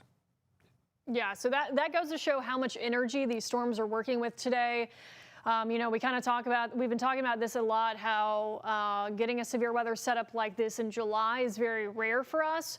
And it's unfortunate because these storms have so much fuel to tap into with the high heat and the high amount of moisture, the dew points, the humidity that we're dealing with. But this has caused several severe thunderstorm warnings with very strong winds and unfortunately some tornado warnings, the one of which we are tracking right now. If you're just now tuning in to us, we are tracking a tornado warned cell, this tornado on the ground right around Mumfordville along I-65 heading through Hart County and on its track going to clip some portions of Greene County. So if you've been hearing the sirens, get in your safe place. If you've gotten the notifications on your phone, please take this very seriously. Hopefully you made a plan ahead of time with the severe weather threat in place this week and you know exactly where you and your family need to go. So we are tracking. We've been continuing to watch this couplet and unfortunately it is hanging on strong as we're seeing this right over Mumfordville. Yeah. 65. Yeah, it's a lot of wind, and there's a couplet right there between 31. It's where all those roads meet. 31W, 88, 65, all in there. Right all there in Mumfordville, right in town. So please. And then once we move eastbound, 88, Highway 88 over to 31E. That's Hardyville Road. There's lots of homes along there. I've driven it many, many, many times as you go up to the east towards Greene County. Yes. I'm going to put a new tracker on this. Let's have it. It's more broad on this scan, but I still think it's there. Yeah. So I think it's recycling right now, Mallory. Notice how the back cut off? So maybe a miracle happened right there in Mumfordville, but it may recycle as quickly as it came. Right. So what John's talking about is sometimes we'll see with these tornadoes, you might see the rotation kind of loosen a little bit. But then that storm, it's recycling, it can resurge, and it can retighten back up downstream. So very important that you always pay attention to that. Hardeeville heading toward your direction at 5:04 Central Time, Monroe 5:12, Donensburg 5:17. These are all Central Time. Russell Creek School at 5:21.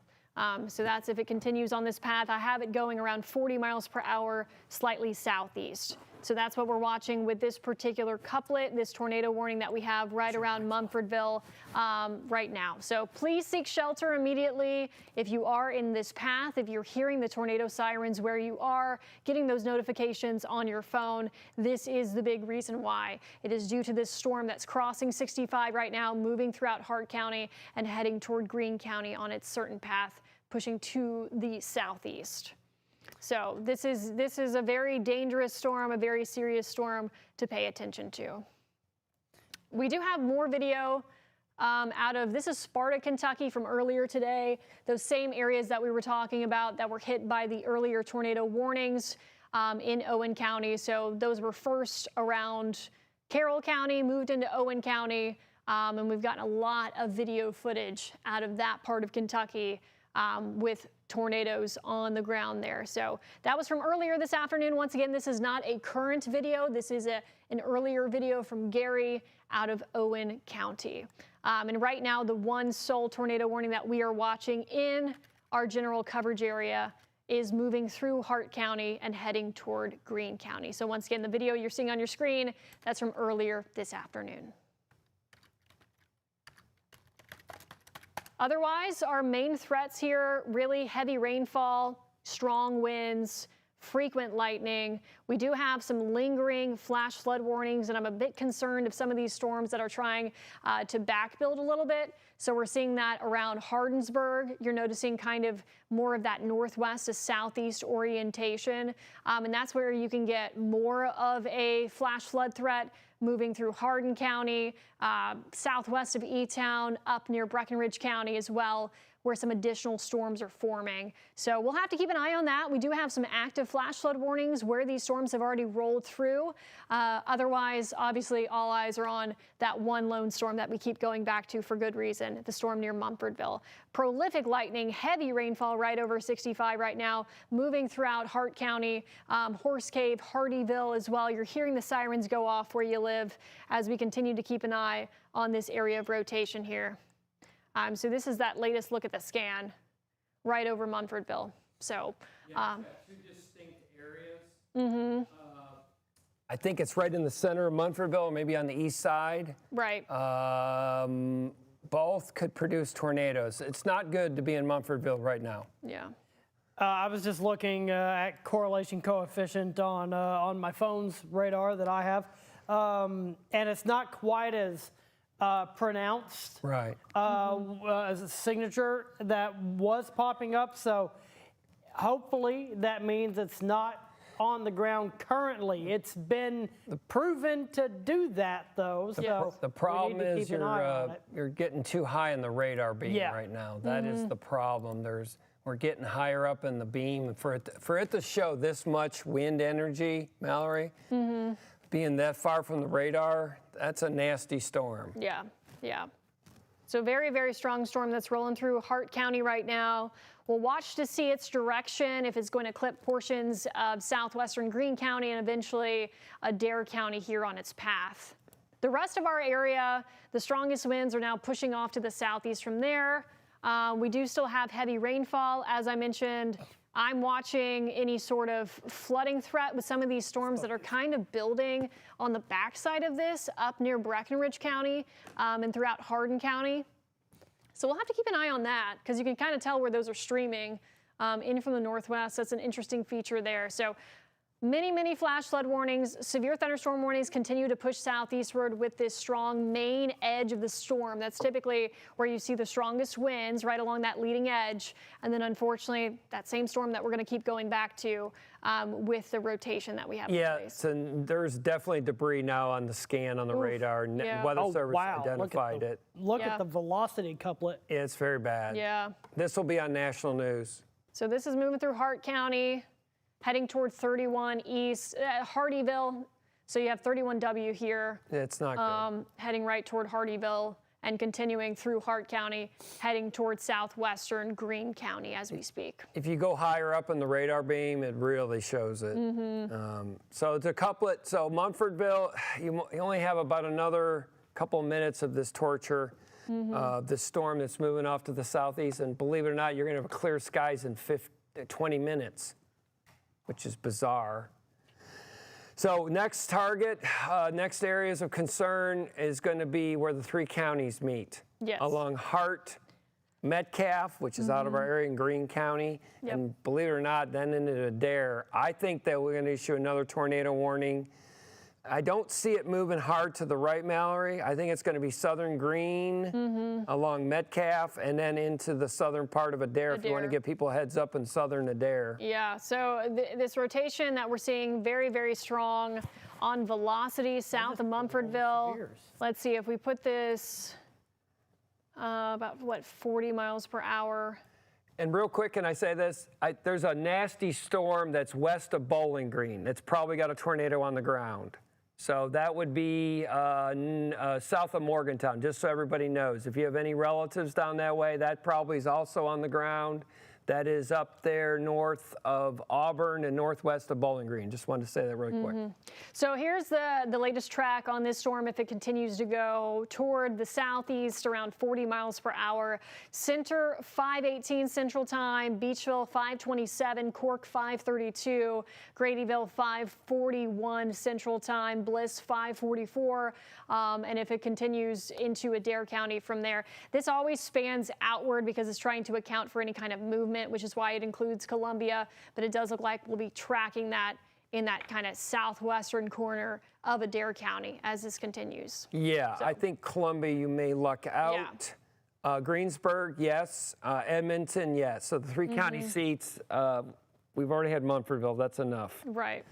And then, you know, it's got fuel. So if you're traveling down to the Lake Cumberland region, I wouldn't be surprised this goes on for a while. I mean, it's really it's 5 o'clock Central, which is 4 o'clock non-daylight savings time.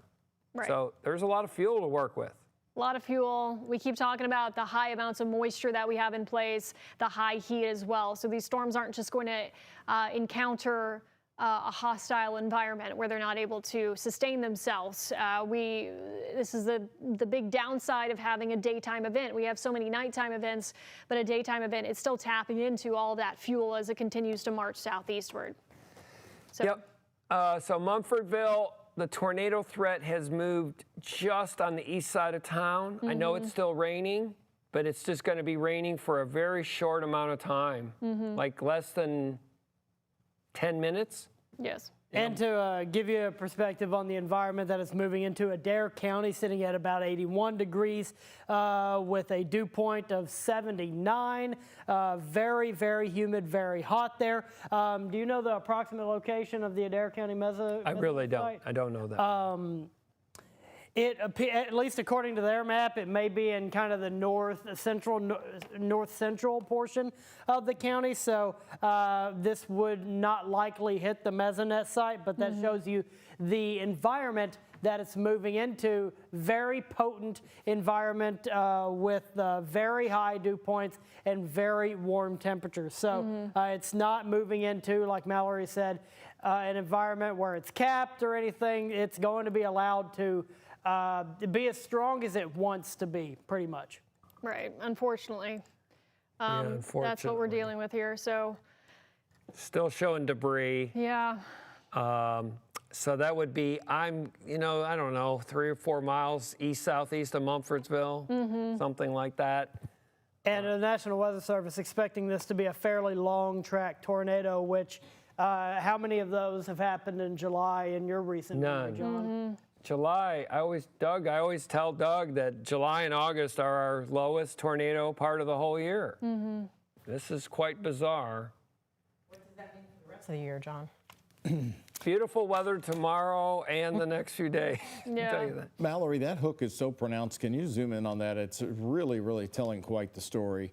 Yeah. Can you explain? So we believe that you believe the tornado maybe have already moved through Munfordville. Is that correct? And Yes. What are we seeing? What is the yellow figure on there, along with the different red colors? So this legend that you see on the top of your screen, those are winds that are heading toward the radar and away from the radar.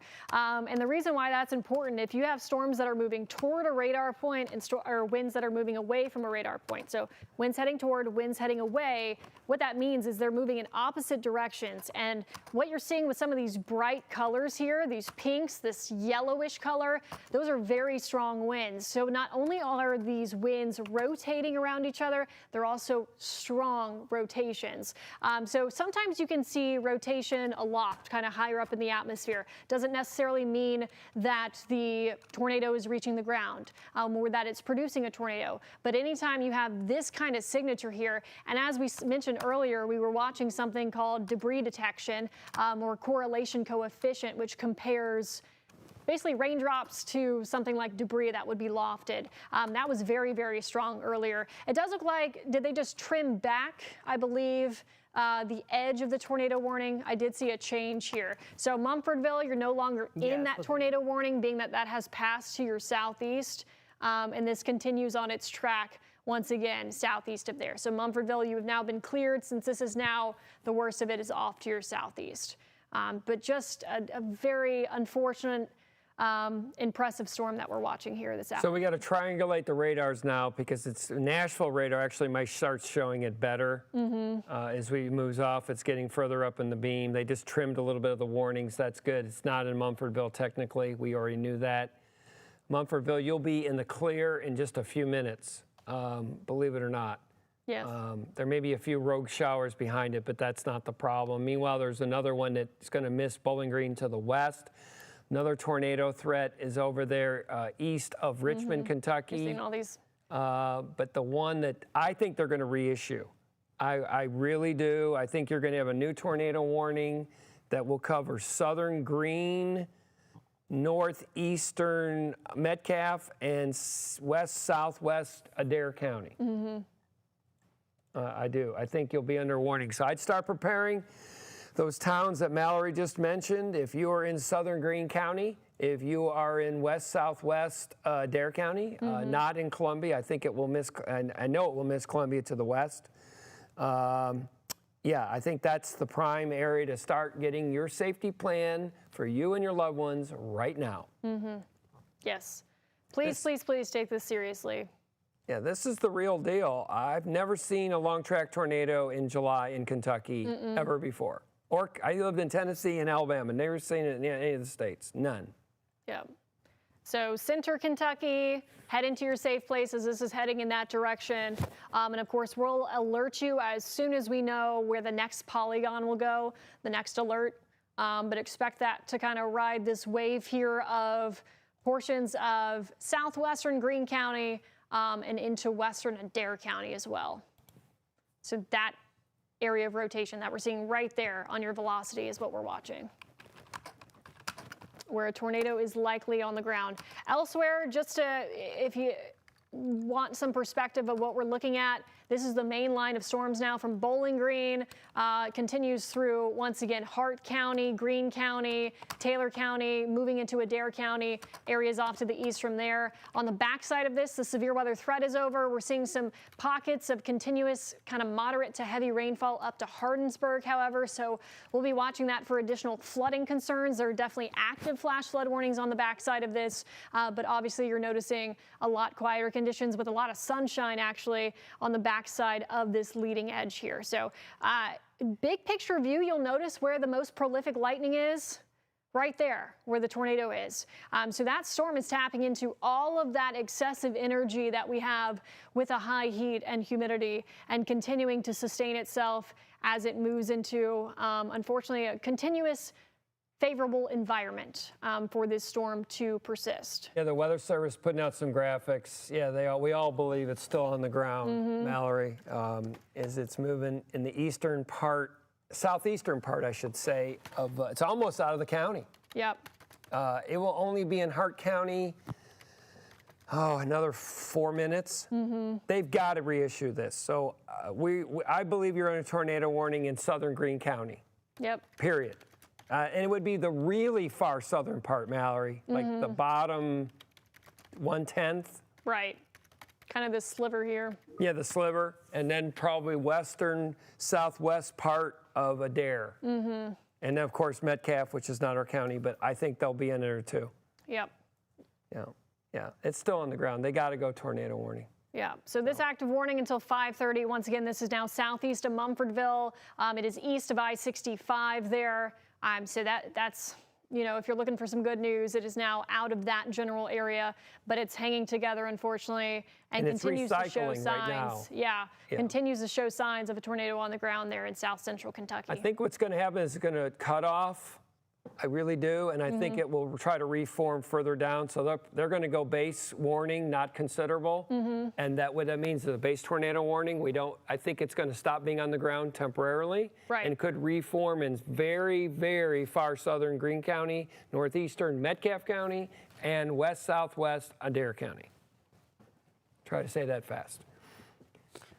Yes, so this is all for this one singular tornado warning that we have here, moving through Hart County, heading towards center Kentucky, heading toward Greene County, waiting for that updated warning there to see where it continues downstream and see what portions of Greene and Adair County it may be headed right toward.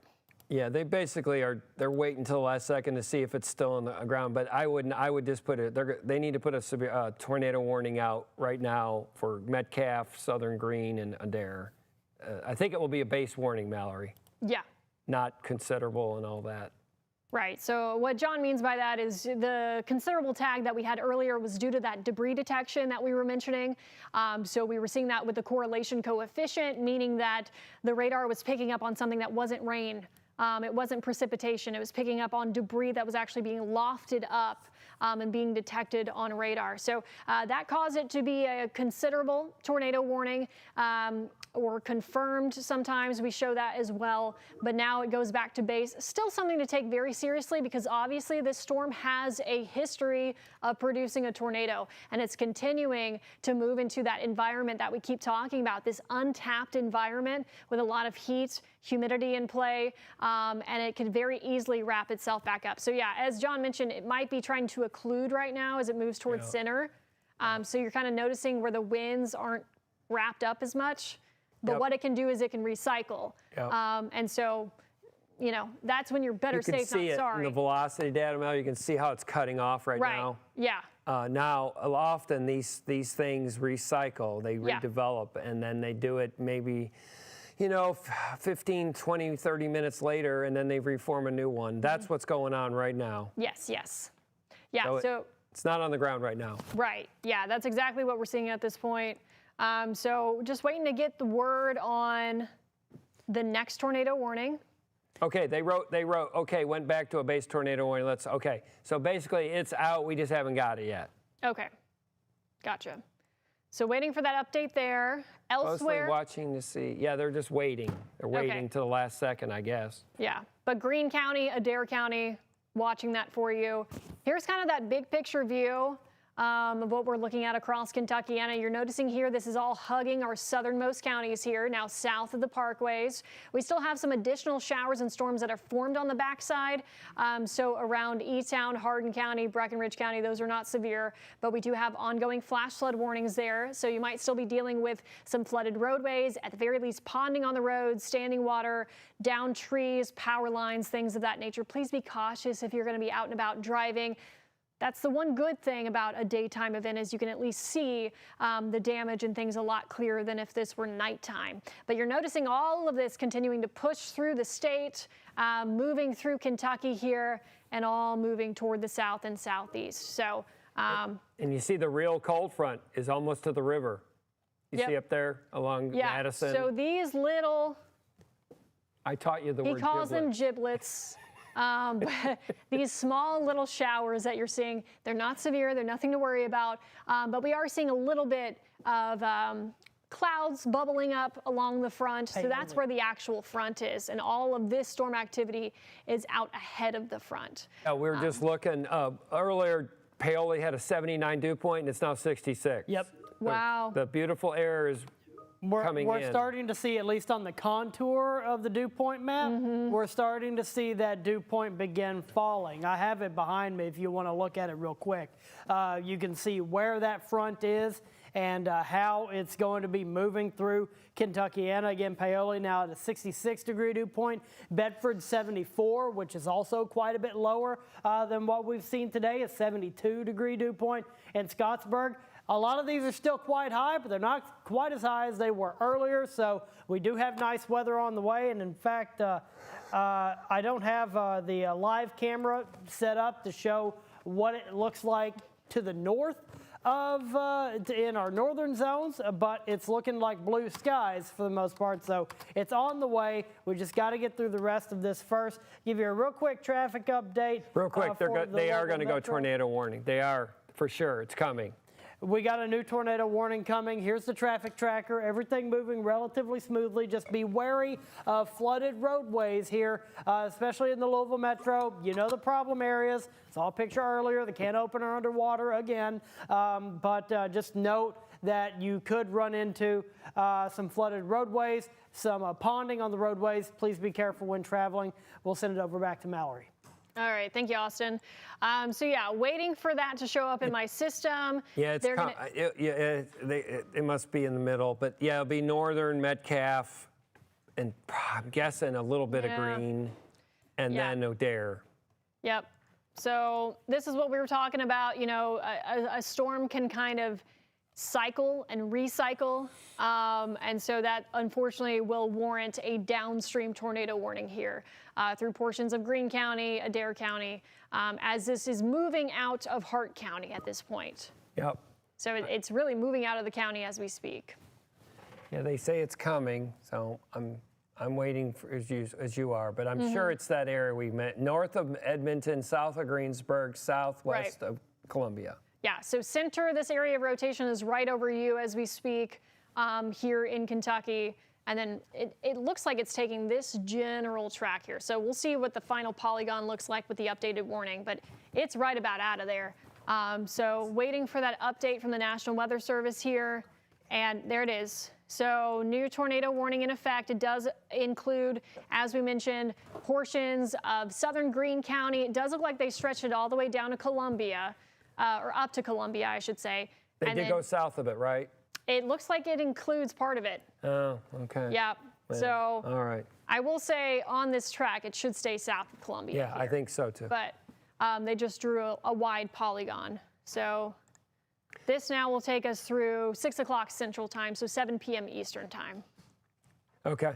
Yeah, that's the main storm, and then it's just some heavy rainers behind it. Yep. They're not issuing any of those. That just exacerbates the flooding, flash flooding threat, like in E-Town or Litchfield or Fordsville, whatever. Yeah, it's still there. You can see it. Remember we talked about recycling, folks? Yes. We talked about the storm breaking apart. When you take a bath, you let the water go, and then it circles. When you don't, that's what's going on. So this storm, I really believe, Columbia, you're okay. You'll get heavy rain north of Edmonton and south of Greensburg. So I'm putting a track on this right now with kind of the general path I think it's going to take, which is narrower than the tornado warning. But this is, yes, as we mentioned, north of Edmonton.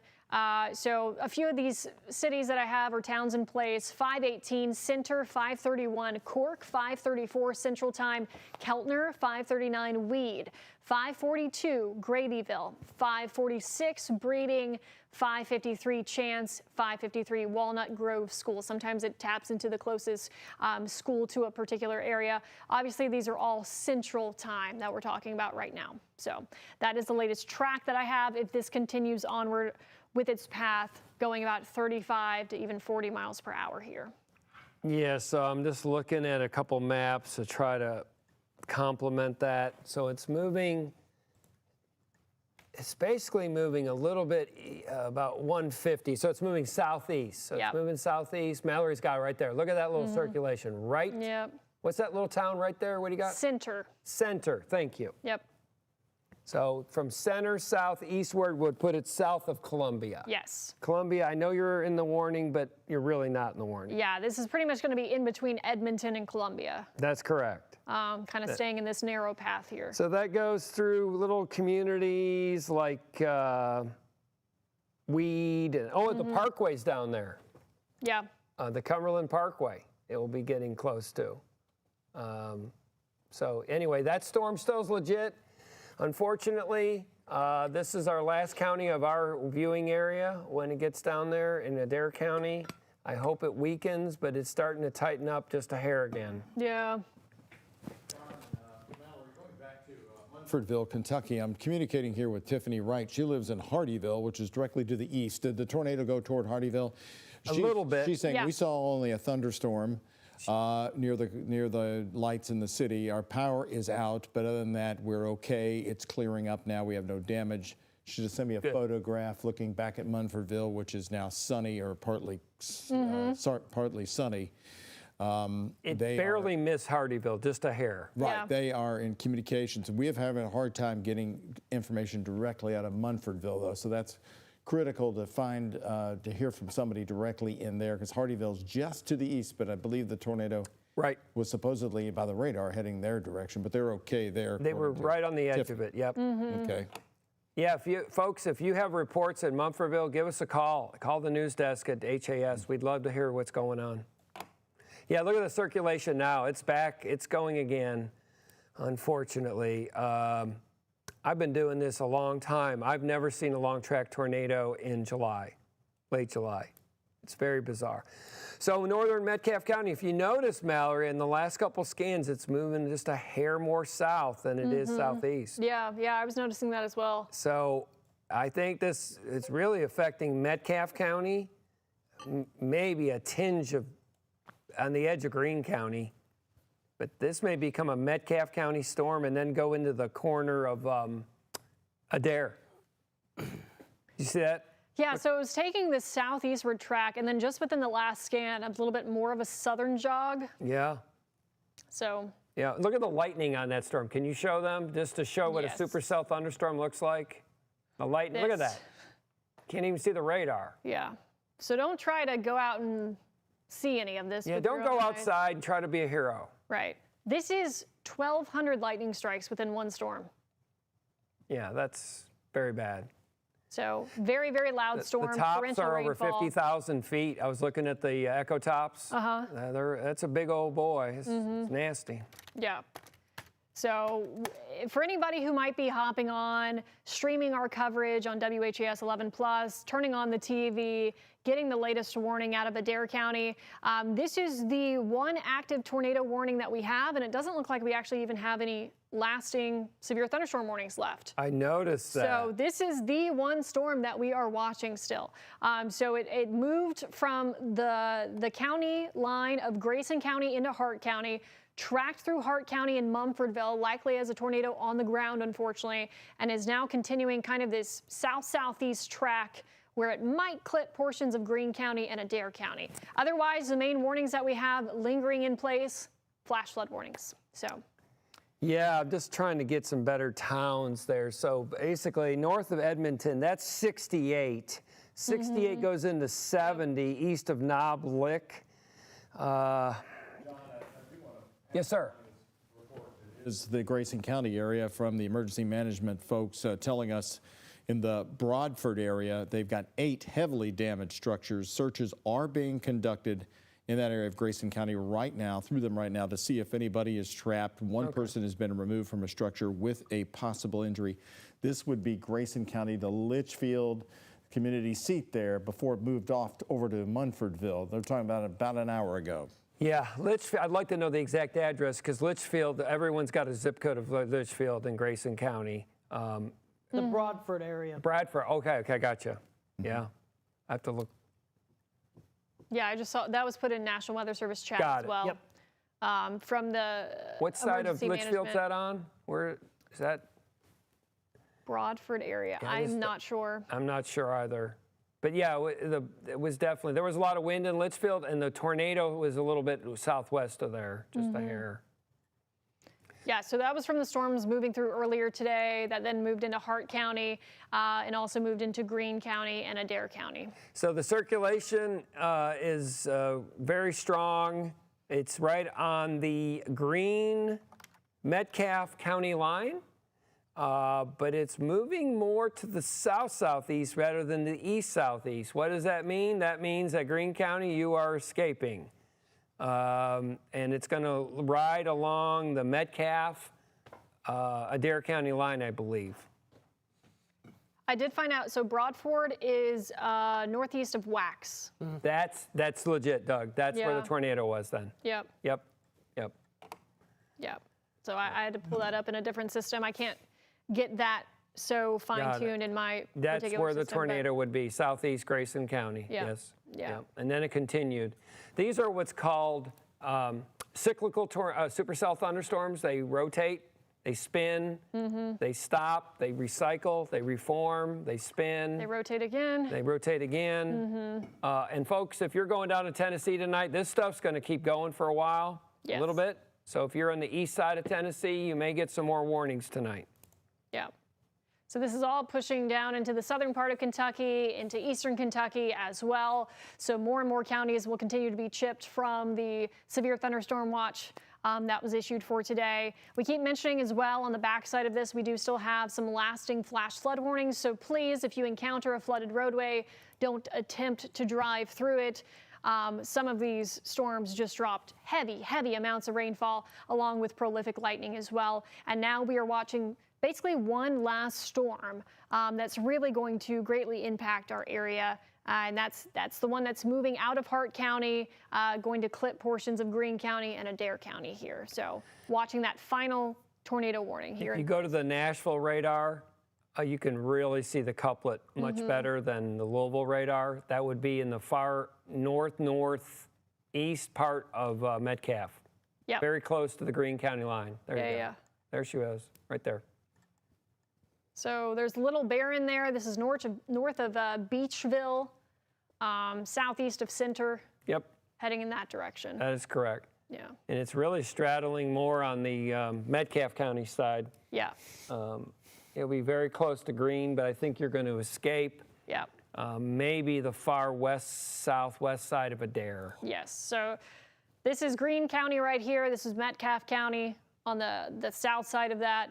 And then what you're seeing downstream is Adair County, to give you some perspective on what we're looking at. So this is now moved out of Hart County.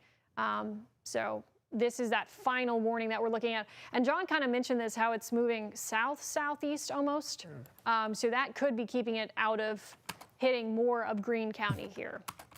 Hart County Emergency Management reporting trees and power lines are down across several roads, and they're urging people in Hart County, if you must travel, use extreme caution, watch for the hazards, and of course don't drive through or touch the down power lines. That's from the Hart County Emergency Management there, Mallory. Okay, thank you, Doug. Yes, some good, information there. So unfortunately, that's from the same storm that's continuing to track southeastward here with this radar signature that we have southeast of Center, moving between Little Barron and Beachville, Metcalfe County, and then, really right on the edge there of Greene County. And we'll have to watch how it behaves as it heads toward Adair County here this evening. But we are still under an active tornado warning here. Once again, this is just kind of on the edge of our viewing area here at WHAS 11. But if you have friends or family in this particular area, make sure they are in their safe place, because this has been a very strong storm that we've continued to see evolve and produce a tornado on the ground off and on through its evolution. If you're listening to us near Knob Lick, Beachville, 68 and Highway 70, I think a tornado may be on the ground right near Beachville right there, and the town of Alone and Knob Lick. Yes. So right where you're seeing that velocity couplet there.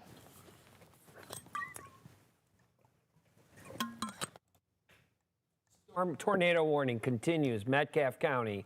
I think Greene, you're okay. It's right there to the south of that county line. Greene, I really do. Just stay in your shelter, talk to your loved ones, but I think you're going to be fine. Not sure about Adair yet, how this thing moves. Right, because it's wanting to move kind of south, so we're going to have to watch Edmonton a bit. Yeah, I know. I And never thought I'd think they may be on the edge of this thing. right, right. Yeah, Edmonton, that's the county seat of Metcalfe. That's up on Greensburg Road. As that goes to the north on 68. That's the main highway going out of Edmonton, going to the north. And then you got the parkways. Yeah. It's going to be on the parkways before you know it. Real quick, power outage updates from our news desk. Grayson County, 847 customers without power. Hardin County, 575. Jefferson County, Kentucky, 2,642. Oldham County, 1,725. Washington County, 759. So if you're in the northern half of Kentuckiana, if you're north of all the storms and have lost power, they are working on restoring it, and they're likely doing it as fast as they can because there's practically nothing but blue skies in behind the mess that we are tracking through our southern counties. Just wanted to give you an update to those power outages there as the numbers were provided to me. And again, we're still tracking this particular tornado warning moving through northern Metcalfe County right now, right on the county line of Greene County, southern county line, that may impact portions of western Adair County. It might impact that area. Do you see the new note in chat, Mallory? They're accounting for the motion moving more south-southeast. They may have to reissue because of the southward jog. Right, yeah. Yeah, and that includes Edmonton. So I guess we're going to do the alert we did for Munfordville. Edmonton, Right. county seat, Metcalfe County, please get to your shelter. And that's the thing about tornadoes and the storms like these. They can change direction. Yeah. You know, it's important to keep an eye on that. So this was moving more southeast, and then we kept talking about how it's wanting to take more of a southerly jog here. And so Edmonton, if you have friends or family in Edmonton, make sure they are in their safe place because they're kind of right on the edge of this current tornado warning that, as we mentioned, might have to be redrawn due to how this is behaving and the movement of these storms. So we'll watch to see if it scrapes by Adair County. There is a new tornado warning that they issued basically just due south now to kind of fill in the... I think there's no threat at all. I think this is Metcalfe. It's making a hard right turn. It's making a hard right turn. It really is moving. Edmonton, the county seat, please get the shelter. This thing has produced multiple tornadoes, right? Please get to your shelter. Where would I go? An interior closet, interior bathroom, cover yourself with a blanket, take care of your loved ones. This is the real deal. That's why we're on. Yes, so unfortunately this has been a storm, as we mentioned, has a history of producing tornadoes that have been on the ground here. So this is why we're taking it so seriously. We got word of damage out of Grayson County, northeast of Wax there. I'm sure a lot of damage, unfortunately, in Hart County as well. And then you're noticing kind of the evolution of this over the last hour. That radar loop, if you can see those bright greens and reds moving southeastward. And then just within the last couple of scans, it's kind of stopping that southeastward motion and wanting to push a little bit more to the south. It really is. So Edmonton, heads up on that.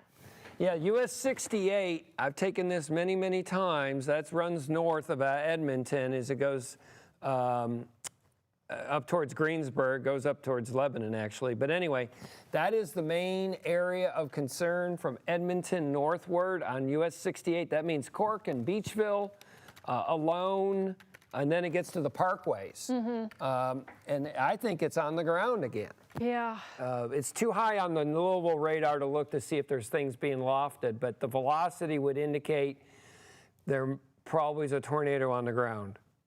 And update power outages for Hart County, nearly 3,400 customers without power there. I know John was asking about Hart County power outages. Munfordville area, guaranteed. Yeah. Almost certain. Yeah, Munfordville. Edmonton, not Alberta, Kentucky. Edmonton is the real deal. Please get to your shelter now.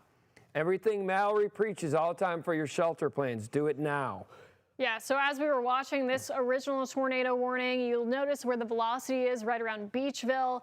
And as we mentioned, rather than pushing southeastward, kind of clipping portions of Greene and Adair County, it's taking more of that southerly turn throughout Metcalfe County. Edmonton, you are in the line of fire for this one. So these are kind of the two active tornado warnings that we have. They expanded. They basically issued another one to account for, you're noticing kind of the two different polygons here. This is for the same storm. This has happened 3 times today where they had to keep going further south. Right, yeah. There's been that southward jog. That's why a lot of times you see wide polygon warnings. Yep. And this thing is off the charts. It's moved, it's moved the motion about 45 degrees to the right. Yeah, hard turn. Yeah, and that means Edmonton. Edmonton, gosh, it's really aiming right towards you along US 68, and then that's Cork. That's 543 moving due south to Edmonton, the county seat of Metcalfe County. Please get to your shelter. Trust me, you're going to want to do it now. Yes.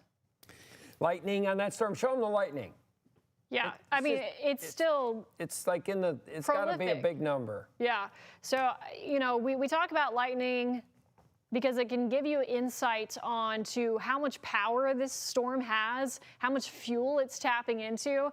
And you're noticing here, this is 1,500 lightning strikes just within this storm that are being estimated here. So, I mean, that's just prolific lightning, heavy rainfall rates. And then on top of that, unfortunately, of course, the tornado warning that we just have. Yeah, I mean, we told you here for days, Mallory, we've had impact alert days. Today would be the day, and it is.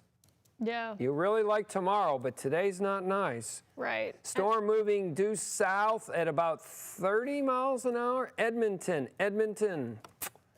please get to your shelters. And an update from Grayson County Emergency Management, up to 12 buildings heavily damaged in Grayson County, according to their emergency management. Yeah, the area where it got hit is right along Nolan Lake, and it's just a lot of boats in there, a lot of communities that live and die by the water. I feel terrible for them. Edmonton, it's going to be, what time we got, Mallory, within 5 minutes?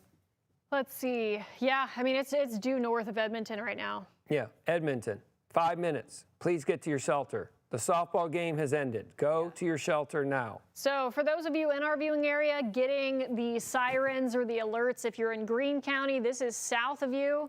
And if you're in Adair County, this is really staying off to the west of you right now. Yeah, they're going to be okay. So if this continues on its track, this is all going to be out of our viewing Greene, area you lucked here. out. Adair, you lucked out.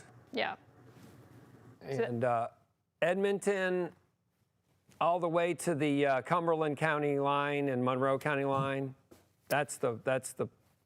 Austin, are you getting any specific addresses in the Grayson County damage area? I'm just curious, John, too, and you all watched as that the tornado went through that area before it went to Munfordville. We've got 12 buildings seriously damaged. Would that be in a sort of around the Litchfield area? I think down by WAC, the southeastern part. The original message was for the Broadford area. Broadford, okay. So if we just went along with that, it would probably be still in that area, at least in a line between Wax and Broadford. They're not super far apart. I wouldn't be surprised if it was in that area still. The problem is Litchfield. They all have Litchfield addresses because they're really remote. You're getting mixed reports about Munfordville. Some of the residents telling me that it moved when it moved south toward Rowletts. There's a damage there. Others are checking in with me. Residents there saying they're okay. They lost power, but it's come back on.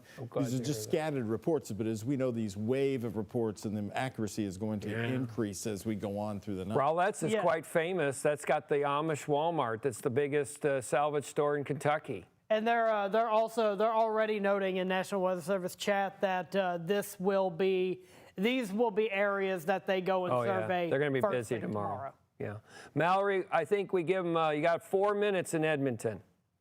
Yes. It's coming. Yeah, hopefully you've been in your safe place. You got the alerts once they were issued. You heard the sirens. You received the alert on your phone, and you've been in that safe place ever since. Originally, it looked like this was wanting to stay between Greensburg and Edmonton, but now as we mentioned, these storms can be erratic. They can change direction, and that's why they weren't watching very closely, and that's why it's taking more of that southerly jog right toward Edmonton here, meaning that it's going to stay farther away from Greene County now and also Adair County as well. Yeah, it's coming in from the north. It's going to hit the Parkway. That's got a little bit of separation between the Parkway and actually the town. And then you get into Greensboro Road, Highway 68, which does a little loopity-loop to the west. Highway 80, another one, that's Main Street in Edmonton. Yep. It's really heading right for the city, literally. I hope it lifts quickly. And I'm looking at it on radar, and I'm trying to recall any storm that I remember taking as hard of a turn that one has. And I'm not pulling up any in my memory. I'm sure it happens, but not usually in the summer. A little more often. But yeah, that is a very hard right turn, and National Weather Service saying it simply will not give up. Yeah, and you see it on the reflectivity more. If you go in the last couple scans, Mallory, you see it. It's actually correlated. You see a little notch there? Yeah. It's kind of wound up in and rotating in there? Yes, yes, yes. Okay. Very heavy rain, too, in the midst of this. Yeah, so I this doubt is what you John's see talking about. anything. Right, don't try to go outside and try to see this tornado. A, this is a very serious storm, and B, anytime there's this much rainfall, you can't see much anyway. So heavy rain, frequent lightning, strong winds, and a tornado warning. I don't think you'll see anything. No. I mean, all you're going to see is black clouds and very heavy rain and wind and possibly a tornado. Edmonton, 2-minute warning. And very heavy rain. So folks, if you're still, if all the areas of very heavy rain from Columbia, even though there's a tornado warning southwest, torrential rainfall in Columbia, all across Adair County. Southern Greene County, torrential rain. You only got a few more minutes and you're done. This is our last county. Yeah. The stuff behind it is more, rains, but it's not severe. Yeah, Nothing not north severe. there is severe. No.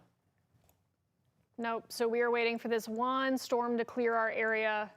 They were 80-degree dew points in Louisville 4 hours ago. What are we down to? Let's see. Report of a funnel cloud northwest of Edmonton, according to the National Weather Service. Yeah, no surprise. Yeah. Yeah. So. 2.75, but we're seeing it drop though. In Indiana, what are they? They probably 66 in Paoli. How about them? Yeah. We're definitely going to feel those lower dew points. Those are on the way. Dew points drop tonight and into tomorrow, and then we have a few very, very nice days on tap. It's just unfortunate this time of year, in order for us to have a nice day with low humidity, you got to squeeze out the very strong dew points, the very high humidity, the high heat with a strong cold front like this and severe storms. So that's all the fuel that these storms were able to tap into this afternoon. And that's the downside of course, a daytime event is the fact that you have all of the daytime heating for these storms to latch onto and to sustain themselves because these storms just continue to move into areas that allow them to persist. You can see it much better on the Nashville radar, just for Mallory. The couplet is pretty strong. It's much stronger than it looks like on the Louisville radar. So if you're in your favorite radar app, go to the Nashville one, and you'll see the strong circulation on the north side of Edmonton. Yeah. So that's what we're looking at there. This is the lone tornado warning that we do have left. Technically, there's 2 of them because they had to move it southward to account for that change in direction. So this takes us until 6 p.m. Central Time, so 7 p.m. Eastern Time. But Adair County, I know you're under a tornado warning, but in my mind, you're not. This is Metcalf. This is a Metcalf storm. In Edmonton, you need to, whatever you need to do to get to your shelter, do it now. Right.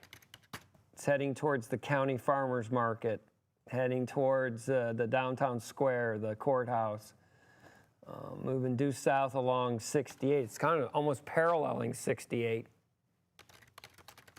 So people, this is an area you would see something if you did see it. If you came up from the south, you would see it. From the north, you'll see nothing. except, heavy rain and wind. And then that's it. We'll be done. This will be moving into the southern county. So if you have friends in Burkesville, I believe, and Tompkinsville, you might want to be prepared because this thing's still going southbound and it will not stop. They give it to this name supercell for a reason because it's a long track super thunderstorm. Yes, yes. So Greene County no longer under this tornado warning. They chipped that away. Good. That's all south of you anyway. Adair County, I know you're still included, but we're talking about this little baby sliver. And at this point, this is all moving south, as we mentioned, and not so much southeast. So it looks to be, unfortunately, heading right toward Edmonton, Kentucky. Ugh. I can't believe we're hitting 2 county seats. No. Edmonton, Cedar Flats. We have, let's see, 496. Yeah, give them all these towns. I can only get so much. It's getting close to the Parkway. Right now. Yep. So if you're approaching on the Parkway, listening to WHAS, just pull over and wait a few minutes. Let it go by Edmonton. Yep. So that is our last severe warning. We don't even have any active severe thunderstorm warnings. We have flash flood warnings. That's it. Yeah, we have a lot of flash flood warnings, and then this lone tornado warning. Mm-hmm. Does Austin? Is there a mesonet in Metcalf that maybe we have a webcam? Let me check. Just to get something to look that way. You got to look north. If you're looking south, you will see nothing. Yeah. While we do that, we do have more video out of Owenton. Okay. So Owen County, Kentucky. This is damage from earlier today. We were talking about that storm that was moving out of Carroll County, heading through areas like Owenton and continuing to produce tornadoes. We've gotten so much video out of that general area today. So I know that's just outside of our viewing area, but that storm did begin right around Carroll County earlier today. So definitely a tornado, 100% chance. Oh yeah, well, and we've gotten so many tornado videos out of that part of Kentucky as well today. So unfortunately, signs of damage there. Also getting more damage reports from Grayson County, closer to the Hart County line from earlier today, where that tornado warning began, a different one. So starting to get more of those damage reports into our newsroom. Lots of pictures in the chat in Grayson County. I've got them in there.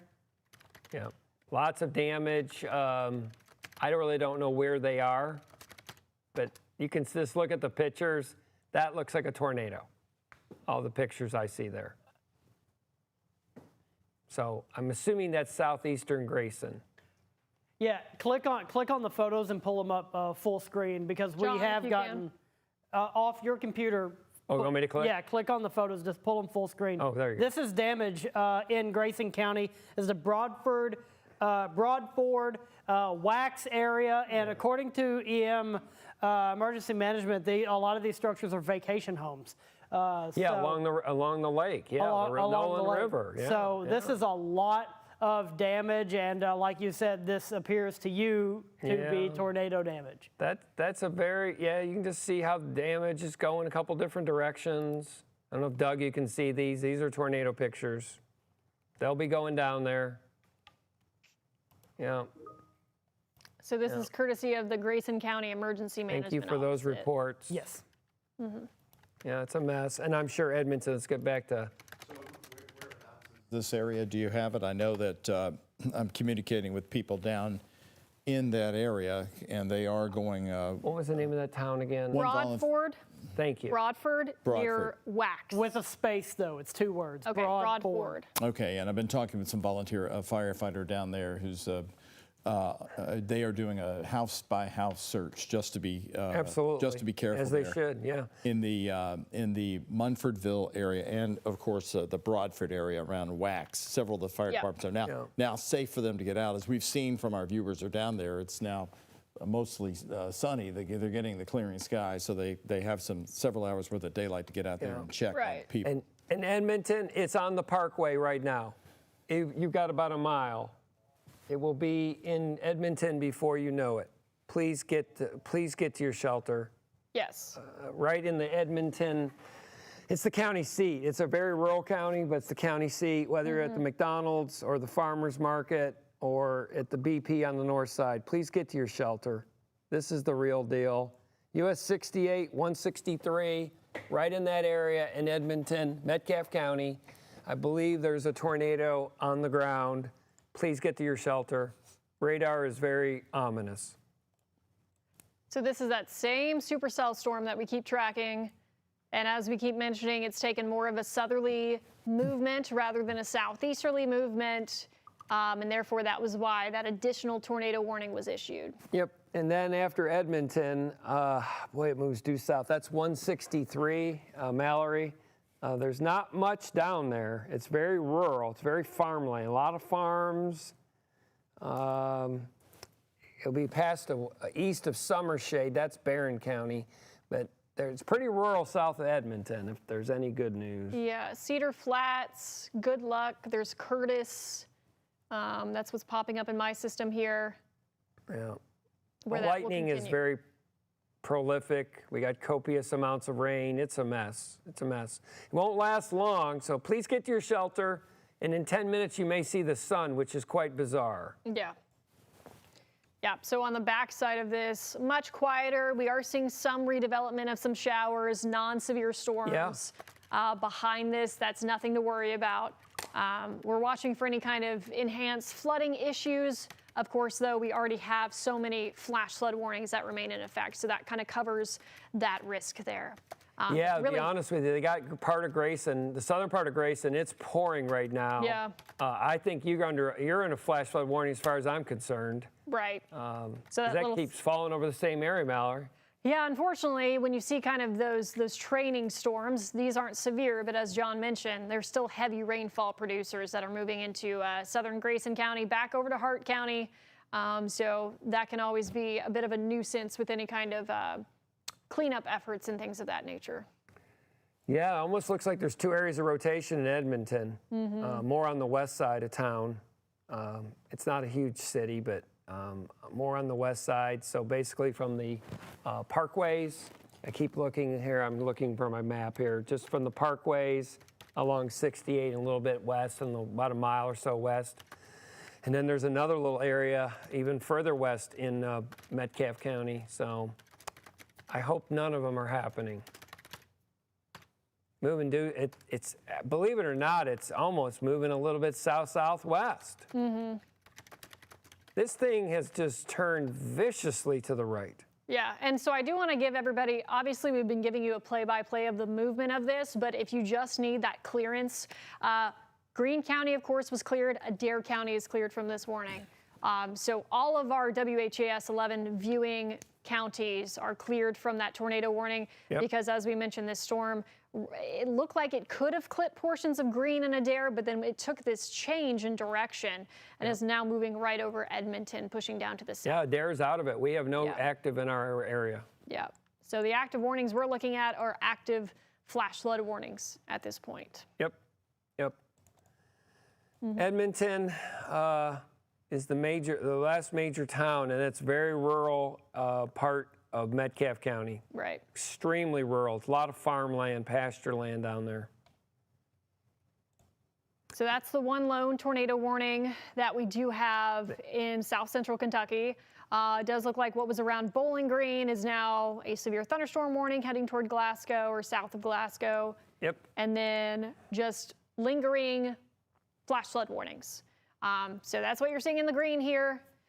Flash flood warnings really from Grayson County, Breckinridge County, Hardin County, down to Marion County, Nelson County, up to Jefferson County, Brandenburg, over to Perry County as well. So that's what you're seeing in the green here, and then gives you an idea of where else we're seeing tornado warnings in the state. You're noticing that in London, and then also in far eastern Kentucky, as well as that one tornado warned cell that we have to the west of Adair County now, right around the Parkway, right over Edmonton. Yeah, Edmonton right now, it's there. So if you have reports, let us know. I hope you're okay. You know, it's moving due south. Southern Metcalf, heavy rain, tornado threat, and damaging winds. And that's really the only active warning. They got that one severe, which is not surprising. That's on the leading edge, the east of Bowling Green. Right, yeah. Over to Glasgow and Barron County. And then it'll be out of our viewing area here before, within 30 minutes. Yep. All that stuff north of there, do not be alarmed. None of that is severe, none. It's just some heavy rain. But the main threat is on the north side of this, or excuse me, the south side was the main line. Everything north of there is not a big deal. Right, yeah. Just continuing to see some pockets of moderate rainfall, maybe some pockets of heavier rainfall, some lightning. But this is that severe cluster, that severe line, and then the additional development that John was talking about. I don't know if we even have those little pop-ups to the north of the river anymore. A couple. Okay, I can get him on. But not too many. Yeah. Yeah. That's the main show. I was just looking at more of the pictures. They're sending more pictures. I just looked at them all. I really believe that's a tornado. Yeah, Looks near like, Wax. Looks like EF1. Looks like 100. 105 maybe. 100. Yeah, Wax area. And that town I can't pronounce that. What is it again? Broadford. Is that what you're talking about? Yes. Yeah. Munfordville, we're still waiting. Doug's getting a lot of reports. Yeah. So Edmonton, I know this may shock you. You've only got about 5 more minutes of this. And I mean, there may be another shower that comes from northwest, okay? But you may actually see a little bit of sun here in 5 minutes before another little shower comes down. Right. So this is all pushing south of you here with the tornado warning continuing.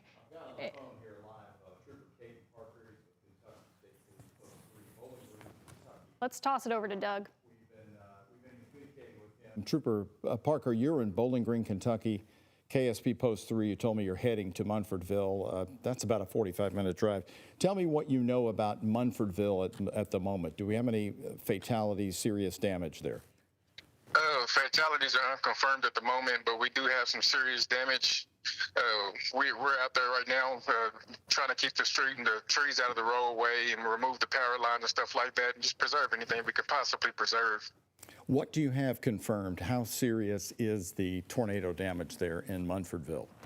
Oh, it's pretty serious. I mean, it's far from how we live. It's far from how we're able to live. And right now, we're just trying to preserve all we can and make sure that everybody is helped, whoever that can be helped. What are you getting reports of the most of the damage focused in Munfordville, or is it south toward Rowletts? What kind of damage reports are you getting? Well, right now, all I've gotten was in Munfordville. Right now right now, all the calls are coming in at the same time. So we're trying to just get everything settled down right now, and I haven't made it up in that area yet. What kind of response is heading there as far as emergency management officials and anything you can tell us? I know that we got a lot of troopers on the ground. I know that emergency response EMS is out there working on the ground. There's just everybody's coming from all angles at this moment. You just try to make sure everybody that the people who needs our help has whatever it is they need. Okay, so you don't have any confirmed reports yet of people trapped or fatalities, but that's, I know you're still trying to get that confirmed. Yeah, we're still trying to confirm that. Yes, sir. All right, Trooper Caton Parker, Kentucky State Police Post. Thank you very much. We'll be in touch with you throughout the evening, but I appreciate that really first report coming in on the situation in Munfordville. Yes, sir. No problem at all. All right. Thank you very much, sir. Again, we're getting responses, John and Mallory, that a lot of the emergency folks down there are going to go house to house, which is always so extraordinary and what you want to do after a situation like this, just to double check on everybody. Great tight neighbors in this area. I've been communicating with a few of them on Facebook. They've been sending me photos just like this that we are matching up and confirming here. Some of the damage, 12 different buildings we are hearing so far, but then some people in the city area of Munfordville tell me they have power and that they lost it and then got it back. So you get reports that are so scattered. It's how it always is. Munfordville spreads out across the area. You'd mentioned Rowletts earlier. That's a very famous place in Hart County. People from all over go there to go to that salvage store. I hope there's I just really hope people are okay there. Well, as we sort of put this in perspective, we have had a late July tornado outbreak. It is very severe. The tornadoes really came out of the sky in bigger numbers when it crossed over into Kentucky, but we're not forgetting our friends in southern Indiana as well. So we have crews heading down to the Litchfield area, Grayson County. We are also touching base here on the flooding here in Metro Louisville, and then we'll have that report coming up and from our team coverage coming up tonight at 11.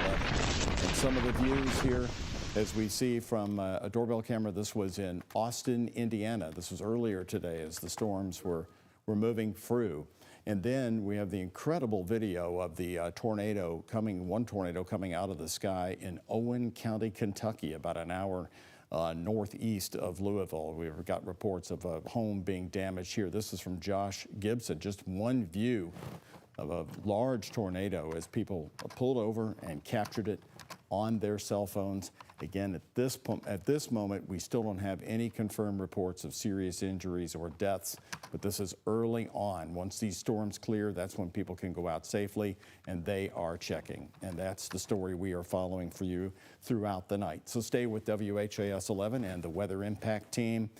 We will be bringing you the updates and also that forecast coming up for the next few days as the National Weather Service teams will be going out to confirm just what has happened here in late July. I'm Doug Proffitt. See you tonight at 11 on the WHAS 11 night team.